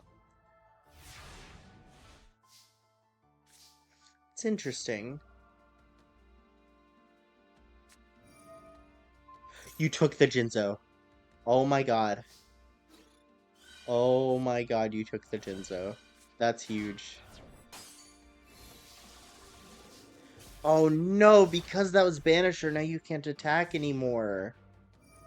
Haha, so it doesn't even matter that you have the Jinzo, and now he's gonna heal 1,000 every turn. And 22 versus 14, you're gonna deck out. He actually is using... He's actually using Jinzo 7. He can actually win the duel with Jinzo number 7 now that he's actually using it. Oh, never mind. Spell Counselor does cancel the Snatch Steal and bring Jinzo back to your field. Oh, he's got the Wicked Dread Root! Which brings Jinzo back to his field. Oh, wow. That's huge.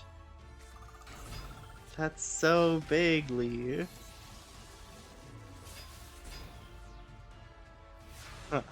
Little squad, 50 attack, 250 attack. Bro, Divine Evolution! Oh. Huh. You have to play it, that's fine. Would have been cool.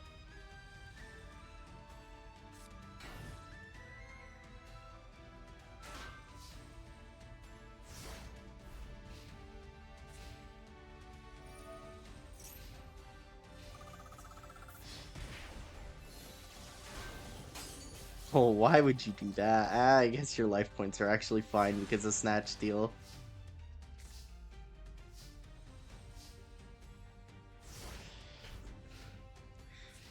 Oh, is Lecter gonna out a god? This guy's gonna beat a god with his Jinzo number 7 and his Banisher of Light. Banisher of the Light's saving him here. It's kind of crazy.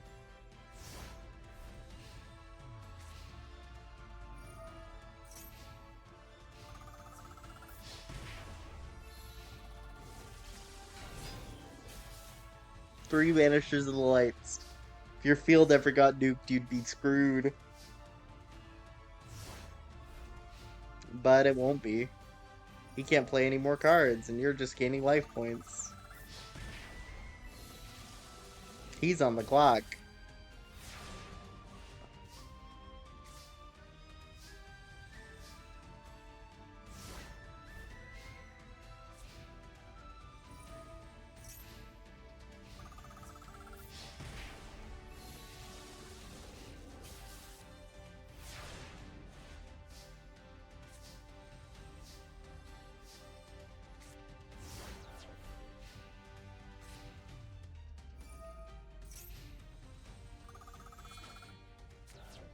Tributes 4 Spell Canceller.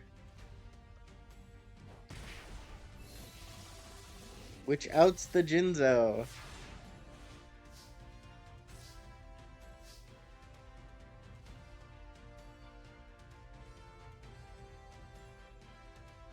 However, you would need an out to now Gravity Bind and 2 Banishes of the Light, and that's not happening. Not when you played those cards.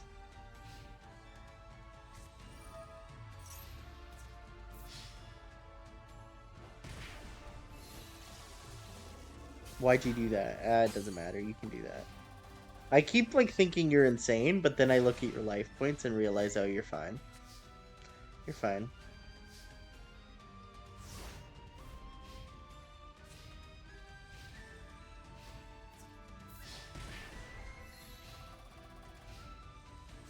He's finally using the Jinzo number 7 strat, but it's taking twice as long because of Dreadroot, and I think that's really funny.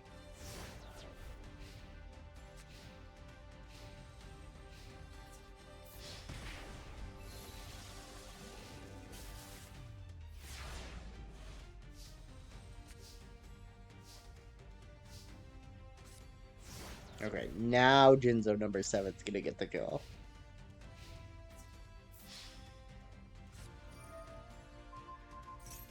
Kunai with Chain? That'll buy you a turn. I just don't know why you would need to buy yourself a turn, but sure. Imagine it's Mirror Force. Yeah.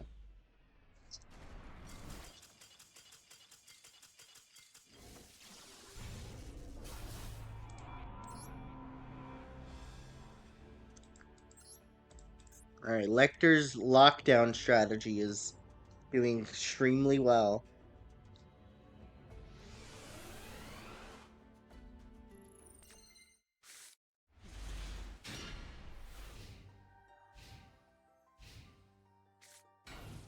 What Gecko needs to do is just go in hard and fast. Fast enough for the lockdowns to not even start.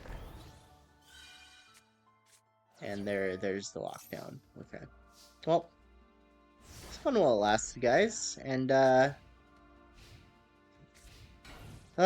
thing is, we know that Jinzo will not be able to beat over the Gemini Elf when it does get on the field. And that's a full board of cards. Oh, thank God. Okay, we have outed the Gemini Elf. That's huge.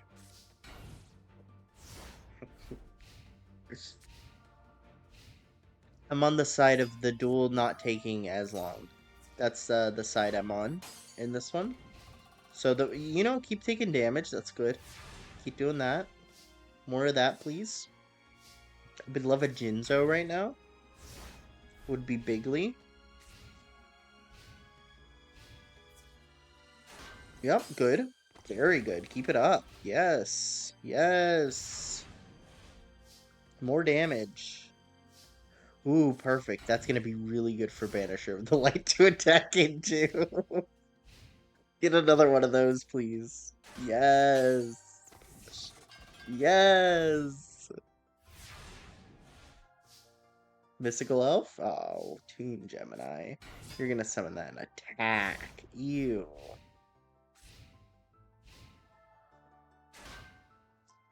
Alright, Banisher of the Light's like, okay, I did my run. It was a good run. I don't want to attack into Toon Gemini.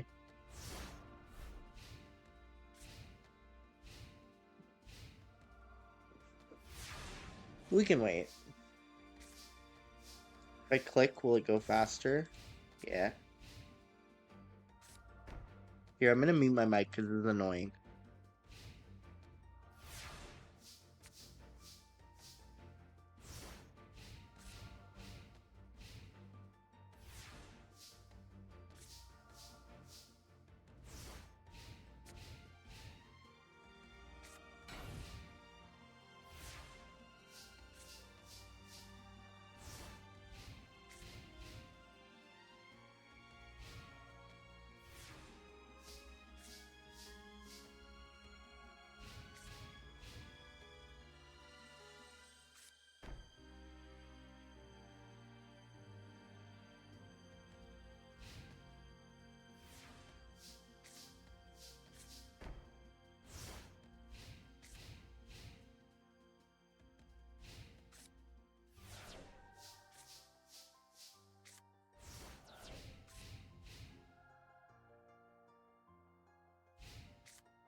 Is he really not drawing a Jinzo this entire time? Like, are you being like genuine with me that he's got 3 Jinzos in this deck and he's not drawing a single one of them with 17 cards left? He got Dreadroot.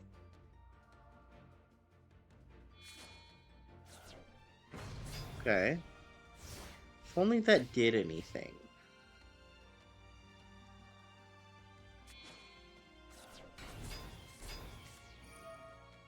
Things are happening.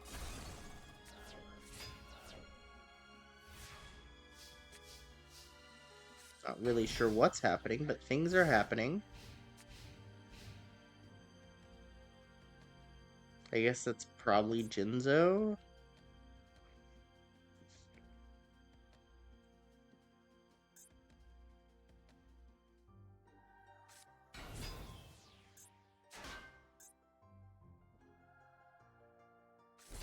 Yep. But now Dreadroot can attack. Don't you just lose now? If Dreadroot attacks Doom Caliber, then Dark Elf attacks Jinzo. Why didn't you... Or wait, Dark Elf's not higher than Jinzo, but if you used United on it, it would have been.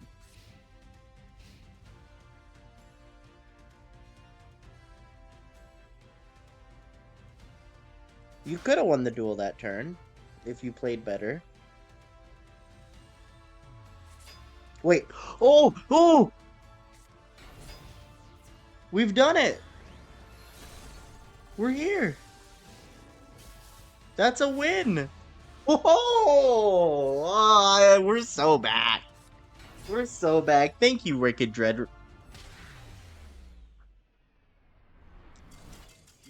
They are 1-1.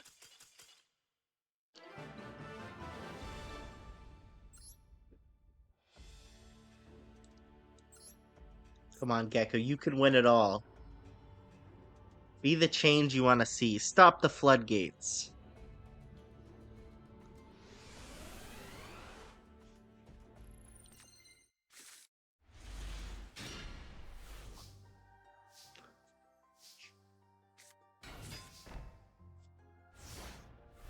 Please don't have it in your opening hand, please.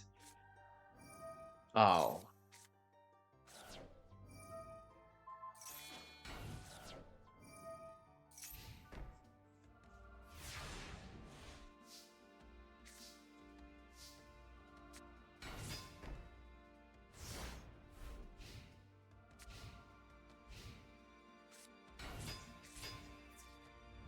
Okay.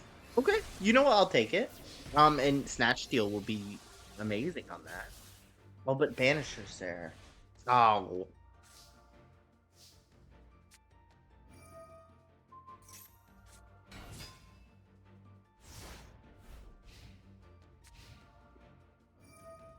Now Snatch Steal just makes him gain life points. Jinzo number 7, he's actually using it. He only uses it when Jinzo's on the other side of the field for some reason. It's a very strange choice, but it's what he does. This means you can actually draw all 3 Jinzo number 7s and win.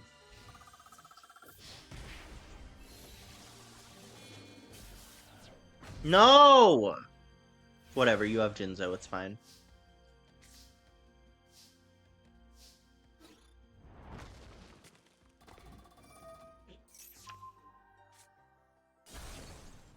Toon Gemini uncancels it. Toon Gemini outs the spell canceller.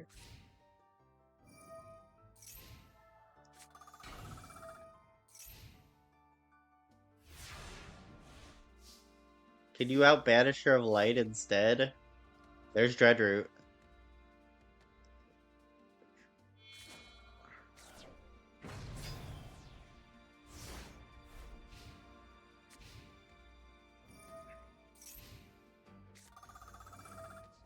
Reasoning? Oh no, you got rid of the heavy. Okay, I'll take a Jinzo number 7 actually.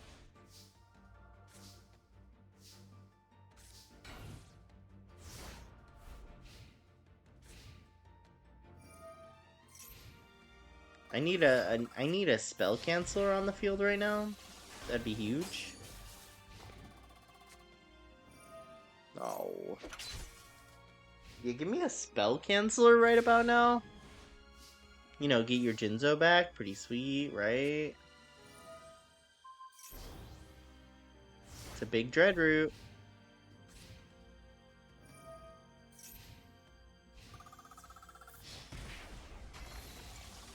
Okay, hold on. Speed click.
What? No, you're gonna play them again. Ah. No. I guess yeah. Okay.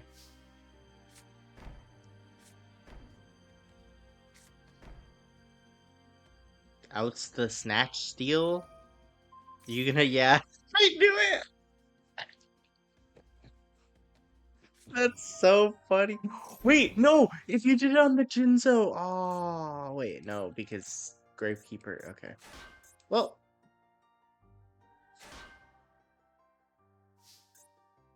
I forgot about Gravekeeper Servant being the issue here. Alright, well. See you later.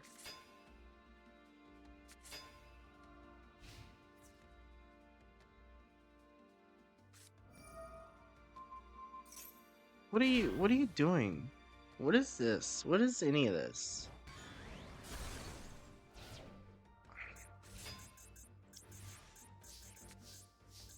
Such a weird duel. Such a weird match.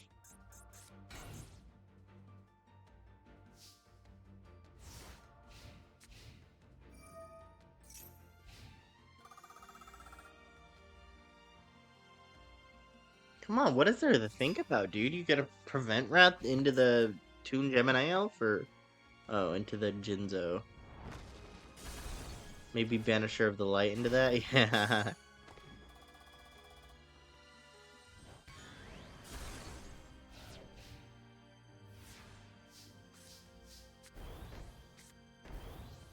You need to, like, soul exchange that Dreadroot, man.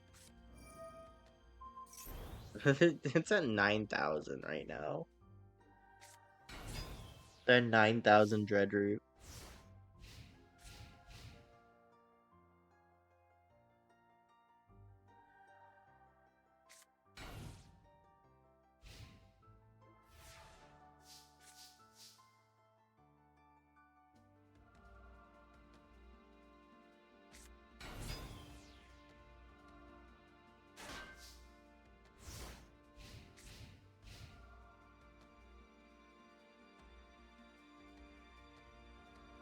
What is there to think about?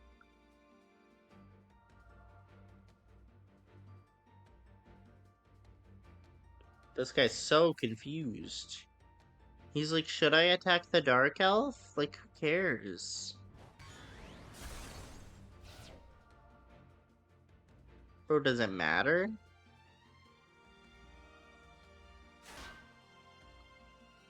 Should I put the Prevent Rat in defense mode? Bro, give it up. What are we doing here?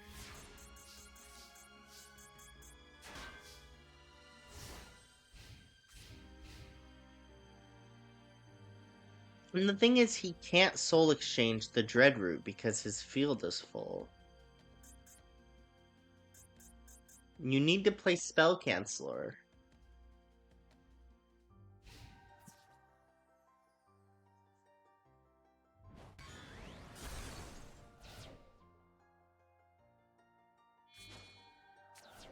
Please. Yes. Huge. Giant. Take out the Banisher, please. Take out the Banisher. Oh, God. No, you scum. Obviously. Oh. We need a Jinzo now.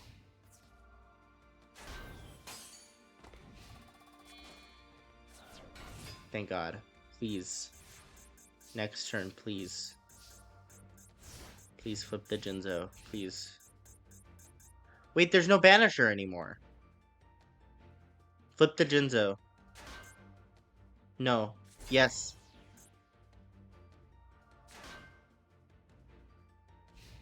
Very good. Incredible.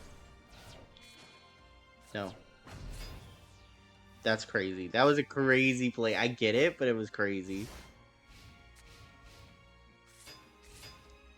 Jinzo was just to out that. Like, really? Like, literally just that. Yeah. Attack with the Unhappy Maiden. Good idea. Jinzo!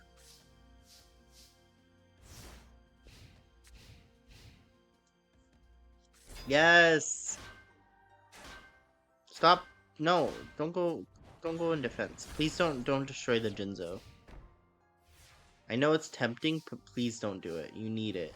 Yes, thank you.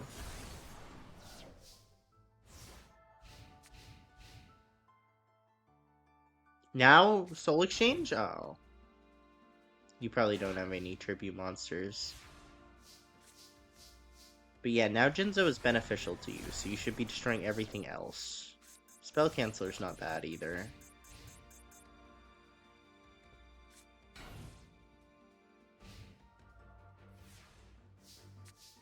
I mean, we're gonna get decked out, so it doesn't matter.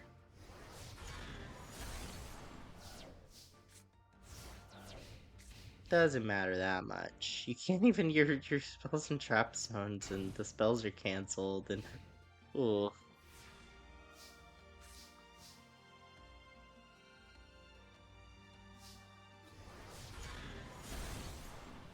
And spells are uncancelled. Meaning now when you attack, you have to make the game go by faster by helping mill yourself. That's good at least. Please don't attack the Jinzo.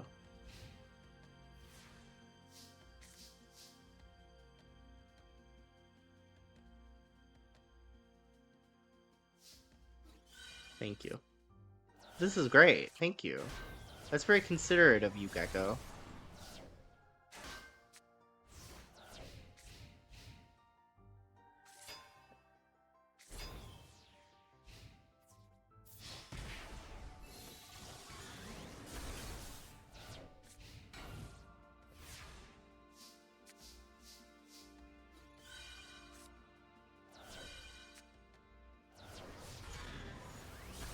Great. Now you can't attack anymore. But that, it was good. It was good. That was a good run. If only you didn't snatch steal forever. You could have won the duel. Possibly. Anyway, Gecko's out.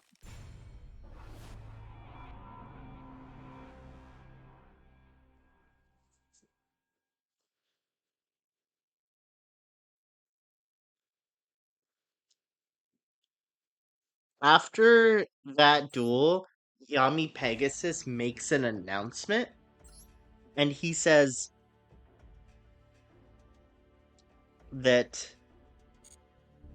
an emergency ban list will now be taking effect. And he says that as of now, Gravity Bind, Messenger of Peace, and Level Limit Area B will all be now limited to 1 copy each. Thus, nerfing Lecter's deck. As he is very upset about the Floodgate duelists in this tournament on Kaiba Corp's side. And because this is an official tournament, he has to follow those rules and take those cards out of his deck. I don't know what he should add to his deck as a result. Let me think. What makes sense?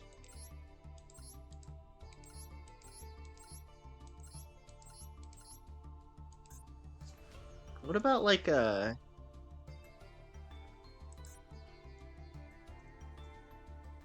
What about one of these? And one of these. Hold on, what's it actually called?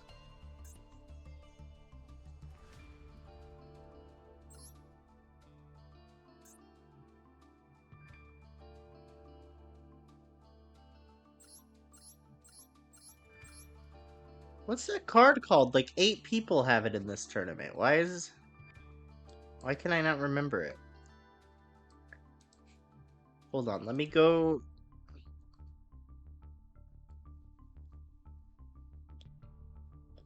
Oh, I know where it is. Hold on, I can fix this.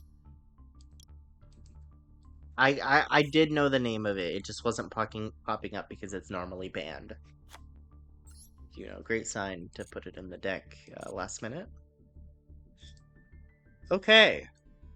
So, the first ever emergency ban list in the history of Duel Monsters has nerfed Lecter's deck in protest. Calamith Osler is the only one left on that side. On the Industrial Illusion side. So it will be Bandit Keith against Calamith Osler.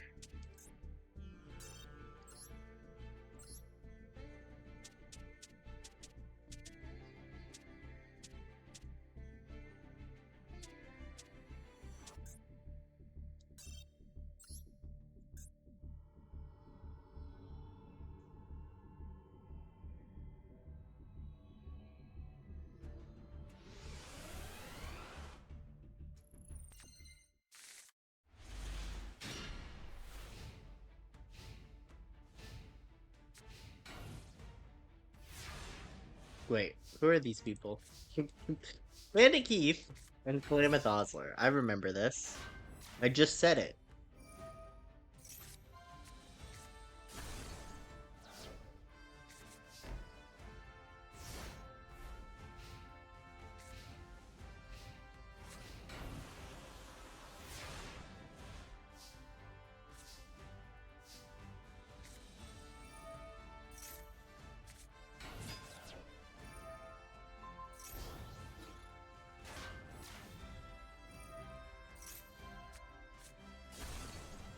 During this duel, by the way, Lecter is having a fit and yelling at everyone and being like, "I would have won this tournament, and I still will, but you was unfair." Blah blah blah. You know that kind of stuff. And Gansley is also really mad because he runs 3 messenger apiece.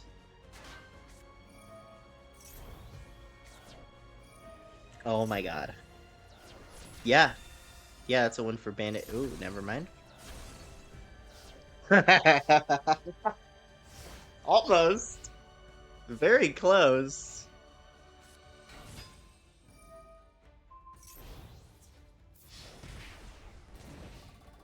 Wow, that was crazy. That was crazy how that worked out. The freaking 4-star ladybug being what stopped it. Cyberjar goes off. Very good. Kamakiri, Kuwagata, Kamakiri, Merchant. Lots of bugs. As expected. Overdrive, Time Seal, and Pachi. 7 completed in Pachi. Lots of machines.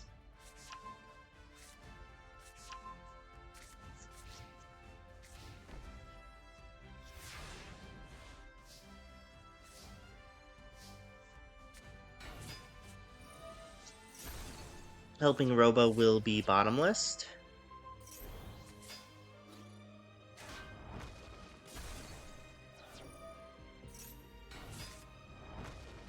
It's a huge field for an antlion. That's all I'm saying. Gets rid of the bug floaters.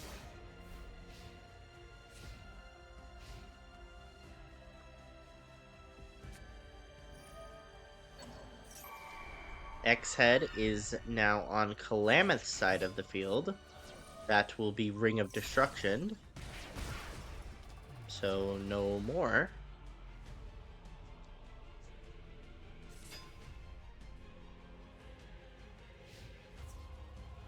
Kuwagata attacks Impachi, but the big Impachi's still there.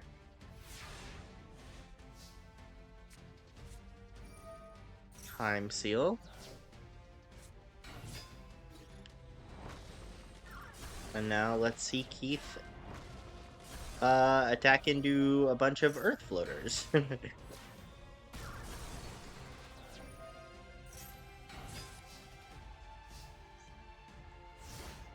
Calamith really thinning his deck.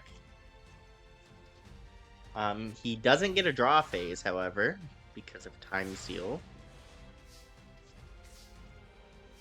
And Keith is just putting more and more monsters on the field.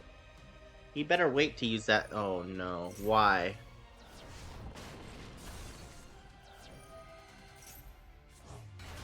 What? Wait, why'd you Time Machine your opponent? Whatever. Whatever. Who cares? Who cares about any of this? Whatever. Whatever. Anyway, Antlion. That's game. That's game in 1 turn. What is your face down that you're not willing to flip? What could that possibly be? That's a brick. Calamith is strong, man.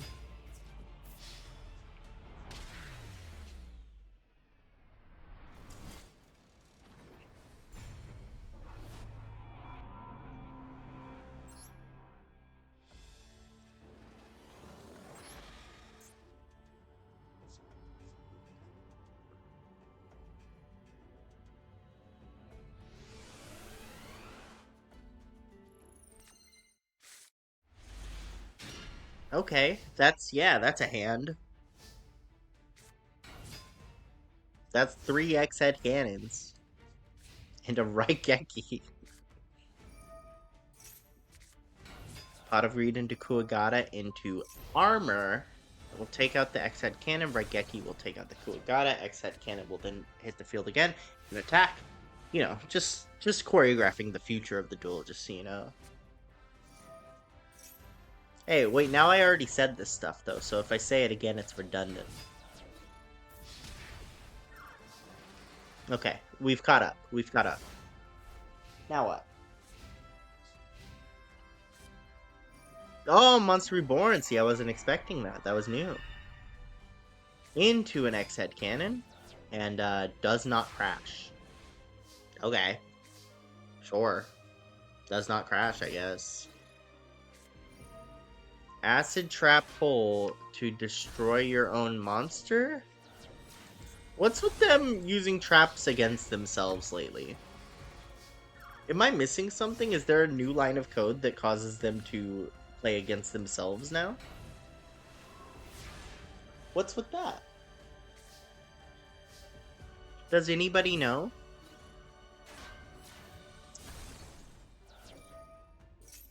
Calamith is currently playing for all of Industrial Illusions.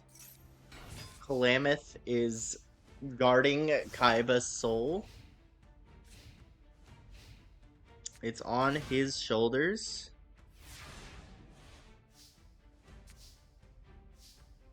Don't play the freaking limiter removal, please. Okay. Antlion, there it is. That's going to destroy that.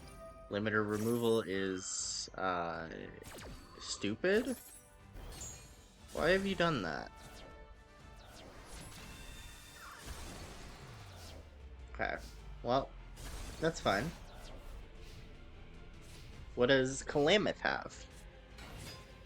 Okay, Kamakiri is good. And Pachi does beat over it, however, is the thing. So does Guardian. Bandit Keith has very strong monsters in his deck. He has a lot of power.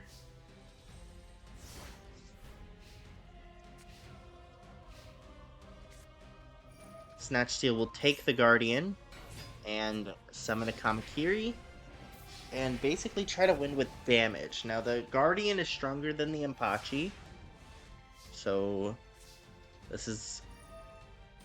Metamorph is good for later. You could out that with that. Oh, never mind. Actually, it's fine because Metamorph actually does out the Arsenal bug because of the defense stat also being raised. And now you can attack into it just fine. Kamakiri will be searching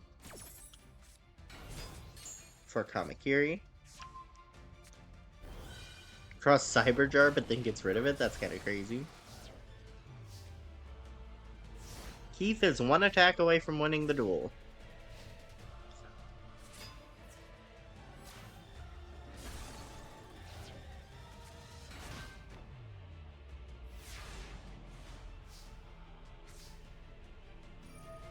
And it looks like it'll be right now, unless your trap does something. Yeah. That's 1-1.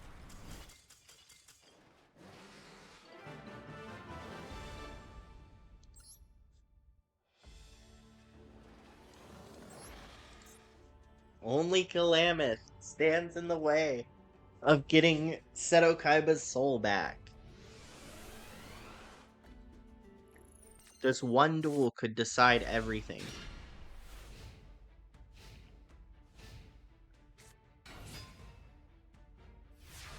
Kamakiri is not strong enough to beat anything in Kaiba's hand. Keith's hand, not Kaiba, different guy. I was just talking about Kaiba is the thing. Ring of Destruction gets rid of your limiter removal, so you're, you know, because you're not trusted around limiter removal a lot of the time. So I think that's a good decision to get rid of it. I think that helps you in the long run.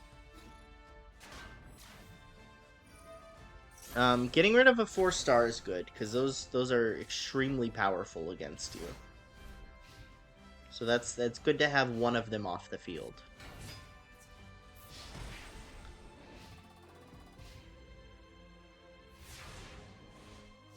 Now, granted, he has 2 more in that deck, so I would be afraid. Raigeki on Giant Rat so that it does not search. I get it. I would not have done it. Metalmorph for 300 more damage, not really the strategy that you should be going with. Bandit Keith is crumbling under the pressure. He wants the glory of beating Calamith.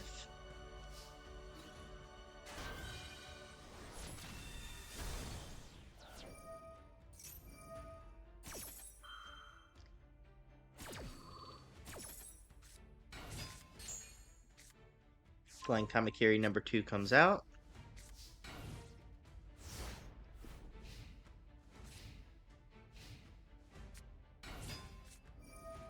Ring takes out the Arsenal Bug, hits both with the burn. And Cyberjar breaks the whole field. So I don't really know why you needed to ring that.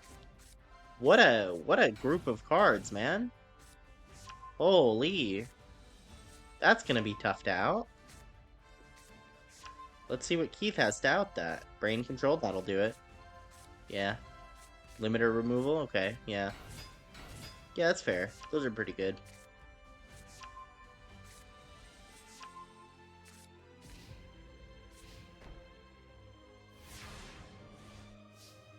And you could bring out the Barrel Dragon.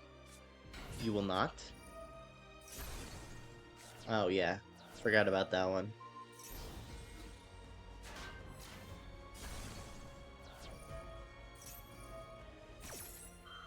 Hoping Robo takes out a Kamakiri. Into a Kamakiri.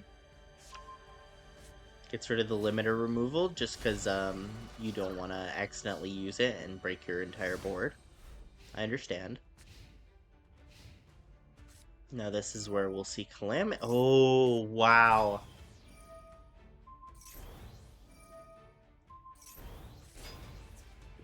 It's a big Arsenal Bug.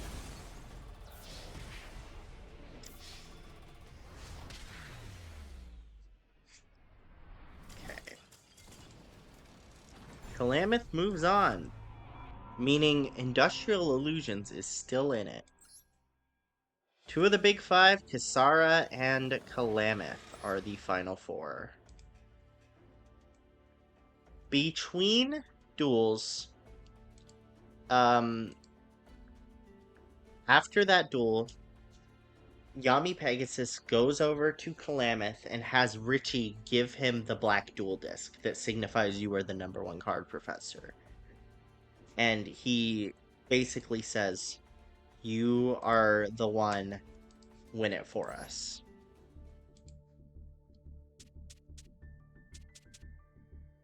It's all down to him.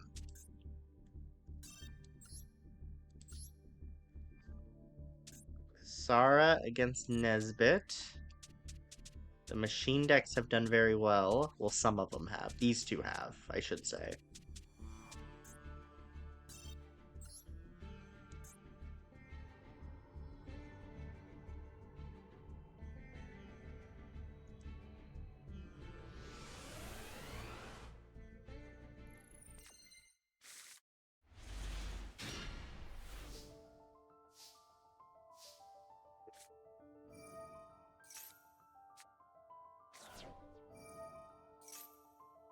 Kisara draws a lot of cards to start out with. Part of her strategy is getting her big monsters in her hand to get her combo off. Shining Angel thins the deck a little too.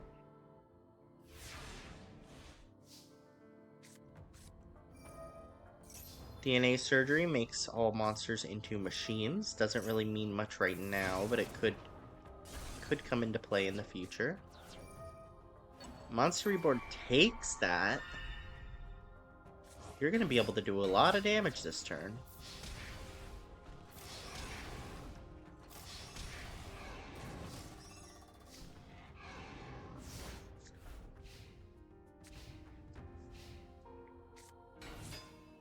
Mechanical Chaser with Ryoku will out the other Mechanical Chaser.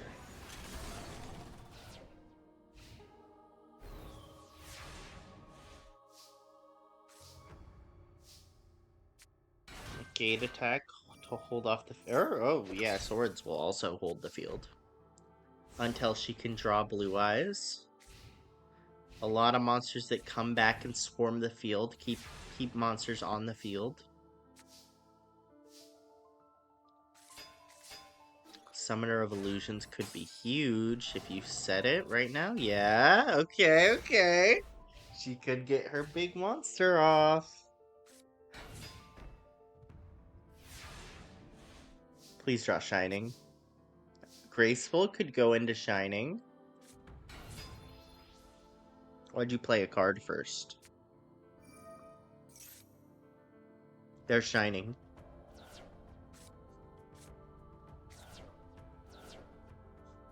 Oh my gosh. Wait. Please flip it. Flip it. Yeah. Summoner. Troop Dragon into Blue Eyes Ultimate. Blue Eyes Ultimate attacks. Then tribute for Shining. Why? Why not tribute for Shining? Why for you not tribute for Shining? Am I missing something? Is there a reason you did not tribute for Shining, Kisara? That seems like bad play. I think you've made a huge mistake.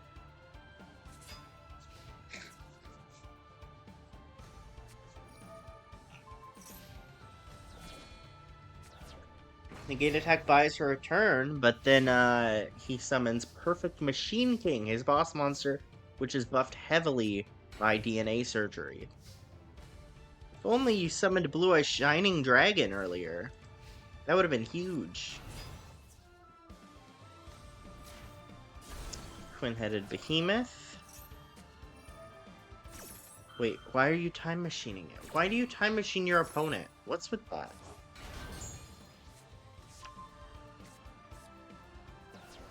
They don't know how to use Time Machine.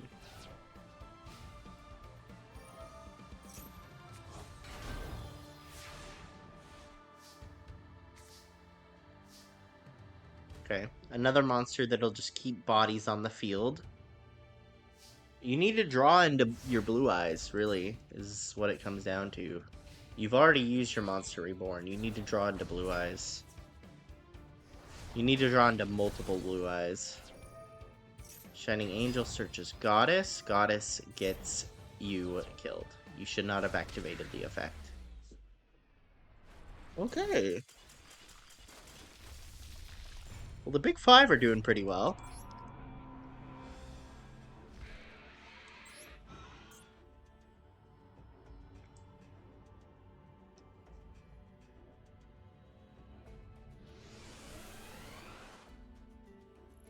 And the big five are doing very well.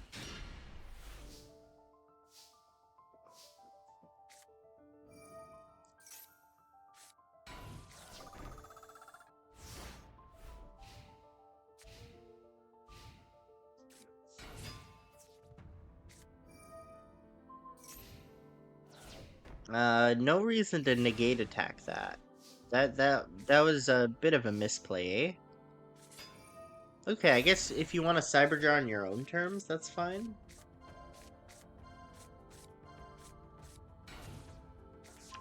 It's not a bad group of cards to get. Not bad at all. A lot of draw power there as well.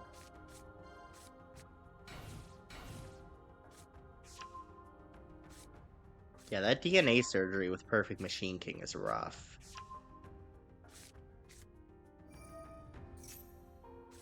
Draw Soul Exchange. Soul Exchange will get you Blue Eyes, but you're doing it in a weird order. And then Stamping Destruction will take out the limiter removal. That's a good one to get rid of.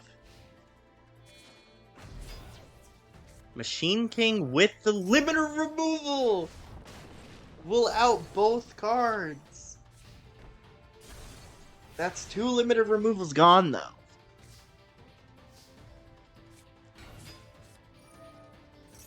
Twin-headed Behemoth. Now, that card does make Stamping Destruction not work anymore, so if she draws it again, it'll be a dead card.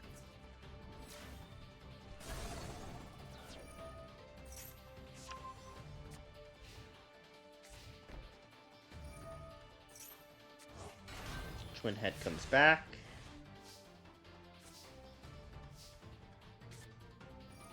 Uses Reborn on the Blue Eyes. Very good. Very, very good. No!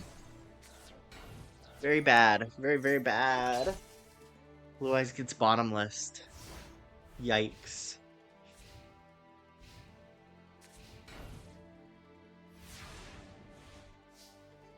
Now you can summon her into Ultimate, into Shining. But do you know to go into Shining at the end? Are you able to use your boss monster? That's a Regeki.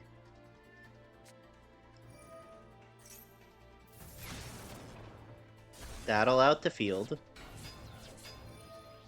Okay, Summoner gets rid of Troop Dragon for the ultimate.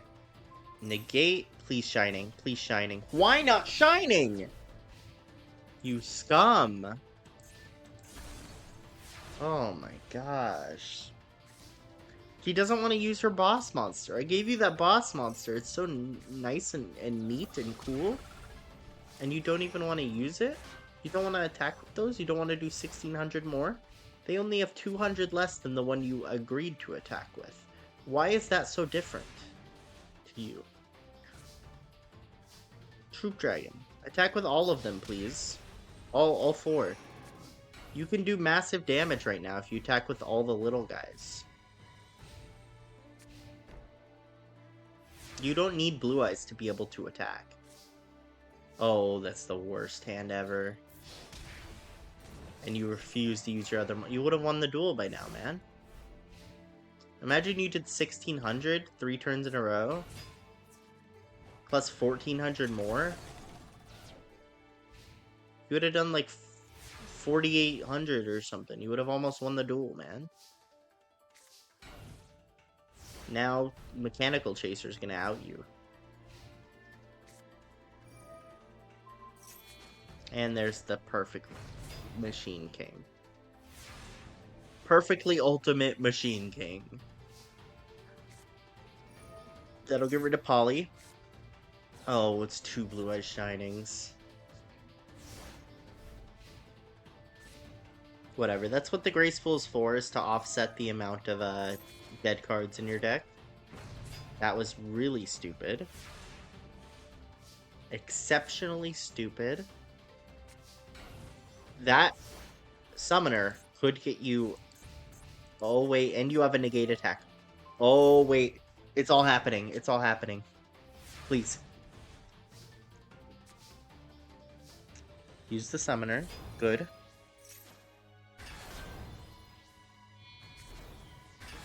Yes! Wait, why is it in defense mode? Okay, you have a negate attack. It's fine. I think she'll only do it when it's at, like... Wait, why'd you attack it? What? This is stronger. Does he have a limiter removal and she knows it or something? Oh, wait, oh, it doesn't matter. It's gone.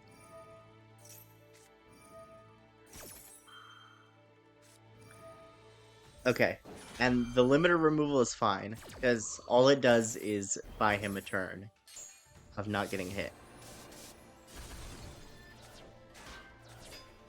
Very good. And now she has the Blue Eyes Shining out. That's 3 back row. DNA surgery is one of them. That makes sense. Blue Eyes comes out. This buffs Blue Eyes Shining even further. And Blue Eyes Shining gets the exact damage kill with 4,800 attack. She finally gets her boss monster off, and she does win with it. Good for her. I've been trying to get her to get that card out for so long. I considered it a success when she was able to start getting Blue Eyes Ultimate off. But her actually being able to get Blue Eyes Shining off is huge. Because the whole point of the combo I gave her was Summoner of Illusions, is you're supposed to tribute it off, because it's going to be destroyed anyway. But I don't know why you wouldn't do that when it's being destroyed like that. Cyberjar would be huge here.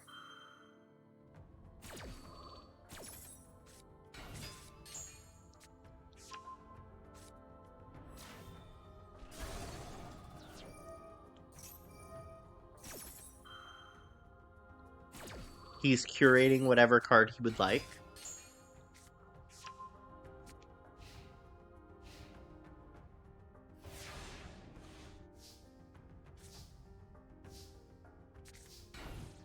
And there is the Cyberjar.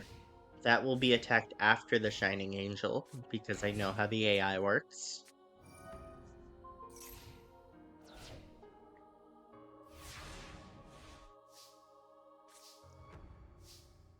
And another negate attack. Ooh.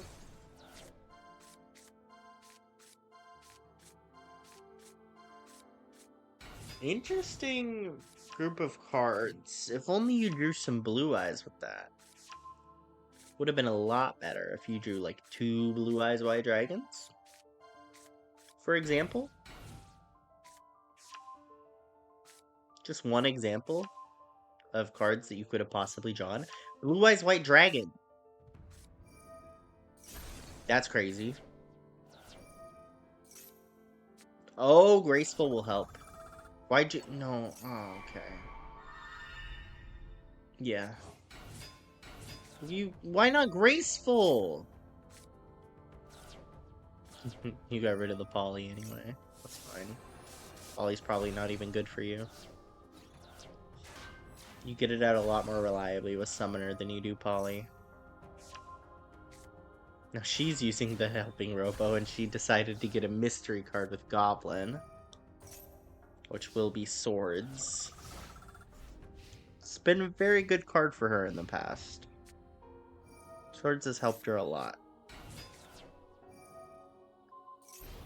Robotic Knight with 7 completed. Takes out the Helping Robo.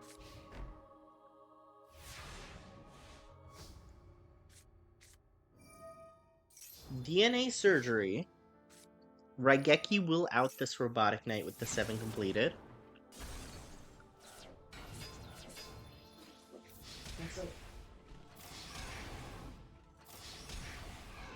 I got called by Scam Likely.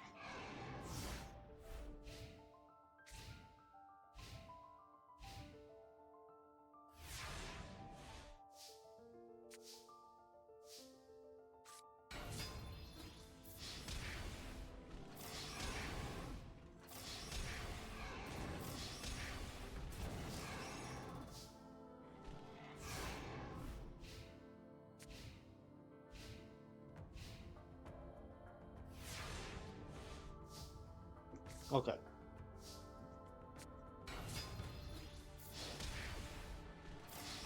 Yeah, Kasara destroyed him. Good for her. 2-1. Kasara beats Nesbit and moves on to the finals.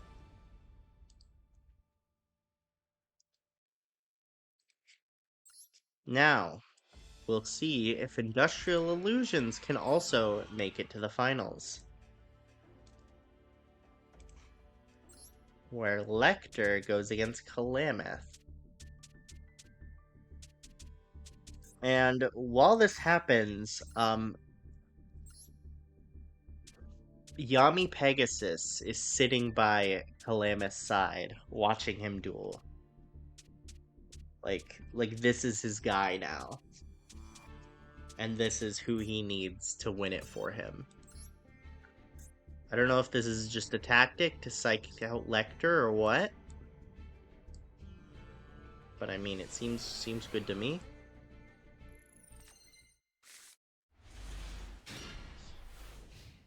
Probably because Lecter keeps complaining.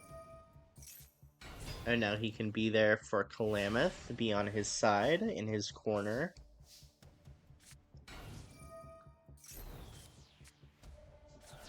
It's kind of a waste of a True Nade, eh?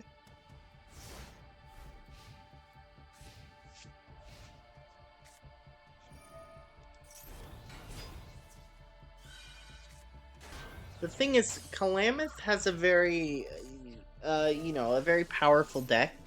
It could absolutely out Lecter's strategy of just waiting all the time.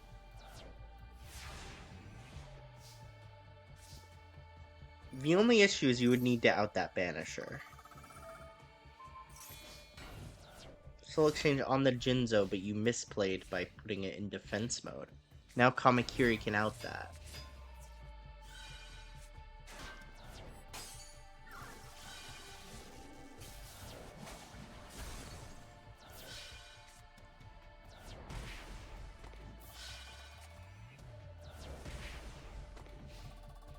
Now, hopefully... no, because you're gonna attack into it no matter what. Oh, and he has 2 now. That's bad, man. That's bad. Oh, the Antlion, that's huge! Okay, never mind. We've outed it.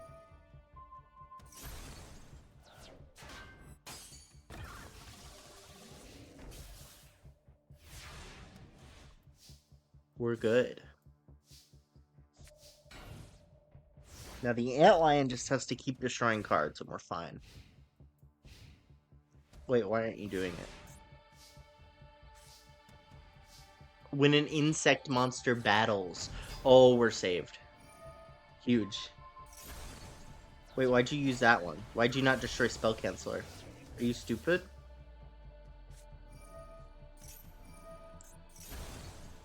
Okay. Why didn't you destroy Spell Canceller?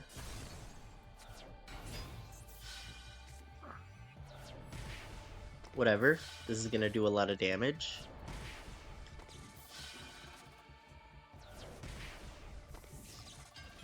And we hope he gets another Antlion. I just want Lecter to lose, to be honest. Okay. He played in an attack mode. He knows. He knows what he's doing. Please get an Antlion, please.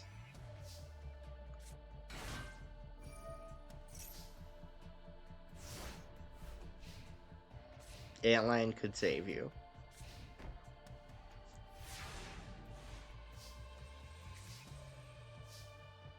And there's the one copy of Gravity Bind after the card's limiting.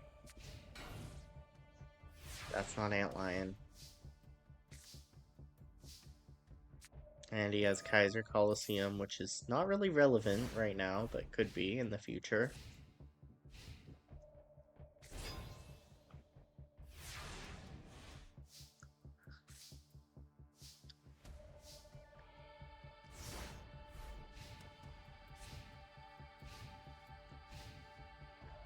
Okay.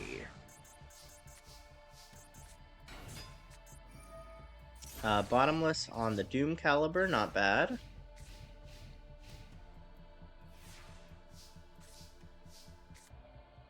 Three Gravekeepers. If you find a way to out this board, you're solid, because that's all Gravekeepers and the Gravity Bind gone.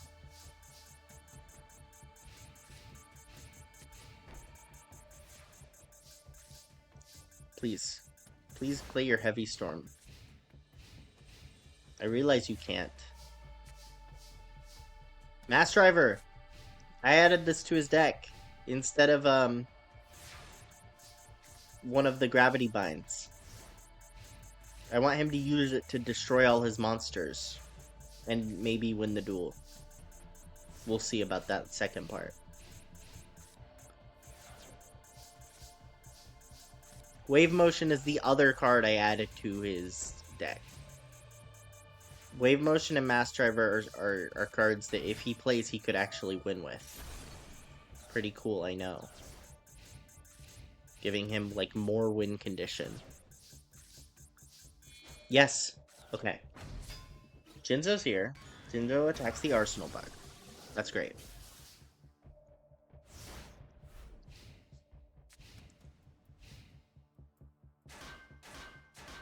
Everything goes in defensive, and we hope you can eventually receive an Antlion. I wish you could play cards, but you clogged your field.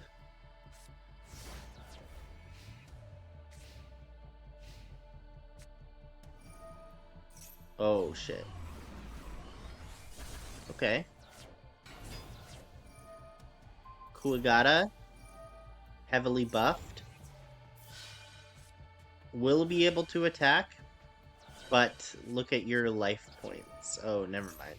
Or sorry, look at your cards remaining. And it's not even able to attack. Alright, so I think Lecter's winning this one, actually. Which makes Yami Pegasus very upset.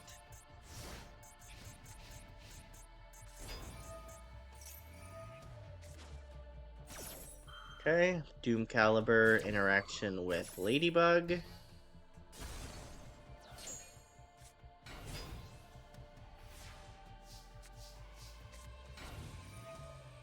Acid Trap Hole, but it doesn't really matter because you've already lost.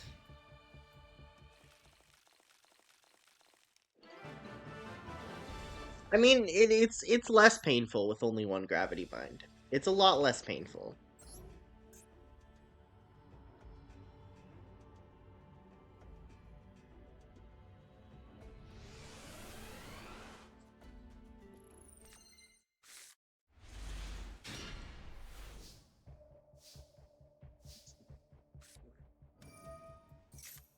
Alright, Reasoning.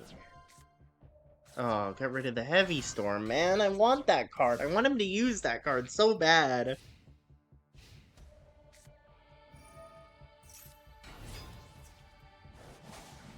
I guess I would have just taken out a Forest, most likely. But, like, I'd love him to use it when he has all his Floodgates out. Because his opponent has, like, 6 spells. That'd be great. Spell Canceller gets rid of the Forest effect. Into Kamakiri number 2. Sets a card. I'd love if you... Oh, fuck. I was gonna say I love if you get rid of all the Banishers before a Gravekeeper Servant. Wait, he didn't play it. He didn't play it. Hold on. So you're saying there's a chance. A low one, but still. Oh, God. Yes, yes, don't play them. Yes, I agree. Yes. Keep it up. Acid Trap Hole could actually destroy the Banisher.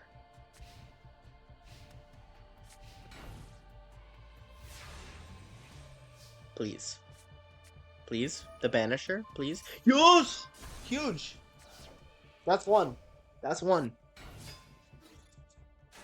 Let's go Calamith. I know you're on the villain team in this tournament, but you are against Floodgates. So if anything, you're the hero. You're the hero until Kasara becomes the real hero. You're the lesser evil.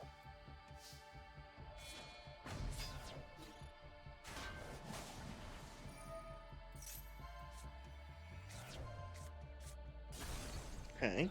Grabs Bottomless, which is kind of useless. What'll this one get? The Shifting Sand one, which is also useless. Got it. I mean, the thing is, he has both of his boss monsters on the field right now, which make it so you can't play spells or traps. You need Antlion to out them. And then Doom Caliber outs the Antlion. That's the whole point of his deck. See, he's actually getting the combos off that I want now.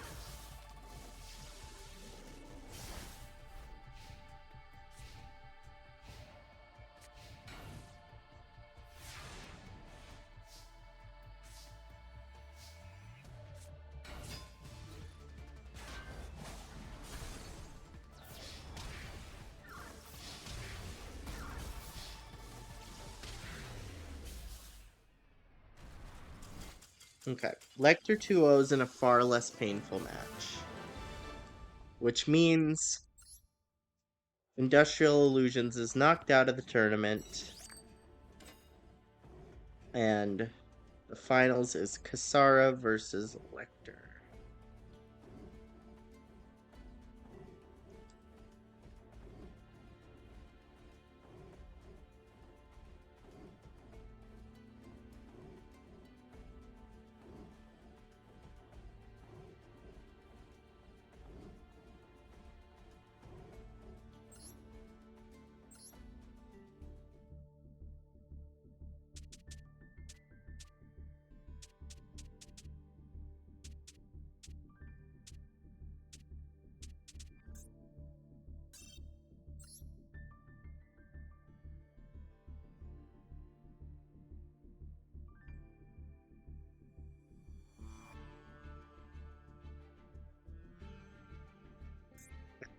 This is your finals.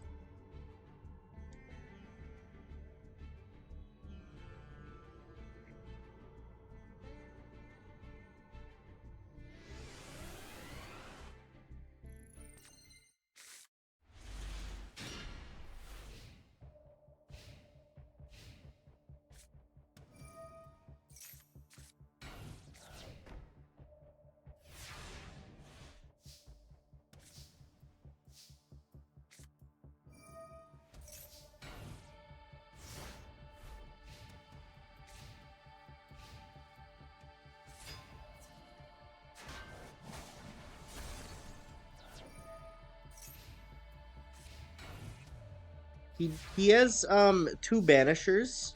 I'm noticing he has two banishers in his hand. Hopefully those get destroyed soon. Would be cool.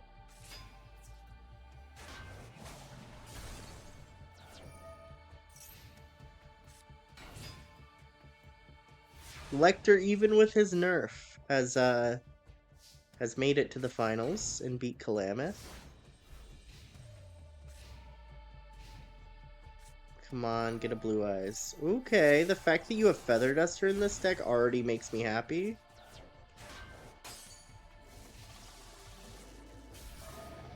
Raigeki on just the Banisher, man? I mean, look, your deck is a lot more well equipped to take this deck on than most decks, so I'm happy about that.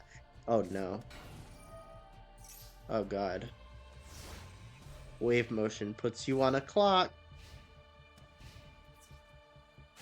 And that'll help assist it attacking with Troop Dragon.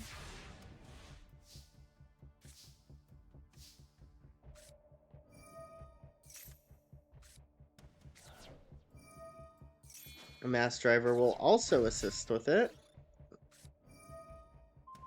Negating the spell. Oh, the spell canceler cancels the Mass Driver and the Wave Motion, actually. How does Wave Motion work? Oh, geez. So it still will do whatever damage when the spell canceler's off the field. Okay. Because it's not like a card with counters. That's what I thought. Doom Caliber is outed by the Troop Dragon, or whatever direction you want to say that phrase in, I guess. Come on, Blue Eyes. Oh.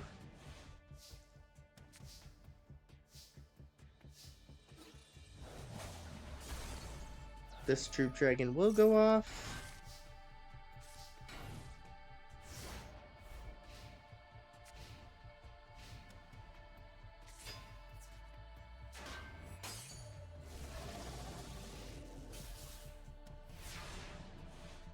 Yeah, if that spell canceler leaves the field, oh god, you can do it right. Okay, you chose not to.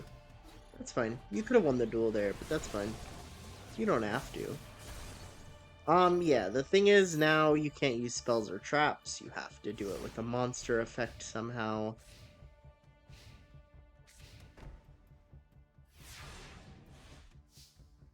Dang, it looks like Lecter might win.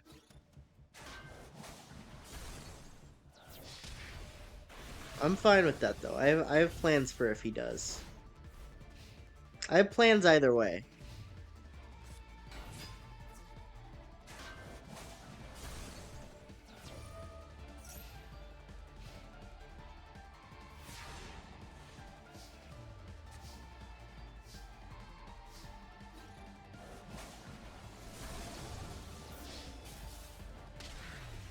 Yeah, Spell Canceller plus Jinzo is just really good.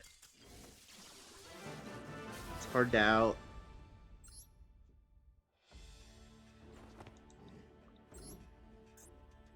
You would need a monster effect. Alright, possibly the last duel. We'll see.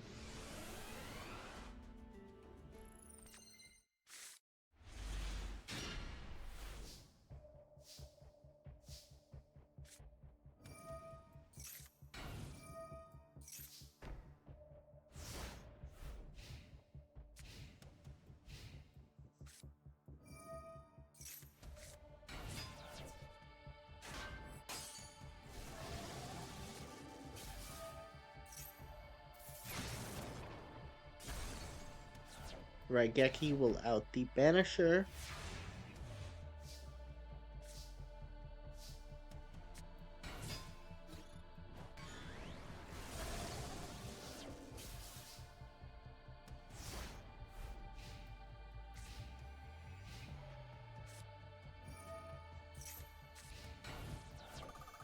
Yeah, this deck seems really strong.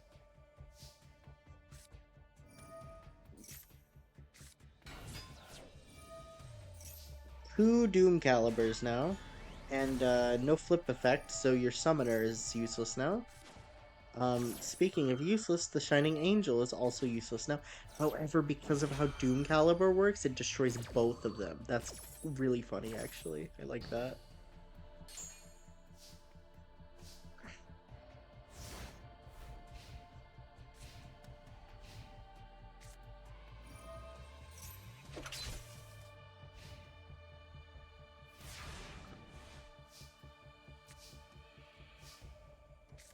Swords will keep Kasara's field safe from battle damage, but not from wave motion. That will keep her safe from wave motion.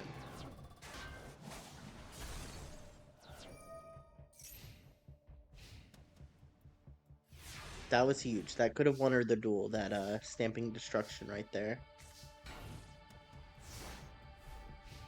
You need to out that Banisher. Soul Exchange could do it. You run Soul Exchange? I don't know. Probably. You run Blue Eyes, so probably. Jinzo!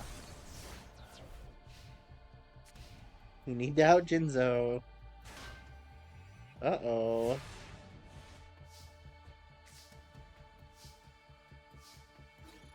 Graceful Charity, discard Blue Eyes into Monster Reborn?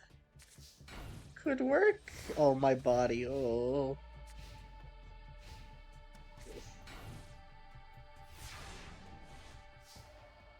Man, Lecter, what a deck.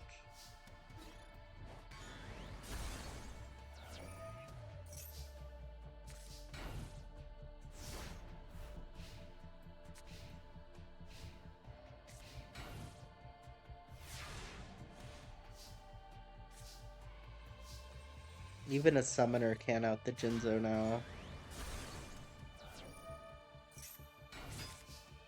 Okay. If you have two Blue Eyes and a Poly, nah. Oh my god. Oh my god, three blue. She had all three. She actually had all three into Blue Eyes Ultimate. Into Blue Eyes Shining! She had the whole entire combo just in her hand. And she attacked in the perfectly right order, too. Wow. Wow. Yeah. Wow. That's a huge win for Kasara. Wow.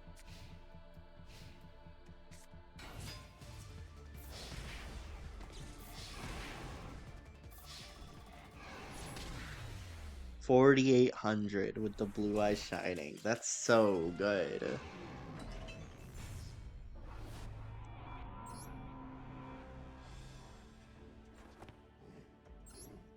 Alright, let's see if she can pull it off again. The official final duel of the tournament. And it's been a long one.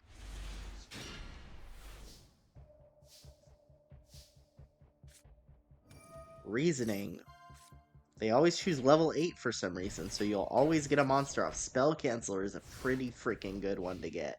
Especially when you can summon Jinzo next turn. That's the field that's impossible to out, unless you have a monster effect or a monster strong enough. Yep, there it is. Good luck. Summoner of Illusions doesn't work unless you have another monster on the field. Otherwise, that would have been a pretty good out.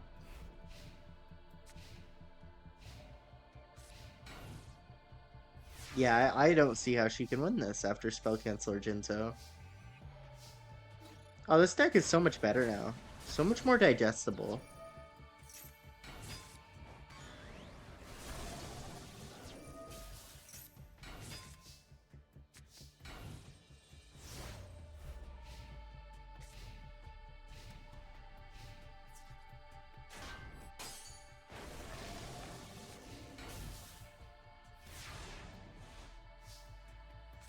Kisara probably gonna lose in a couple turns.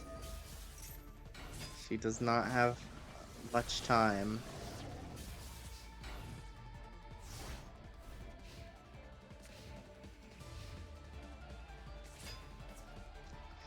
Yeah, that will not out it.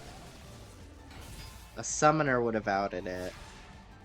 If you played the Troop Dragon, Flip Summoner, Blue Eyes Ultimate into Spell Cancel or Jinzo, whatever is more problematic for you, probably the Spell Cancel, honestly.